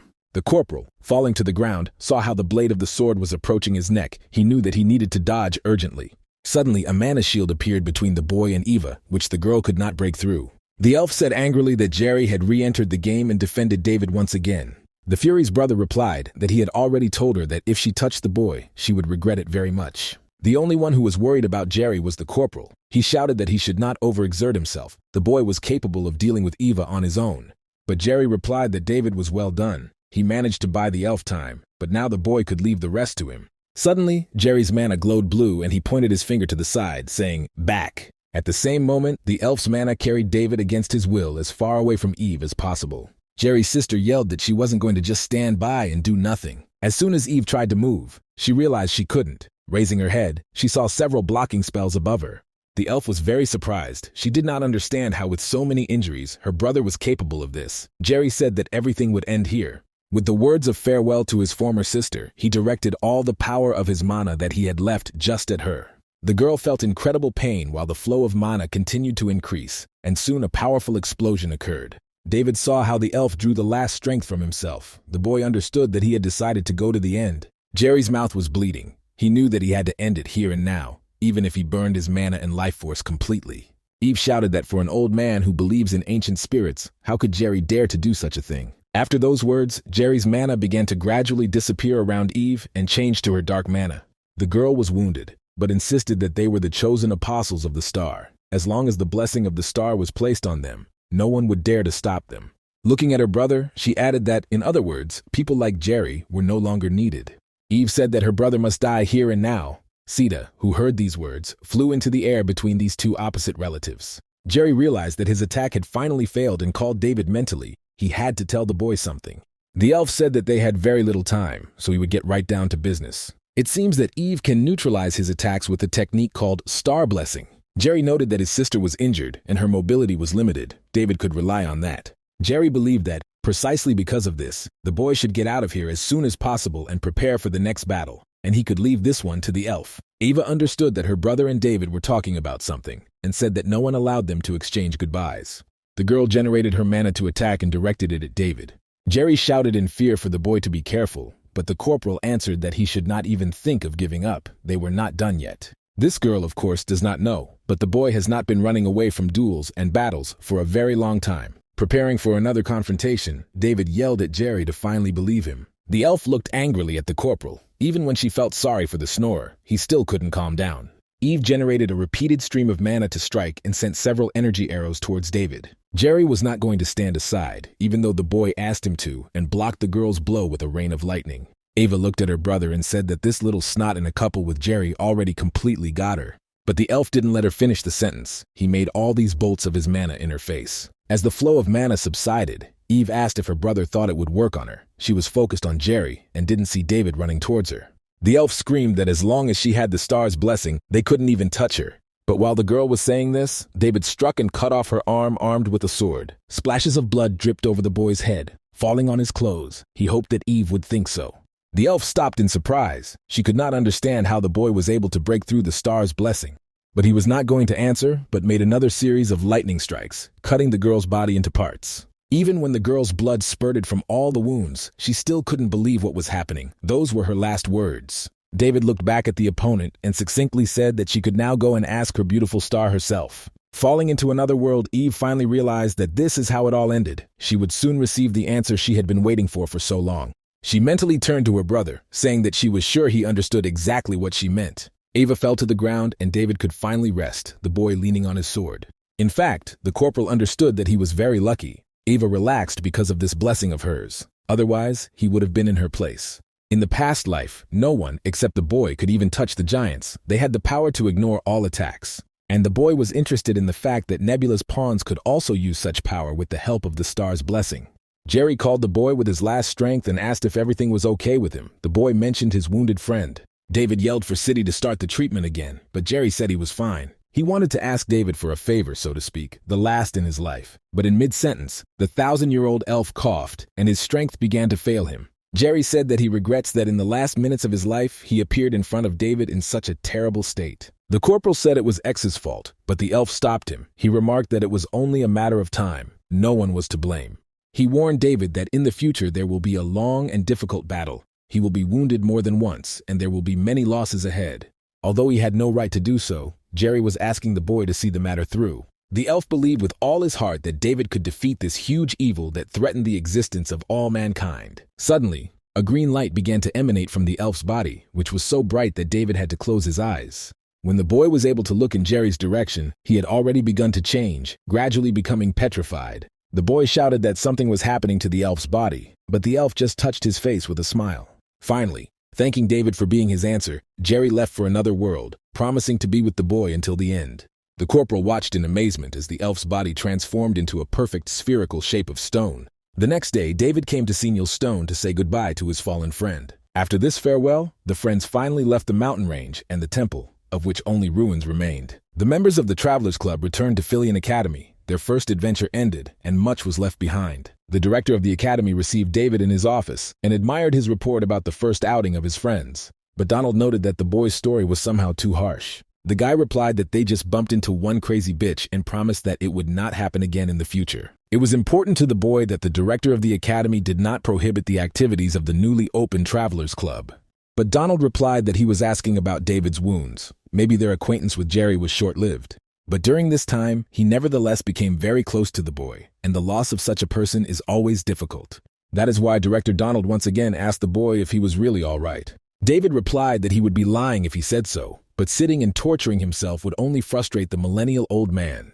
So David was of the opinion that the principal had nothing to worry about. He thanked Donald for his concern. Donald understood the boy's behavior and what he was trying to suppress in himself. He said that this time he would close his eyes to everything that happened. A group of travelers destroyed an orc village and also managed to defeat a criminal who was quite powerful. He couldn't punish the students for their achievements, but if the boy shot someone from this organization again, he had to promise that he wouldn't take any chances. Whatever happened, Donald was the man in charge of this academy. He couldn't sit back and watch his students get maimed. David replied that he promised, and saying goodbye, very quickly hurried to the exit, promising to meet Donald before the next sortie.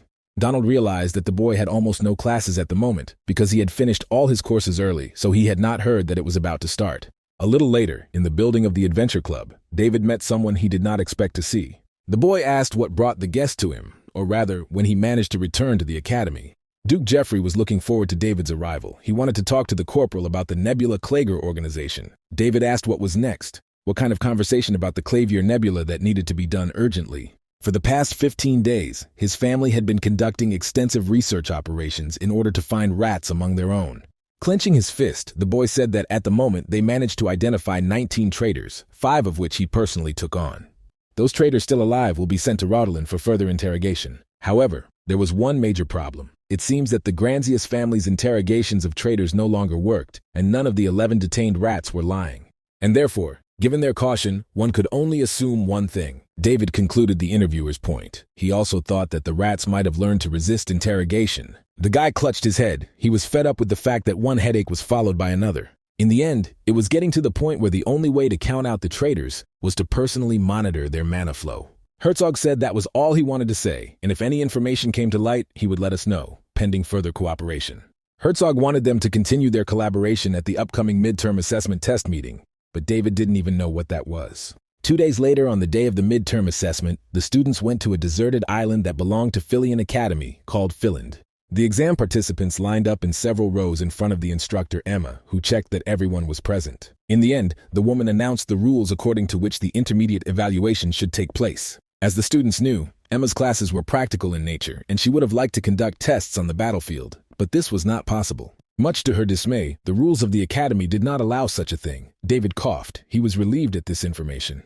And instead, test participants will be placed on the territory of the island and will be able to take part in real battles without restrictions. Of course, students may not worry about real death. For this case, the academy has prepared protective equipment. As soon as the owner is unable to continue the battle, the spell will work, which will move him to the square of the Philion Academy.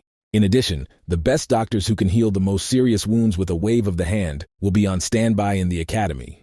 The instructor concluded that students cannot worry about methods and means and can enter any battle and give their all. Finally, the woman announced that her students would fight and kill to the fullest today.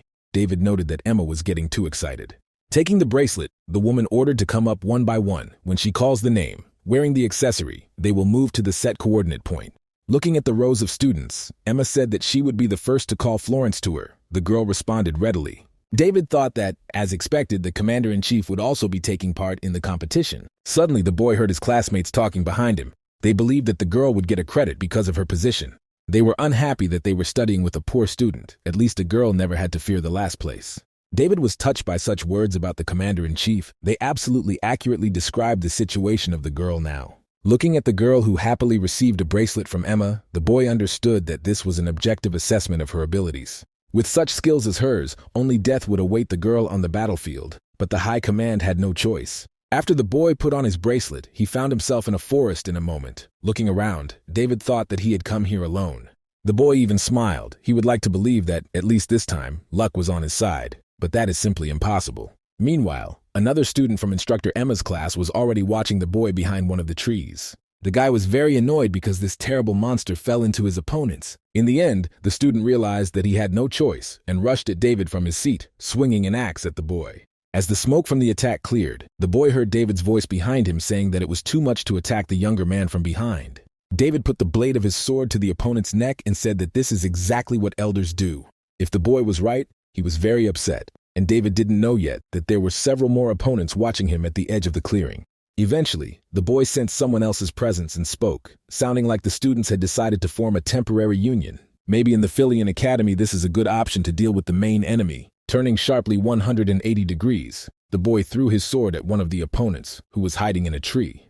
When one of the students dropped out of the game, David said that this was clearly not the best strategy right now. The leader of the temporary coalition shouted that the surprise attack plan had failed, and everyone should prepare for a fight. Even a monster cannot stand against them all at the same time. They have a great advantage in numbers. But David calmly replied that he was not against the fact that they all attacked in a group. Yes, even, it was more interesting. A few minutes later, the boy was already hiding the sword in his sheath. Maybe because the opponents were sophomores, it took some time. David was worried about Florence, who at that time was driven to the edge of the cliff. Her opponents did not think that the girl would last so long. But looking at the girl now, the boys had no doubt that this was her end. The chief among them asked why Florence didn't just give up and finish the test.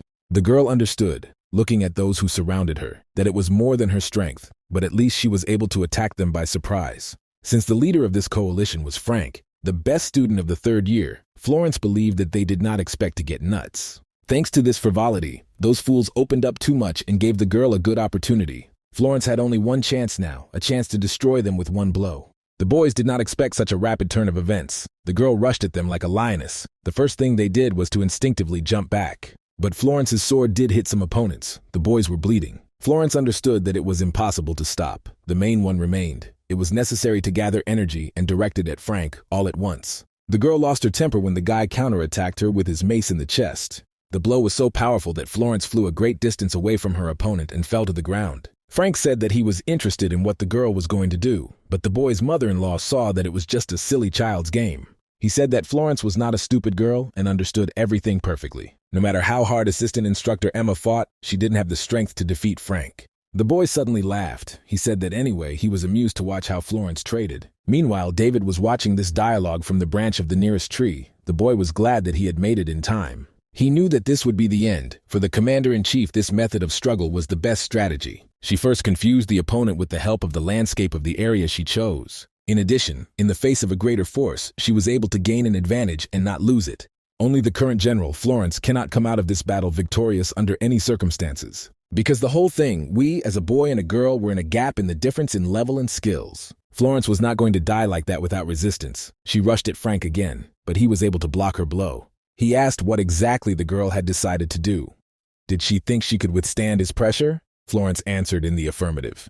She replied that the exam wasn't over yet if the boy hadn't noticed, and there was no way she was going to give up. Suddenly, the girl attacked Frank with such pressure that he could barely hold his mace in his hands. But no matter how strong the commander-in-chief's blow was, she saw that she was only able to scratch her opponent's face. Frank got angry. He shouted that Florence was good at annoying other people and slapped the girl on the back. When Florence fell to the ground, the boy said that as a student who was not keeping up with the program, the girl behaved with dignity. But what happened? Why is the girl upset? What was she counting on, directing her blade against him? Was she hoping for support or some skill? Why didn't she want to give up and fight against a freshman without outstanding talents? To be honest, it seemed to him that the girl understood better than anyone that she had no chance against him. But in that case, Frank couldn't fathom what the hell kind of girl did it and dared to take such a ridiculous step. Florence was silent for a while and then answered that she just had to do it. The girl remembered her past. Emma's assistant said she should become a general. Frank chuckled loudly. He didn't understand what it was all about. Florence answered that it was directly related to the match. For the sake of her dream, she should not give up. The girl believed with all her heart that this dream was her destiny, which nothing could replace. Frank swung his mace at her and said that it was time for the girl to stop talking about a dream she had no idea about. Lowering his mace at Florence, the boy said he didn't want to listen to any more of this nonsense. But Frank did not expect that the girl would have a defender. David cut the boy's mace in two with his sword. The corporal apologized for interrupting the conversation and added that he thought Frank should stop. The shocked third year did not understand what had happened a few seconds ago and why this boy was thanking him for aging. But Frank had no chance to develop this thought because David cut him with a sword. Choking on his own blood, the boy chastised himself for being so careless. David sheathed his sword and asked if Florence was all right. She thanked him for saving her. The commander-in-chief was interested in how the boy ended up here now, but David was not going to answer this question because he considered it trivial. David admitted that he would like to hear something from Florence, and that is why he protected her from her opponents. The girl looked at David and asked if we would talk about why she wanted to become a general. When the body language confirmed that she understood correctly, Florence asked why he was interested in this question. He replied that it was important to him. Emma's assistant lowered her head sadly and asked the boy if he had heard anything about the Night of the Fang. David asked if he was talking about that invasion incident 10 years ago, the first battle between the Empire and the Beastmen Alliance. In fact, the Beastmen wanted to stop the expansion of the Empire in the north, but that night the girl lost her family. Florence remembered how, as a little girl, she would ask where her mother and brothers were going because it was dinner time. Her family looked at her, standing on the threshold. The girl was still too young to understand the events that were happening around her.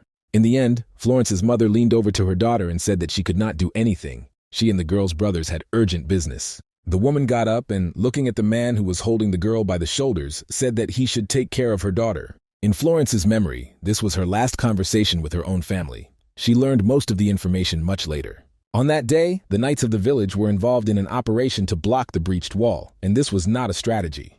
They were simply thrown there to die. Everything happened because of mistaken thoughts about the power of beastmen. This day became a tragedy. Soon, as David probably knows, there were negotiations to end the war between the Empire and the Beastmen Alliance. Instead of relinquishing the Beastmen's territory, the Empire incorporated them into its fold. But for the village of Florence, whose residents were sacrificed to achieve this result, nothing has changed. The Empire, after all, installed ridiculous tombstones in the cemetery. The girl remembered how in this cemetery she saw one of the surviving soldiers who had lost his arm and was crying over the graves of his comrades. He stood next to her and shouted at the tombstones, not understanding what his comrades had died for. Someone could say that those events were a noble sacrifice, but the girl did not agree with this. If it were not for this, her relatives would not have died. They could negotiate peace at first, and if they did fight, there were many other ways to take advantage of the terrain. On that day, all these deaths were not a noble sacrifice. It was the negligence and incompetence of the leadership. She knew that for sure. Even now, telling the story, the girl understood that she still could not bear it. Florence said that she was going to become a general so that there would be no more senseless victims. The girl was sure that she would achieve her goal of becoming the best commander-in-chief of the empire, because a memorial monument, which depicted those who could still live, was not needed by anyone. Suddenly, Florence realized that she was very passionate about your story and asked for forgiveness. David replied that the story was not a pleasant one. But thanks to the fact that Florence had finally opened up to him, the boy now knew something absolutely certain. David finally decided, as expected, that he would not be able to abandon Florence. But at the same time, he would close his eyes to the death that was approaching the girl. He did not want to experience it again. The death of Jerry was enough for him, although the boy knew him not so long ago as the commander-in-chief. Suddenly, David and Florence's conversation was interrupted by a flow of blue mana that increased by the second. Florence immediately recognized who it belonged to, and David gritted his teeth. The boy was so impatient. He turned to the girl and said that it seemed their time was coming to an end, so David decided to say something short. He asked if the girl was familiar with shadow mana. The conditions for her awakening are difficult. When she learns to use it, she will become much stronger. The guy said that one of his friends, referring to the commander-in-chief herself, had made a name for himself on this and that he was the same as Florence.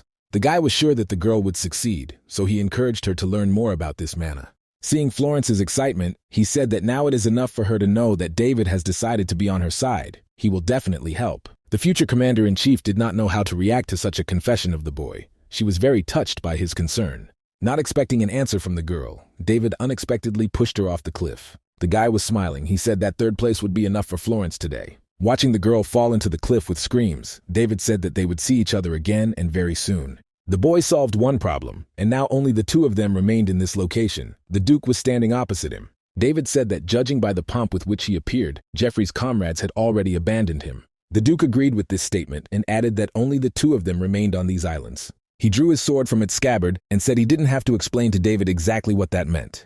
The corporal imitated his action and replied that he did not need an explanation. Such circumstances were already known to David better than anyone. He noted that Duke Jeffrey had wanted to find out for a long time, and now the moment had come. The two Parubkas crossed their swords and a bright light shone on the rock. The energy in both was very powerful. Now it will be known who is the coolest. Florence woke up with a scream of terror. She still thought that she was in a state of falling. But seeing in front of her a crowd of students who were looking at a big screen in the sky, the girl realized that she was already in the academy. After examining herself, Florence realized that she had been healed, which meant that she had failed the exams and returned. Suddenly, the girl remembered what David told her before she passed out. Florence took third place. This could mean only one thing. Only these two crazy people remained on the island. Meanwhile, the fight between the boys turned into a chase as Jeffrey tried to catch up with his opponent, who was flying through the forest. Realizing that David was too fast, Jeffrey activated his mana that flew in front of him and swirled the air into a tornado. David called the boy a bent bastard. The Duke had learned to split his storm sword and direct it straight into the target. Of course it was dangerous, but if the Duke decided to disperse his force, David had a chance to counterattack. The guy used one of Emma's instructor's styles called Long Sword against the Duke. As the two opposing forces clashed, a powerful explosion rang out again. David barely managed to block the Duke's counterattack. If he hadn't split the power of his aura, the boy would have already lost. David wondered what, after all, had happened. The growth of Duke Granzius exceeded all his expectations. Jeffrey's wielding of the storm sword comes off much more skillfully now than when they captured Rat Donovan. He even matched David in attack speed, and then he lacked speed as much as it was possible. David noted with great displeasure that this bastard had become much stronger than he had been at this age in his past life. The Duke was also surprised. Of course, he did not use the storm sword to the full, but he could not think that the boy would deal with him like this. David could really cut through mana, and also the boy had mastered the technique of Emma's instructor's sword to perfection. He had increased his skill. Suddenly, Jeffrey felt that due to the increase in speed with the help of mana, he was already almost at the limit. He needed to finish as soon as possible. And David thought that if the Duke adapted even more to his movements, the boy would have no chance of winning against his technique. David prepared for another attack. It was not possible to pull anymore. It was necessary to finish Jeffrey right now with one blow. Another fight between the two students ended in a draw again. They were wounded, but still standing. Time was running out, so David decided to try again and rushed in the Duke's direction. For his protection, Duke Granzius activated the storm sword again, which raised a large tornado in the middle of the clearing. But Jeffrey's attack did not have enough power. When the wind dissipated, the boy saw David in front of him. Duke said that the boy had to urgently dodge the storm sword, but even after doing so, David still managed to counterattack. While Jeffrey was busy assessing his condition, David attacked him a third time. Duke Granzius smiled when he saw his opponent's actions. He said that David never tired of surprising him. David did not like being laughed at and replied that he had cut Jeffrey with a sword, and he was still so pleased. In the boy's opinion, the Duke was really a sick bastard. They met again in a fierce fight, inflicting yet another injury. The character of both gifted students was very stubborn. Each of them wanted to win for himself. The audience at the academy, meanwhile, couldn't take their eyes off the screen. They couldn't believe that this was a fight between first-year students. They thought it would be more fair if the academy held a separate exam for them. Even if a war broke out there, the forest wouldn't be so badly affected. Florence, hearing all this talk, was very worried about David. But Emma was satisfied. This fight was interesting. Both candidates have grown a lot since entering the academy. However, the woman could clearly see that both fighters had already exhaled, so whether they wanted it or not, the next exchange of blows could be the last. The boys stood facing each other, swords crossed, none of them willing to yield to the other. Herzog said he was lucky to meet such a worthy opponent. Joining the academy was his best decision. Jeffrey asked if the boy felt it was time to end their match. David replied that he felt the same. It was necessary to put an end to it because it seemed to him that feelings of attachment to the Duke were emerging. The boys attacked each other again. A third powerful explosion took place. Jeffrey was going to go all out and warned his opponent he wanted David to show him what he was capable of. Hearing these words, the corporal smiled. Once again, the boy was convinced that the Duke of Granzia was, absolutely definitely, mad. But after saying these words out loud, David thought that he was obliged to win this boy over to his side. But before doing this, it is necessary to finally show the Duke which of them is the boss on this island. David jumped forward and punched Jeffrey before he had time to orient himself. The boy had already flown behind him.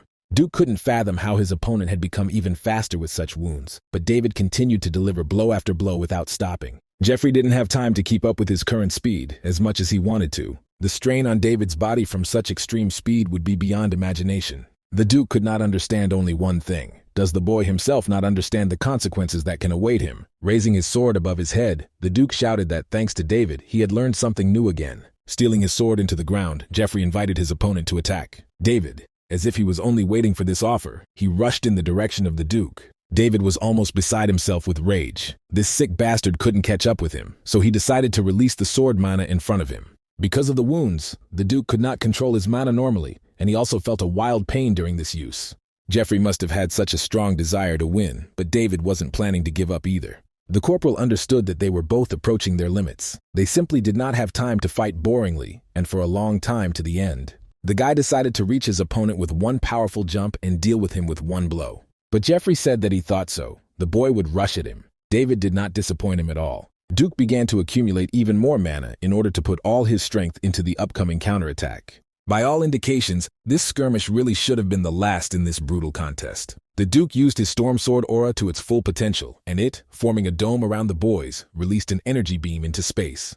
The shockwave destroyed everything around the two opponents and turned the living forest into a pile of upturned earth and rocks. When the energy of mana settled in a huge gap, David and Jeffrey were left standing as well. While the Duke struggled to hold on to his sword, David decided to seal the score and lunged at him.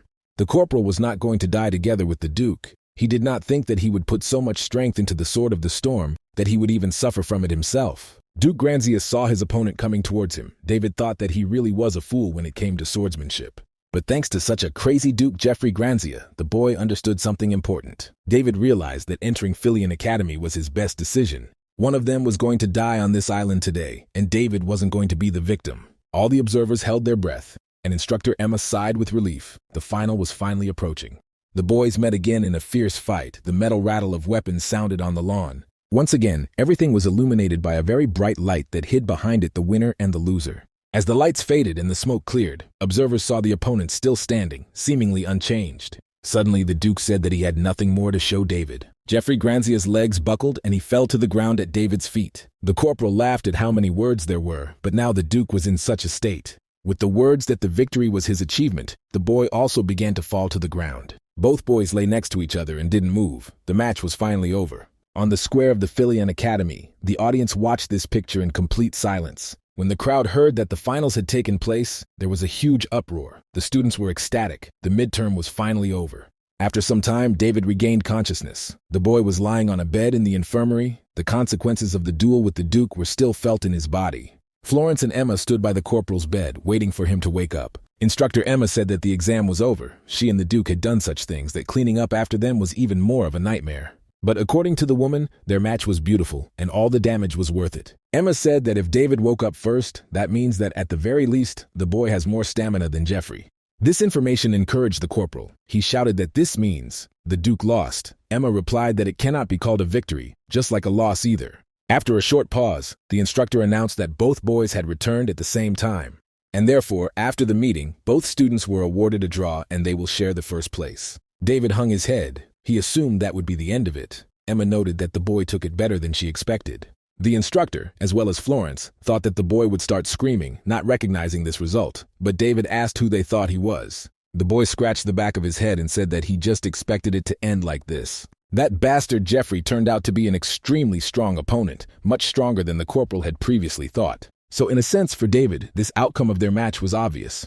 But now David planned to train even harder, so that next time he could defeat his opponent completely. Emma looked at the boy and reasoned that he had grown not only in skills. Now it seemed that the boy had even grown up a little. Everything was true. There was no reason to get drunk. Both guys got a good experience from the fight, especially David. Instructor Emma said that the boy had finally successfully used his mana. David was shocked by such information. He even questioned. Emma asked if he did not use mana in the last blow. David looked at his hands. If you think about it, at the moment of the impact, the boy felt something strange. Emma confirmed that it was sword energy that could only be released through mana. David moved to a new level that was completely different from the one he was on before. The instructor looked at the boy's reaction and understood that, judging by the reaction, he would not be able to repeat this at will. The instructor said that it is necessary to fix this moment urgently because unlike other students, bans are hanging on the boy, especially considering the fact that no one knew when the enemies would show themselves again. The instructor ordered Florence to take David to that useless bastard tomorrow at dawn. At first, the girl did not understand who it was about, but after a few seconds, she asked if it was Professor Gerard Stoneson. The next day, the girl met the boy. Florence had not seen this professor for a long time, and David could not believe that Emma had ordered this. The corporal asked Florence if Gerard was that good, and she replied that in the field of mana control he was the best. Everyone often asked him for help.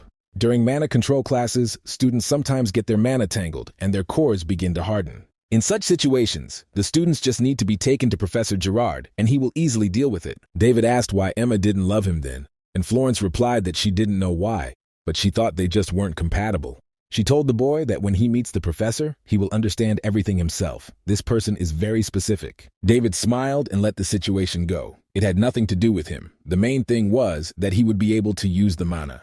But if this Professor Gerard really was that good, it might mean he knows something about General Florence's mana. Not much was known about shadow mana in his past life, so David knew almost nothing about it. If they were going there, it would be a good idea to ask about it. Florence heard how David managed to talk to the Duke before leaving. She wondered if he had accepted the boy's offer. David laughed out loud and said yes, saying it was an offer he couldn't refuse. In the Travelers Club hall, Jeffrey said that he and David were on the same page if they decided to meet immediately after discharge. Duke Granzia said he wasn't going to settle for a draw either and grabbed his sword, but David said that Jeffrey should calm down. He was also unhappy with the result, but that was not the reason he had invited him. These words of the boy confused the Duke. He could not understand for what other reason he could be invited, except to fight. But after a moment, seeing David, who was holding in his hands an application form for joining the Travelers Club, the boy offered him membership.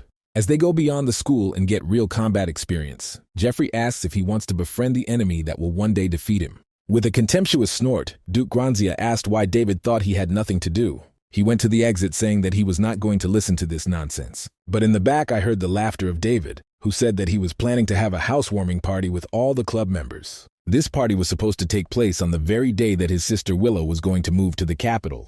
Jeffrey stopped in an instant. He yelled at David to repeat immediately if Lady Willow was moving to the capital. A second later, the guy rushed back with a bunch of questions. He demanded details, where the meeting was, whether it was safe there, whether the girl would have security. But David wasn't going to answer his question, because Jeffrey wasn't even a member of his club, so why tell him such details? But if the Duke, after all, decides to join the Club of Travelers, he may change his mind. Once Jeffrey had signed all the necessary papers, he handed them to David, a process that took a few seconds. But when all the formalities were settled, Duke Granzia began to demand from the corporal to tell him all the details of the matter. Now David told Florence all these details and added that this man would become the head of the Granzia's family. He was now worried about their future. Finally, Florence spoke as they arrived at the location. It was Professor Gerard's workplace. The boy was looking at a huge tower in the Gothic style, around which ravens were circling. This tower had the number 41.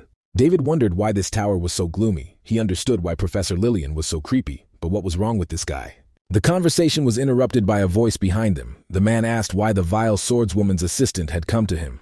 Looking around, David saw Professor Gerard in person. Florence stammered in greeting and said that David had problems with mana control, so the instructor asked to bring the boy to him. Gerard mockingly asked if the instructor Emma herself had sent the boy and girl to him about such trifles. After looking at David, the man said that he was probably a promising student. Gerard immediately asked to score as a courtesy.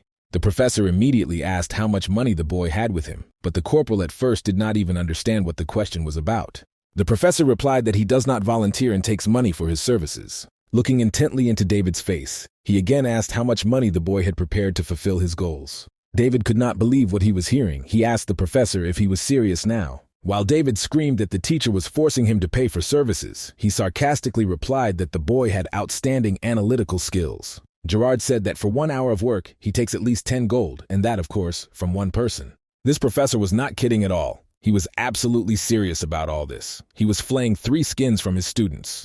David said he didn't have the money, but maybe there was an option to negotiate. Gerard replied that as an alternative, the guy could go to hell. And if the guy is still going there, he can ask this bitch instructor Emma for 10 gold coins. Gerard was about to leave, but suddenly stopped and said that there was another option, and the students should follow him. I wanted to offer the boy and girl an arrangement, and, judging by everything, the friends had no other choice. On the way, David kept answering Gerard's questions about Jerry's ring. He didn't even notice how they came to this room. This place was very strange, and David could not say that it was clean here, rather empty, as if in a prison. As soon as they entered the middle, the boy stopped hearing any sounds from the street. Gerard had put a silence spell on the entire tower.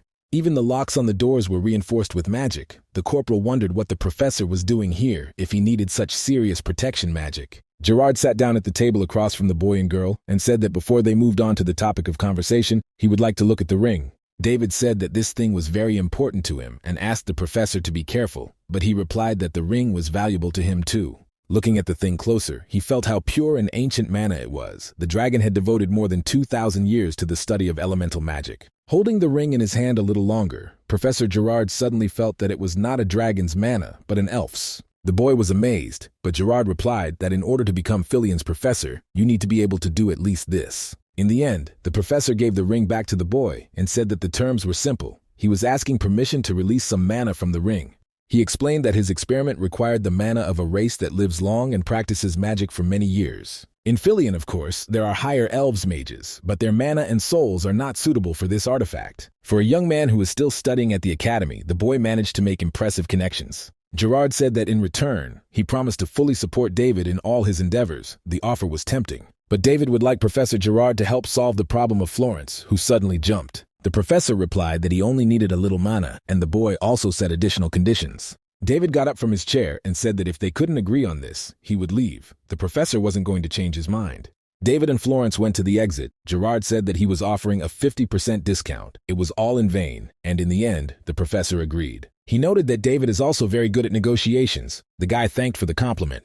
Gerard said that for starters, they should look at the student's problem. If Emma sent the boy to him, the problem is serious. He activated a magic circle in the middle of the hall and asked David to stand in its center. The teacher himself approached the boy and stood behind him, putting his hands on his back. A second passed, and Gerard said that the boy had recently started to feel mana. There were almost no traces of its use in his body. David replied that it was only possible to sense mana, not use it, all because of the bastard who put the curse on him. Gerard knew this was no ordinary curse. It was now trying to close David's mana channel that was barely able to open. He said that now he will try to pour his mana into the channel and force it open. The pain will be as if a knife was run through the boy's spine. But David had no other choice. He must endure this torture. After a moment, despite the fact that the boy was not ready for it, the professor began his treatment method. David shouted to the entire tower. While David was in excruciating pain, the professor was able to enter his mind, and so far, everything was going very well. But unexpectedly, Gerard felt a huge flow of dark power that enveloped him in a matter of seconds.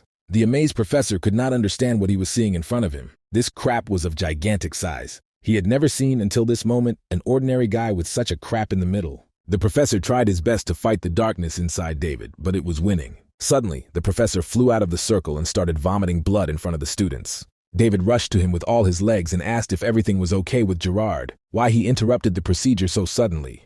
But the teacher, unexpectedly, instead of answering, began to say a spell that was supposed to open something. The words Gerard was saying were familiar to David. He heard them with absolute certainty. It was the same spell Corinne used. With the help of this spell, they got to Separatio, and that is what was happening again. At this time, Professor Lillian was sorting through some literature. She noticed that, unexpectedly, Gerard opened her door and wondered why. Seeing David and Florence with the professor, she asked what was going on here, the students calling for her help. Lillian ran to Gerard, trying to understand what was happening. She shouted that the professor urgently needed help. Putting a magic circle on his head, The woman saw everything with his own eyes. She asked the corporal if it was true that Gerard poured his mana into David. The boy replied that they wanted to expand his mana channel.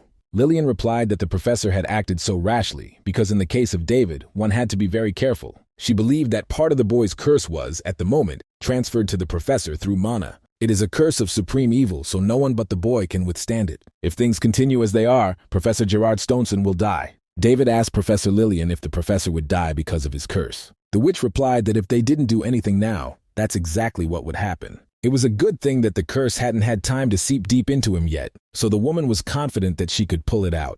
After a few minutes of hard work, a monster with many eyes appeared from Professor Gerard's mouth.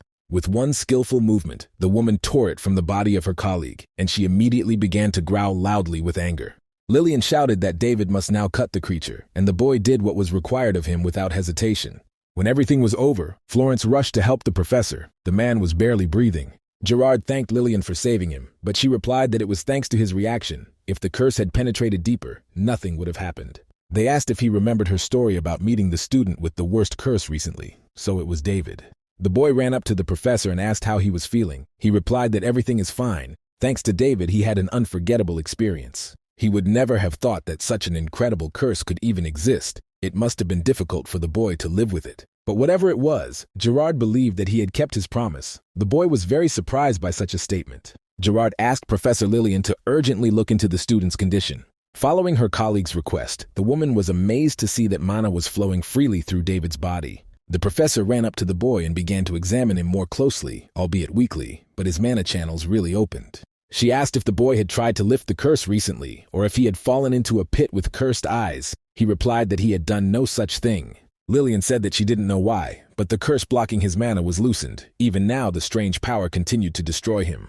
It could be compared to the rain and wind that sharpened a giant stone. Of course, the curse was still trying to shut down the boy's mana channels, but with this power and channel expansion, it wasn't easy to do so. David was ecstatic. He asked if he could now use his mana. Lillian said yes, in theory. The boy will have to learn how to use it for a long time, because the curse is still trying to block his channels. But if David will train every day, then in 20 years he will succeed. David was not at all satisfied with such predictions. What these 20 years meant, he could not wait that long. Lillian considered it a miracle. Because without a complete removal of the curse, which is very dangerous, the boy can solve this problem only with his training. Gerard said there was a way to speed things up. It all depended on David's efforts, but he could cut the time down a lot. The professor suggested using a mana training method he had invented himself. He put his hands on the boy's back again and ordered him to listen carefully. Right now, as far as the professor could see, David could control a very small amount of mana. The boy's canals have just opened and they are much narrower than those of other students. If a guy learns this method and trains hard by expanding his channels, he can increase the amount of mana he can use. It all depends on the boy's abilities, but in 5 years, according to Gerard, he will be able to use as much mana as the others. The professor said that he would now pour his mana into the boy so that he could understand where his channels flowed.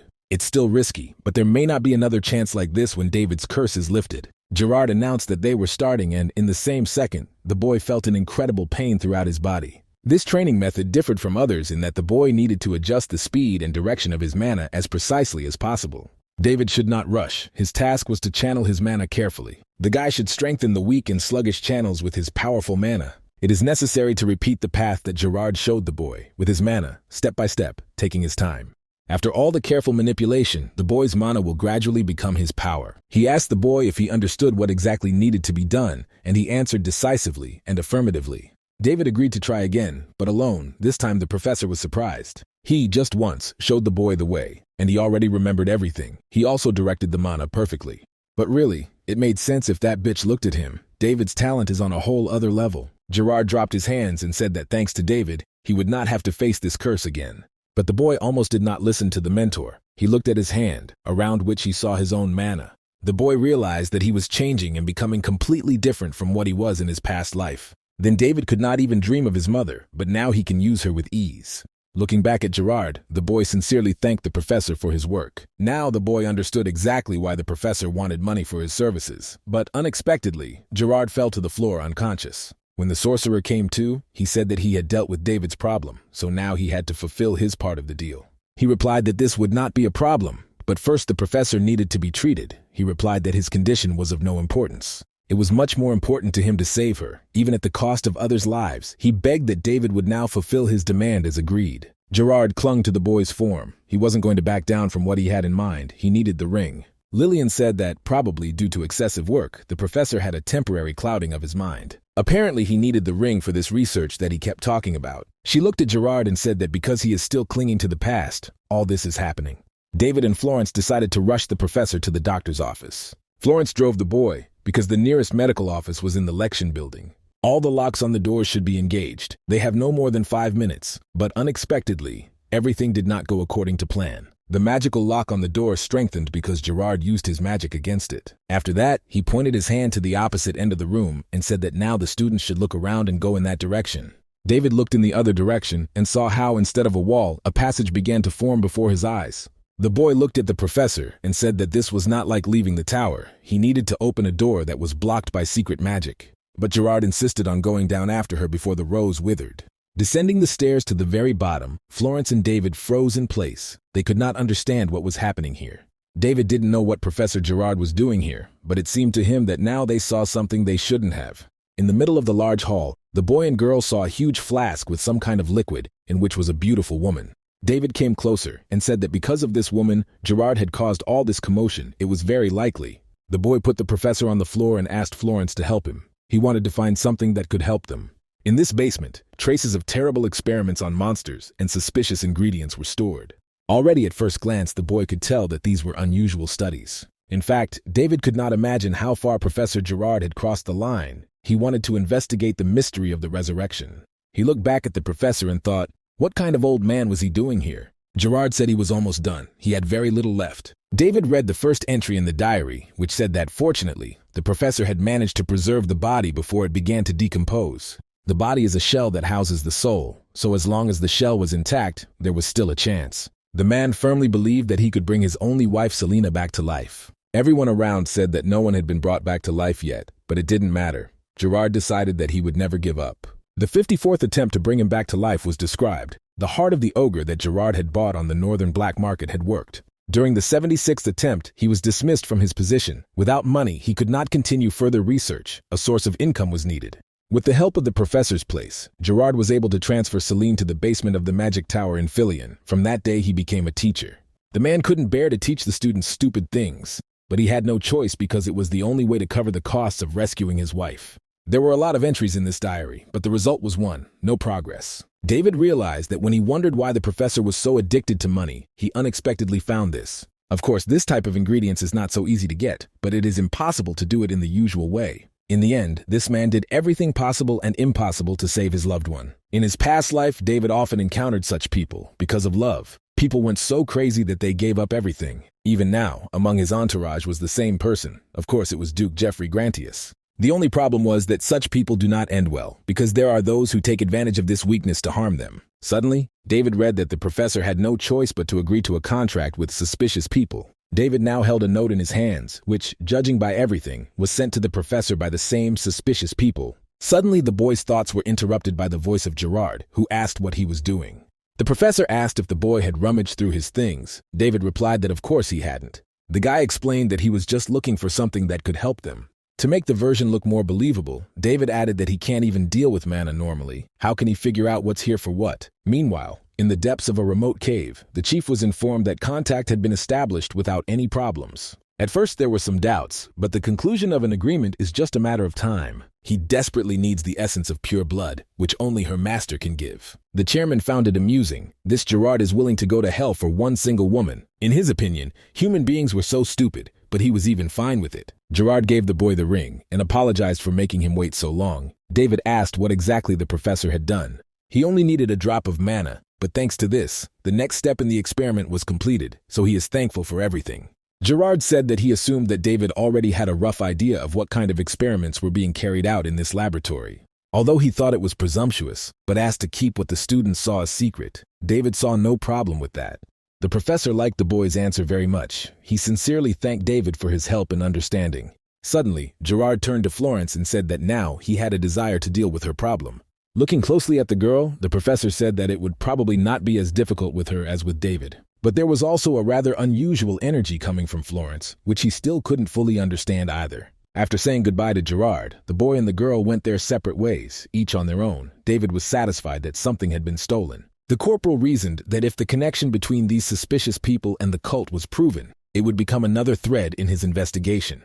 Perhaps Professor Gerard Stonson himself was a member of the same cult. I want him to help him. But this did not change his suspicions. If this turns out to be true, David will have no choice but to do it. All the contents of the note disappeared. Only these spots remained. Maybe it was some kind of magic password. Then it's difficult, and you need Thomas to look. These blood spots became larger and unexpectedly separated from the note and flew into the air. David looked at this strange phenomenon. He did not know how it would end. Blood seemed to dance in the air. Suddenly, the boy heard Ruby's voice. The girl said that it was a letter written with the help of vampire magic. She came because she felt it. The vampire, in fact, did not expect to see David here. Just as the boy did not expect to see her, they had not seen each other for a long time. David said that there had been no news from her since the girl had taken Sita for research. They must have been very busy. The boy asked how the research was progressing. The girl answered that thanks to David and Sita, they had made significant progress. Instead, she taught Sita blood magic, and as expected, the beast's talent exceeded her wildest dreams, something David would be surprised to see as well. Remembering the letter, the girl asked where the boy got the letter of blood. He was surprised and asked what exactly she was talking about. Was it about the note? A sheet of blood is one of the main manifestations of blood magic, which can be used to compress large amounts of information. Vampires often use such letters during secret negotiations. In order to read, you just need to pour mana into it like this. Suddenly, words written in blood appeared in the air. It said that you need to go to the address to get what you need. The essence of blood is the next material for the professor's research, but since when has Nebula been volunteering? Ruby also couldn't believe that Crooked Hook, who had signed the note, could go along with such an arrangement. David asked if she knew them. Crooked Hook is an organization of young vampires who are no more than 200 years old. They were engaged in all kinds of low and dark affairs. These things they justified the revival of the golden age of vampires. These creatures were completely immature. Adding to all this strangeness was what these vampires were saying about the essence of pure blood, which was rare, even in the vampire world. Ruby asked if David could tell who the original recipient of this note was. This is a very important question, because if this person takes such an offer lightly, he can lose much more than his life. Such words of the girl made David very worried about the professor's safety. He said that he actually found the note in Professor Gerard's lab. Ruby expected something strange, but the boy was talking about Gerard Stonson, the former head mage of the Tower Full. David was amazed. Was the professor really that great? Ruby said that his magic was known, even among vampires. He was 1 in a million. The boy asked if this meant that Professor Gerard was safe and could take care of everything himself. Ruby replied that he is so strong that he can get rid of several immature vampires at once. But if a man really needs the essence of pure blood, the matter may have a different development.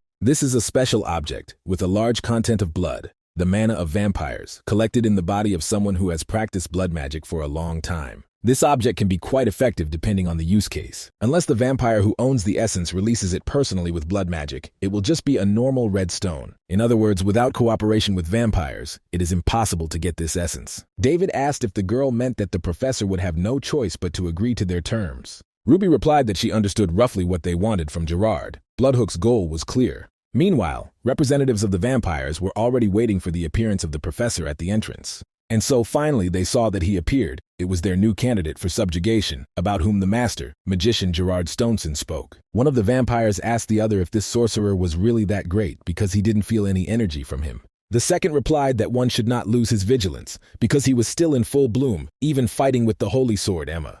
Turning to Gerard, the vampire greeted him, but he replied that he did not see their master here. The vampire replied that he was waiting for the professor in the middle, but before that, the man could not take off his cloak.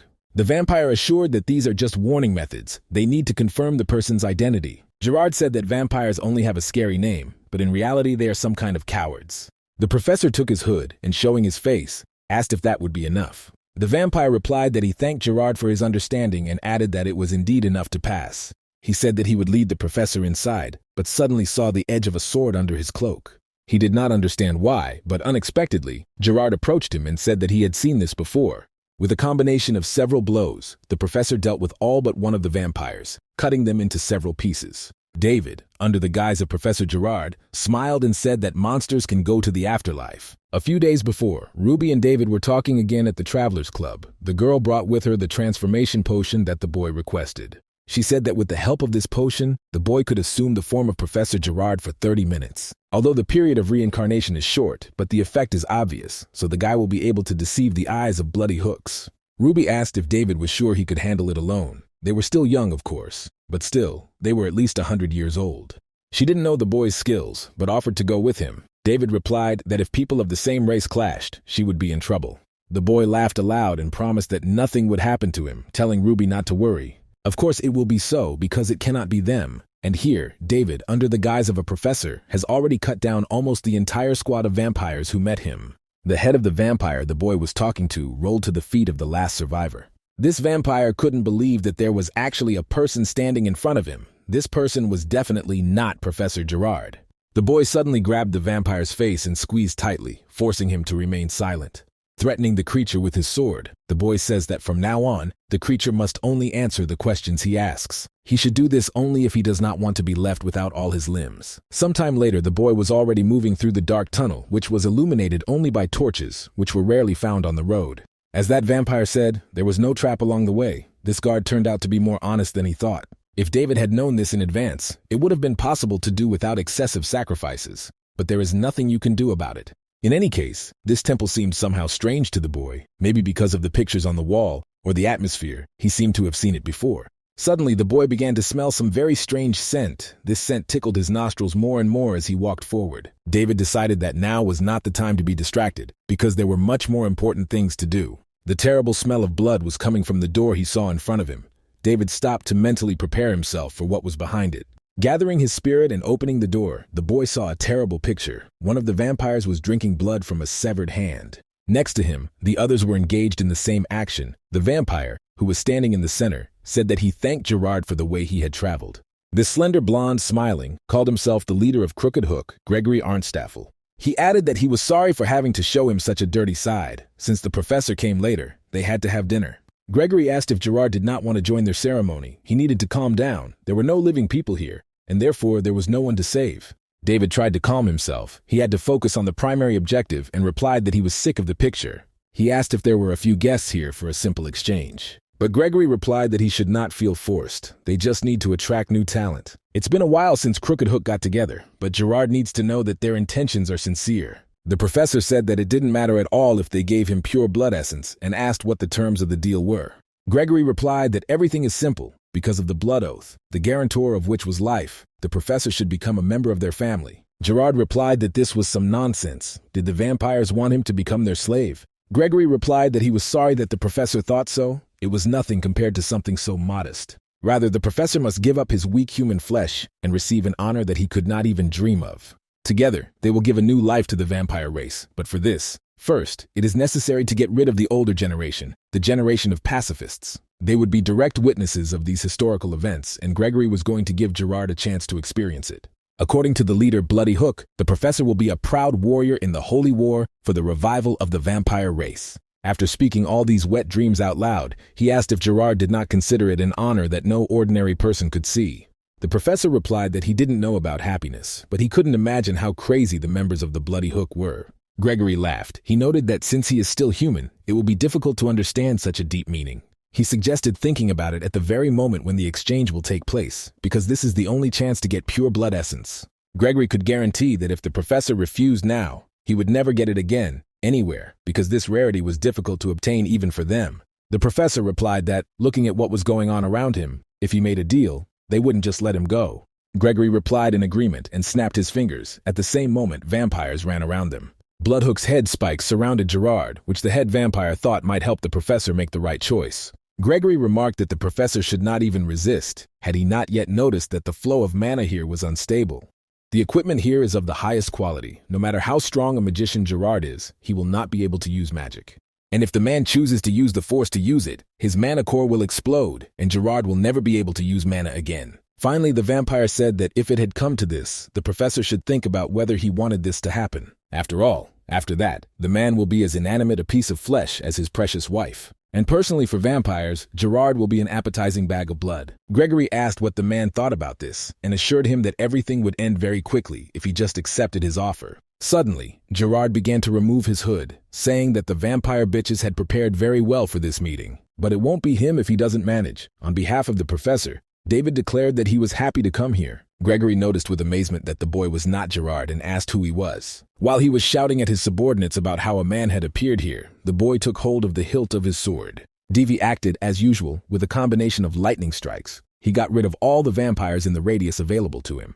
He didn't want to answer Gregory's how question, because he didn't see any difference in telling him his whole plan in detail. Having finally transformed into himself, David, with Sita on his shoulders, told all the vampires to close their sucking mouths now. Gregory exploded with anger. He shouted that such a miserable person had too much insolence to do such a thing. But while the blonde vampire screamed to the whole room, David managed to be right next to him. Before Gregory could understand what was happening, he smelled blood around him.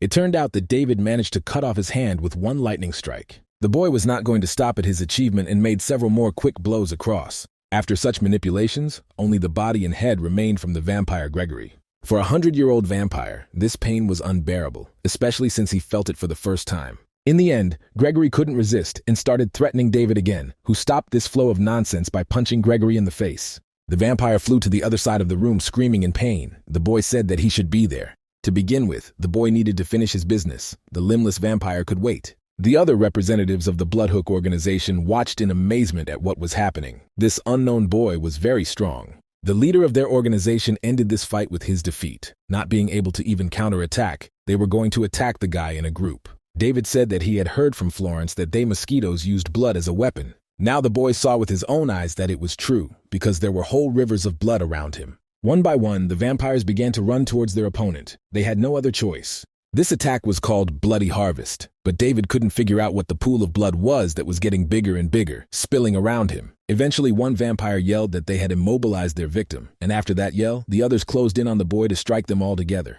But their expectations were in vain. The boy cleverly repelled the attacks of the undead. He managed to reach every opponent and inflict mortal wounds on him. But to replace the fallen, there were always those wishing to die. This stream seemed to be endless. Vampires were fast, and on top of that, they had a terrifying regeneration rate. Suddenly, one of the opponents, who was standing far from David, shot a bloody shot in the boy's direction. This tactic proved to be effective, as the corporal had to dodge, causing his defense to sag a bit. The boy understood that these vampires had, even, medium-level magic skills. Probably this was the power of Bloody Hook. In this case, the boy decided that there was no point in wasting time. He saw another vampire who was carrying him towards him.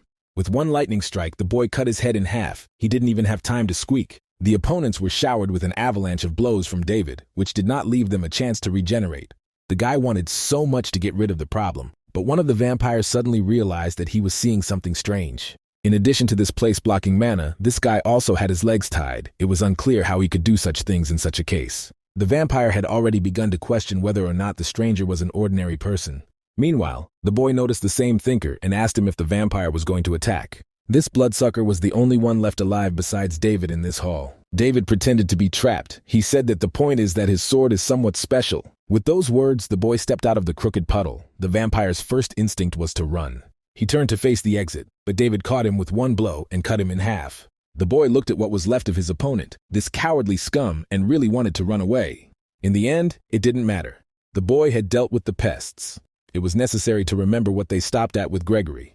Gregor had a feeling as if he was being pierced with needles. He could not understand what had happened because he had just regained consciousness. David sat beside him, holding onto his sword, which was stuck into what was left of the vampire's leg. The corporal said that he was worried about the fact that he would completely black out, and therefore tried to bring him to his senses. Gregory thought that the members of his clan would deal with this boy, but now he saw that they were already dead. Their bodies were lying around. David leaned over to the vampire and said that he had played a bit. Now that his friends were in this state, he noted that Gregory would not want to join them. If David is right about these guesses, then they should come to a good deal, and Gregory should give him the essence of pure blood essence. The vampire clenched his teeth. He understood that he was now in a difficult situation. He would never have thought that it would come to this. Suddenly, Gregory exploded. He shouted that his brothers could have remained alive. What the hell they had done to them, and for what?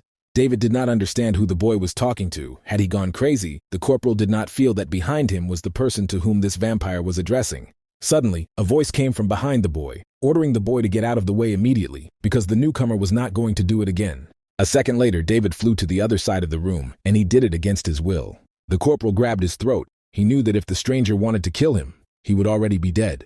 The stranger continued to stand in one place, looking at what was left of Gregory and paying no more attention to David. The man said he was disappointed when Gregory offered him a deal if Gerard was to become his servant. Red eyes focused on the vampire's eyes. He asked why the bastard of the Arnstaffel family was making promises he couldn't keep. To Gregory's objection, the man said that he was not only obsessed with primitive things, but also could not distinguish the right decision from the wrong one. Saying that the Bloodhook leader's plan had failed, the stranger began to generate blood energy. David, who was watching this from afar, suddenly heard that the stranger was taking away the pure blood essence from Gregor. After these words, blood began to flow from Gregory's body, which gradually filled the entire room. The leader of the Crooked Hook clan begged the stranger to stop and give him another chance. Gregory's eyes melted. But all requests were in vain. The essence of pure blood finally formed under the stranger's hand, leaving only a bloody mass from Gregory. David wondered what the man was going to do after such an unexpected appearance here. He looked back at the boy in surprise. The corporal said, "If the stranger is the true owner of pure blood essence, then he had better cooperate with the boy, especially if he wants to stay whole." The stranger said that the boy is as proud as Gregory. He called David an interesting human child and asked what would happen if he decided to decline the offer. David immediately exploded and prepared to attack. He said that in this case, he would teach something to the brazen killer. When the boy rushed to meet the stranger, he said that the boy's teeth are sharper than it seems at first glance. The corporal managed to damage the man's body, which was enhanced by blood mana. The man came out of the shadows and said whether it would be correct to be called, in this case, by another name. He asked if David had any other talents and offered to help him demonstrate them. The cocky stranger was very strong indeed, and it was not easy for David to hold back his blows. The bloody cutter technique was used against David, and the boy, once again, used almost all the power of his sword to restrain him. But in fact, such pressure only irritated David, and in the end, the boy cut his attack in half, saying that he should get away from him. Seeing that the boy had managed the previous attack, the stranger activated a crooked shot against David. David immediately recognized this type of attack because the vampires had used it against him just a few minutes ago. Of course, this attack was much more powerful, but that didn't change the fact that the magic was the same. David was not intimidated by this power. He was able to interrupt this attack as well. The boy cut the mana, as if he were cutting butter with a knife. The man smiled. He said that David was really talented. He had never met such guys on his way. And it wasn't just that the boy could block his blows with ease. The man understood that David was like cutting his mana into pieces. At first, the stranger did not expect anything worthy, but the boy really turned out to be an interesting opponent. The corporal, gritting his teeth, replied that the cursed mosquito was behaving like a master he had already managed to buzz. The boy rushed to the attack and shouted that the man had to shut up immediately, or he would help him in this. The stranger just laughed in response. He praised the boy for a good speed of movement. Pointing his hand upwards and generating energy, the man said that in exchange for what the boy had deprived him of, he would grant him mercy. Suddenly, the fight was interrupted by a third party who ordered both to stop immediately. The newcomer descended to the ground with such speed that she raised a pile of stones around her. Both boys were surprised to see Ruby tonight when the smoke cleared. The girl looked at the stranger, calling him Patrick, and said that they had not seen each other for a long time, adding that she was not very happy about it. David wondered what the robot was doing here, because she herself had told him not to come here before. But all the reproaches stuck in the boy's throat when he realized that Ruby Denight, it turns out, was familiar with this scoundrel.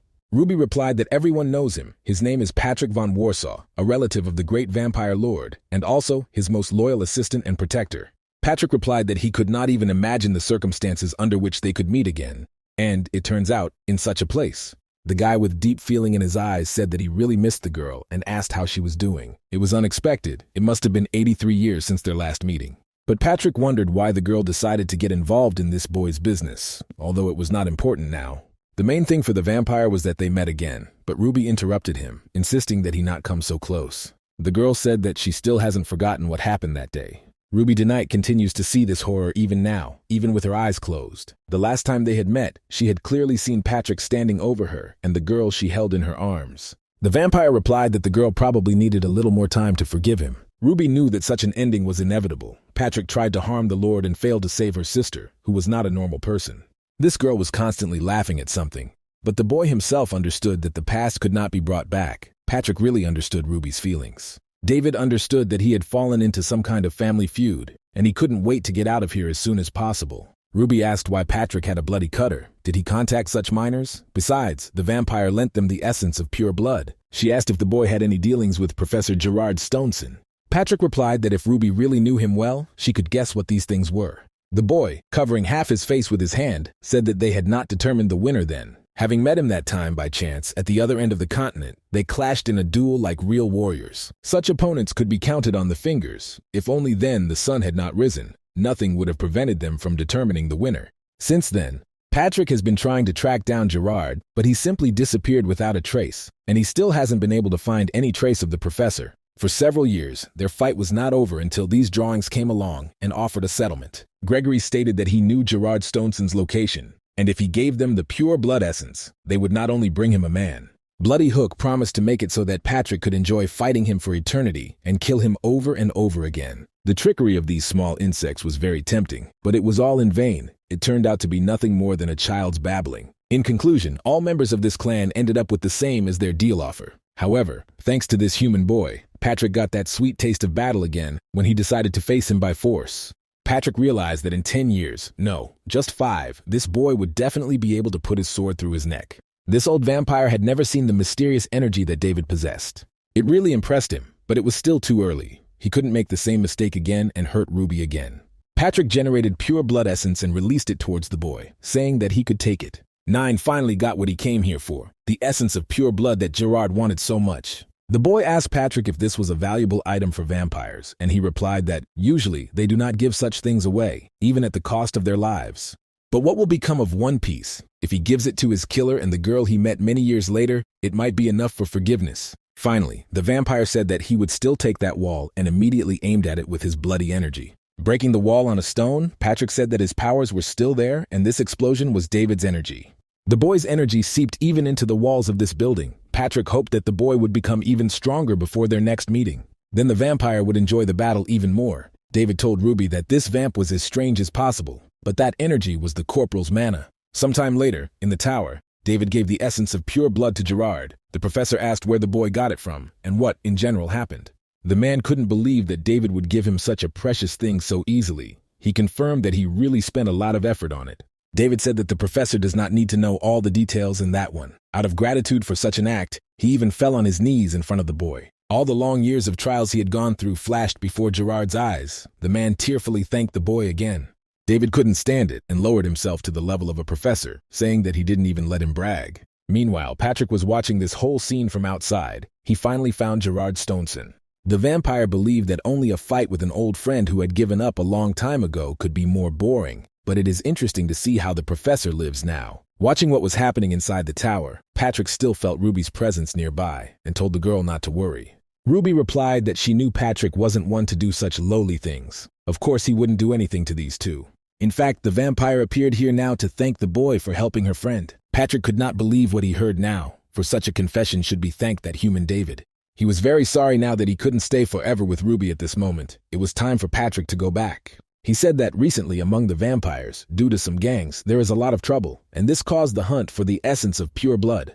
Dissolving in the air, Patrick finally told the girl to call if she needed help. He was always at her disposal. Gradually, the vampire turned into a bloody flower, and a voice in the air said that the girl was forever his blooming rose. After that, with the help of mana and pure blood essence, Professor Gerard began his 144th experiment. According to the teacher, a lot of time had to pass before certain changes could appear. But this expectation nevertheless gave him hope and forced him to live on. Gerard said that he was so happy about David's find that he didn't immediately notice that something had changed in the boy lately. The professor noticed that some cursed energy seems to be escaping from the boy's body, and it is getting stronger. As ironic as it sounds, maybe the boy picked up this energy from Bloody Hook. David replied that it was a little different, although you could say that.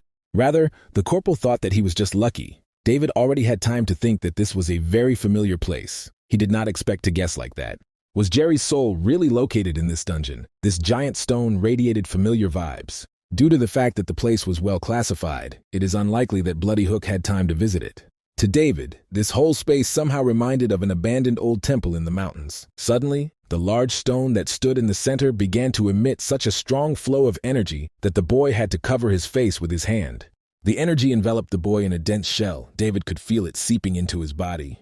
Gerard said that he doesn't even understand what kind of gift of fate the boy got, but one thing can be said, such luck is very rare. Due to this energy within the boy increasing, David's mana is also expanding. Perhaps there is a purpose to this. But for now, it is necessary to dwell on the fact that the boy's mana has grown significantly during the time they have not seen each other. It doesn't even make sense for David to control her now, because he was already controlling her unconsciously. The boy also noticed these changes within himself. The corporal hoped that maybe now he was able to fight not with some pathetic copy, but could use a real sword. 3 days later, something happened in a town at the foot of the Romera mountain range called Marbas. The troops of the Imperial Army in full equipment visited the peaceful inhabitants who were busy fishing. David, Jeffrey, and Thomas also came to this city. but because dragons were rumored to have appeared here. Because of this news, they had to quickly come to David's homeland. The Duke had told this information 4 days ago, ahead of Willow. This information was that the monsters that lived in the mountains of Romera had gone mad for no reason and were approaching the city. Fortunately, according to the Duke, they had not yet managed to reach the civilians, and the soldiers of the Imperial Army had already arrived in the city. Jeffrey remarked that he had been told this morning that dragons had been sighted high in the sky above the mountains. These monsters are the lords of the sky, capable of killing with the poison that was on their teeth and claws, so even the best warriors tried to avoid them. If such monsters attack the city in a pack, the probability of Willow's defense may drop to 0. It was in this way that Jeffrey convinced them to go immediately to save David's sister from danger. David could not forgive the monsters for this. They had spent so much time to plan his sister's move, and everything had failed like this. The boy decided that once they got the girl to a safe place, he would bury these monsters alive in the mountains. David ordered Jeffrey to go first and find the Imperial troops to deliver the commission, and he and Thomas would join them later. The Duke asked if it was necessary for them to separate, and the boy answered that he wanted to examine everything around. It seemed to him that something was wrong here. Finally, David warned the Duke not to even think of courting his sister unless he wanted this day to be his last. The Duke was indignant and replied that he just wanted to ask her one question. His lady is in danger. He, as a loyal warrior, cannot allow this to happen.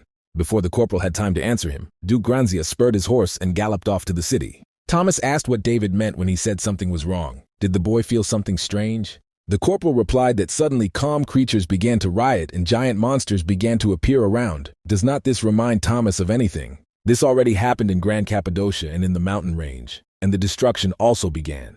The boy was sure that all this was happening just like that, only because those scoundrels from the Klager Nebula were behind these events. So far this has only been David's guess, so the scene of the incident needs to be examined first. In this life, the boy was an ordinary warrior, but thanks to his extraordinary mana, only he was able to find and defeat these bastards. A few kilometers away from the friends, at the same moment, a large pack of orcs was moving through the forest. Nebula member Klager, who was sitting on the giant ogre's shoulder, said that they had deftly, instantly made all the monsters rise. He even felt sorry for him. If it weren't for the Baron, he would have punished all those sinners a long time ago. But now nothing could be done. If he was now their new leader, suddenly the orcs stopped in place, as if they were afraid. The scoundrel tensed up. He did not understand what was happening to them, why they all, as it were, drove into the ground. Were these stupid orcs really afraid of something? But with their brains it is simply impossible. They are not capable of feeling fear. The forest ahead suddenly lit up with red light, and the boy saw the silhouette of a warrior with red eyes. As the unknown man began to move in their direction, a gigantic beast-like mana energy appeared behind him. The villain saw a giant saber, claws that were blacker than the shadow of the night. He could not believe how this was even possible. How could this creature hide here all the time? How did he end up in this forest? But those thoughts were interrupted by the beast's hand on his face. A second later, the tiger tore off the criminal's head, and the sentence was carried out. After that, the ogre rushed at the opponent, but the same fate awaited the monster. In the end, all these creatures died from dismemberment, which was carried out with bare hands. One sight of this opponent instilled animal fear in others. From that moment the hunt began. The target, Harold Torgon.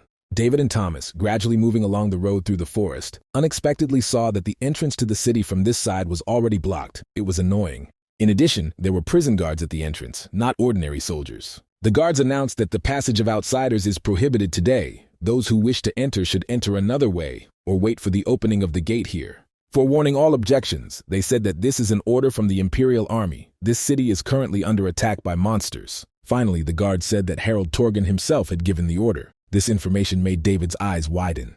Harold is the one who led the strongest unit in the Imperial Army and the one who defeated Instructor Emma to obtain the best sword in the Empire. Thomas noticed that things had gotten so bad that a swordmaster had come here. David didn't see any logic in it. Was it all because of some monsters? One could think anything. But David's thoughts about this situation were true. Those bastards from the Klager Nebula were involved. The boy told Thomas to prepare properly. They had to jump over this wall and explore the forest nearby. The corporal was sure that traces of these bastards remained in this place somewhere nearby. Meanwhile, a flock of dragons, one of which was sitting on a female rider, was already flying to the place where the boys were. The rider could not understand how it happened. Her brother is now on the ground, but he has not answered for a long time. He said to wait, but everything took a long time. The rider was worried that something had gone wrong with her brother, in which case it was necessary to take some measures in advance. The girl chased away bad thoughts. In any case, the heart of the whole plan, dragons, if she flies here and there, will create even more problems. The slightest mistake and the plan could fail because of her. Baron in that case, she would not be forgiven for it. That is why the rider decided to just fly. According to the plan to the final destination, her only duty is to deliver the dragon safely. Taking any other measures could be dangerous for the entire mission as a whole, but the girl did not know that she had already caught the eye of David and Thomas. David told Thomas to launch an attack, and after a few seconds one of the dragons was hit in the head by stones. An avalanche flew at the flying monsters. The rider was frightened, seeing how a huge stone fell on the dragon flying next to her. She couldn't figure out where it came from, but Thomas, meanwhile, was building up his mana power to attack. When the stones in the dragon's reach became many, the boy ordered it to explode. Debris from the explosion pierced the monster through, as if bullets from a shot. The rider who was flying next to this place directed her dragon to the side, one less tool in her squad. The girl could not believe her eyes. She thought it was impossible. Stones of this size simply could not be controlled so easily by someone. The rider said that this was possible, if only the greatest mage could stand on the ground now, but she knew that it could not be. The criminal was completely focused on her thoughts, so she did not notice David, who was already right next to her. He flew up to one of the dragons. Finally, a worthy opponent appeared to test his sword. David cut off the monster's head with one swing. The boy felt that the sword was more powerful than expected. The power and range of the blow was not at all comparable to a sword that had no mana.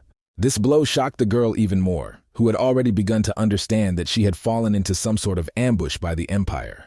While the girl was looking in the other direction, tracing the head of the second ward with her eyes, David landed on the dragon's back behind her. The guy asked if the girl thought that such giant thugs would not be visible from the ground. Seeing the surprised face of the sectarian, the boy laughed and explained that he grew up here and knows everything about this area. After a second, the rider regained her composure and began to generate mana to attack. She shouted that the boy was no one to mess with their plans. After a second, the hand that the girl was planning to fight with was separated from her body. David apologized for not being fully adjusted to the features of his new sword yet. He only wanted to cut off the brush. However it was planned, it turned out that David cut off the entire arm completely. After a few seconds, the girl felt indescribable pain and with tears in her eyes began to shout that the stranger was a complete bastard. The guy said that if the girl is so badly injured, she should be dealt with to the end. If she was carrying out such a difficult mission alone, maybe she was just forced to do it, or someone was guiding her. David, showing his sword, said that this is her doctor because of them bastards. His village is now in danger, and she is shaking. The guy ordered the rider to stop pretending and to answer frankly what the bastards who planned this case together with her had planned. Through tears, the girl asked David not to laugh and said that the stars themselves gave her fire. But precisely because of such godless people as him, the whole great mission failed right before her eyes. David could not understand what kind of cunning trap it was. The boy had not yet seen that a giant dragon had already appeared above him. While the corporal was interrogating the girl, the dragon had already begun to close the distance between them. Finally, David felt that something was happening behind him. He looked around and his surprise knew no bounds. There were only a few meters between the giant dragon and the boy. The monster had already opened its mouth. David thought that the girl had specifically pretended not to know about the attack in order to prepare such a trap. The rider laughed out loud and shouted that the impudent boy understood everything very late. According to the girl, this dragon was the strongest. It could not be compared to the one the boy had caught before. The girl screamed that he would swallow the boy in an instant, but suddenly, a bright light cut through the dragon's face. When the light went out, the dragon's body began to split in two. It died instantly. On the other side of the monster's dead body, the boy saw Harald Thorgan in his own person. The rider was also amazed. She did not expect to see such a warrior here now. Surely everyone knew about their plan. David knew that any development of events was possible now, because Master Harald Thorgan was not familiar with him. And so, what the boy predicted happened. The mighty tiger registered him as a scoundrel. Harald attacked the dragon that still had two humans on it, releasing his mana towards it. After a moment, the head of the last living dragon separated from the body. Free fall began.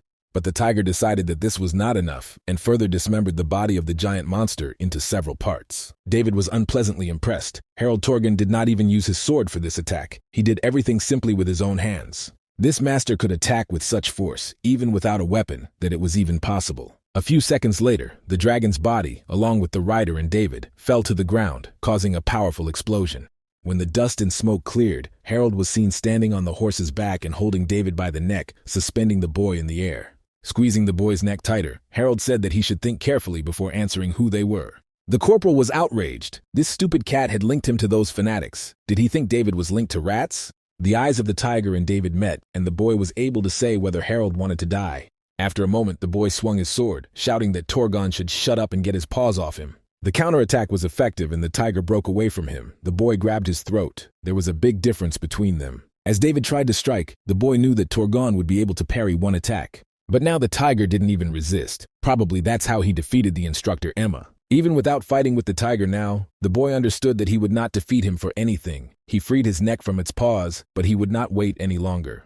It was clear that the swordmaster had been careless once and was now targeting the boy with renewed lust. Suddenly, after a few seconds of silence, Harold blurted out that the boy turned out to be a former corporal. David was confused by this remark. He did not know how to react to such idiotic, at first glance, but true words. Coming closer, the giant tiger said that the boy should raise his sword immediately. It was as if he was giving instructions, saying that the position should change from the side to the center and behind the head. And with the words that now David must fight back, attacked him with his weapon, an explosion rang out. When it was all over, Harold said that the exchange of blows was not bad, although most of the attacks obviously lacked power. But Torgon also noticed that the boy's defense had now become flawless. However, all the techniques used by David during the fight were very familiar to the tiger. He asked if the guy was recruited by Emma's instructor, and David answered that he was a student at the Philian Academy, giving his name. David asked if the tiger wanted to learn from them, but he was no match for them anyway, as Harold was a noble fighting a fragile apprentice. Jumping back far enough for another jump, David yelled that the tiger was going to fail his test now. The boy smiled and asked if the swordmaster understood exactly what he was talking about. Harold Torgon furrowed his brows. This little one was very insolent. It was unclear whether he was a mentor or a student. In the end, the tiger apologized for his rude greeting. You can get to know a man much better by fighting him. He said that if the boy was also a warrior, he should know what he was talking about. David smiled and responded with a sarcastic chuckle. After a moment, David rushed in Harold's direction, saying that, in that case, it was time for him to say hello as well. But enraptured by the idea of a duel, the boy did not notice how 2 hyenas and a bear jumped out into the meadow after him. One of them quickly caught up to David halfway and grabbed his throat with a giant red paw. The bear turned to the commander and asked what kind of little one he was holding in his hand. The gray fighter was a member of Harold's army, the imprisoned hyena, the captain of the 3rd Squad, Dennis. He asked if this boy was one of those cultists. A red-haired member of Harold's army, he was an imprisoned bear, the captain of the 2nd Squad named Bradley. Bradley looked at Dennis and said that everything was obvious. The fact that the boy still chose to attack with one sword decided everything. Saying that they always solve such questions in one way, the bear pushed the boy to the other side of the clearing. David managed to orient himself in time and managed to land on his feet. The bear rushed after him, taking advantage of the boy's temporary inconvenience. He tried to attack him. But to his surprise, Bradley realized that this strange guy was able to catch him from behind. Bradley had to admit that he was facing a very unusual boy. Unexpectedly, this fight was stopped by a lioness who began to threaten both participants with swords. She asked why Bradley was fighting without the commander's permission. It was frankly disgusting behavior. She hoped that one more punishment might finally bring the bear to his senses. The imprisoned lioness was a commander of Harold's army named Lucy. Finally, Harold Torgon himself decided to intervene in this conversation. He said that it was necessary to stop there. The boy was not one of those crazy people. What the bear saw was just a greeting answer from this boy. It turns out that David received recognition from the commander. Bradley couldn't believe that this snitch could be honored with such an honor. But the tiger replied that no less should be expected from the boy. All conversations of this plan must be stopped because in front of them was a student of the instructor Emma herself. It was about the same woman who was able to defeat their entire army. Wasn't it about that swordswoman who was more terrifying than any monster? Bradley, catching Vietnam flashbacks, said that, to be honest, he thought the woman was a dragon in a human shell. The bear ran up to David and, grabbing his hands, began to apologize for his behavior. He could sometimes jump to conclusions. Bradley insisted on forgetting all their misunderstandings, and David thought about how much Emma had told him that he was acting like this. Harold asked Lucy if the situation ended in their favor. The woman answered in the affirmative. She reported that as the tiger ordered, they dealt with those flying monsters. Also, the commander could no longer worry about the sectarians who led them. David raised his head to the sky to see members of Harold Thorgon's army flying into the clearing from all sides. As the warriors lined up across from their commander, Lucy officially informed the tiger that the ambush had succeeded. Harold said that he now had to formally introduce himself to David. He said that they were expecting the strongest unit of the Imperial Prisoner Army, and also fulfilling the will of the Emperor. He leads a secret squad for the search of Sex. It was he who was assigned to destroy the Nebula Klager sect. David decided to ask again to make sure that he heard everything correctly. He was interested in the squad to search for Sex. At the same time, at the other end of the Romera mountain range in the city of Nimbaten, people saw the guards. Willow, who was also on the street at that time, could not understand what was happening. She asked someone to explain all the circumstances to her. A few seconds later, Jeffrey appeared in front of the girl, and she immediately recognized him as one of David's friends. The boy apologized to Willow for scaring her, and due to the emergency situation, they needed to send in the army urgently. Jeffrey hoped that the girl would forgive them for such rudeness, and of course, such unexpected news. The boy knelt in front of the girl and introduced himself. He said that they had the honor of coming here to help Miss Willow with her move. Looking at David's sister with love in his eyes, Jeffrey asked if they should start collecting her things. David wanted to satisfy his curiosity about the sex and was waiting for an answer to the question. David knew very well that such a squad did not exist before. Was it because the palace was worried about the sex after he caught Nebula Klager's gang? But the boy, nevertheless, did not expect that such a squad would be led by the swordmaster Harold Torgan himself. David asked how the tiger, without revealing his identity, managed to find all the cultists hiding here. The boy had heard that even interrogations with forbidden methods had no longer worked on these scoundrels. The tiger asked if it was Emma who told him such details. Suddenly, the conversation between the tiger and the boy was interrupted by the shout of Thomas. David looked around. The boy was hanging in the air because he was being held by the skin by one of the warriors of Harold's army. The imprisoned hyena reported that this kid was walking in the forest and aroused suspicion, which is why he was caught. He asked if the commander wanted to finish off Thomas right away, because the kid was meowing without breath, which made his ears wither. To Thomas's howling about his friend's search, David admitted that, as ashamed as he was, it was true. When night finally descended on the forest, the tiger was told what they had learned while dealing with the sectarians in this area. Lucy said that the bastards had taken over the monster's brains. It seemed like they were going to start an unexpected riot, but it was just a ruse. The real goal of the criminals was the mountain range itself. That is, speaking of the range itself, one must understand the road through the Romera range. This road was one of the main ones in the state for the transportation of goods. About 1/3 of all cargo was transported through it. By destroying this road, you can undermine the country's economy, cause irreparable damage with one blow. It was no wonder that this bunch of rats tried to use the minds of monsters to take over this place. However, David could not understand how these unfortunates managed to do this in the first place. The road along the ridge had a very high value, which is why they were strictly ordered to do everything so that this mission would not be disrupted. But this place could not be destroyed so easily, even by gathering several dozen monsters or causing a general riot. David could not believe it. He leaned over to the rider and said that if she wanted to save her life, she should tell them what they were hiding. The girl closed her eyes and smiled. She asked if the boy thought that they were afraid of some kind of death. Suddenly, the girl's face lit up with a bright light. Through this light, David heard that she called him a sinful bastard. The boy saw how the mana of the bodies of all three captives began to merge into a single entity. The girl said that although her skills were not enough, although she was not able to complete her assignment to the end, she asked the Star Path for the last time to take the energy from her body to the last drop. The girl wanted to incinerate all the traitors who just so decided to hinder them in their righteous mission to follow the Star Path. Sometime later, the three members of Nebula Klager cautiously made their way through the forest. One of them looked at the sky and said that after all, their brothers did not dare such a noble feat. Although it was just a group of cultists, they were pulling out all the stops to stop Harold's squad. The noble followers had to make such a sacrifice. The other two turned to the Baron. They believed that it was better to postpone the attack. But the Baron replied that he did not agree with this opinion. Then the enemies would have more time to defeat them. In this case, it will be more difficult to once again plan a trick with noble self-sacrifice. The Baron believed that it was impossible to wait any longer, although not the main goal, but they would take the beginning of the Romera mountain range from these dirty sinners. The orb he held in his hands activated and lit up the clearing with magical circles. He said that this explosive mechanism is the development of the great scientist Douglas, who himself connected 30 spells and put them into this mechanism. This sphere is able to destroy everything that was around. They only have to guard this mechanism until it absorbs the required amount of mana.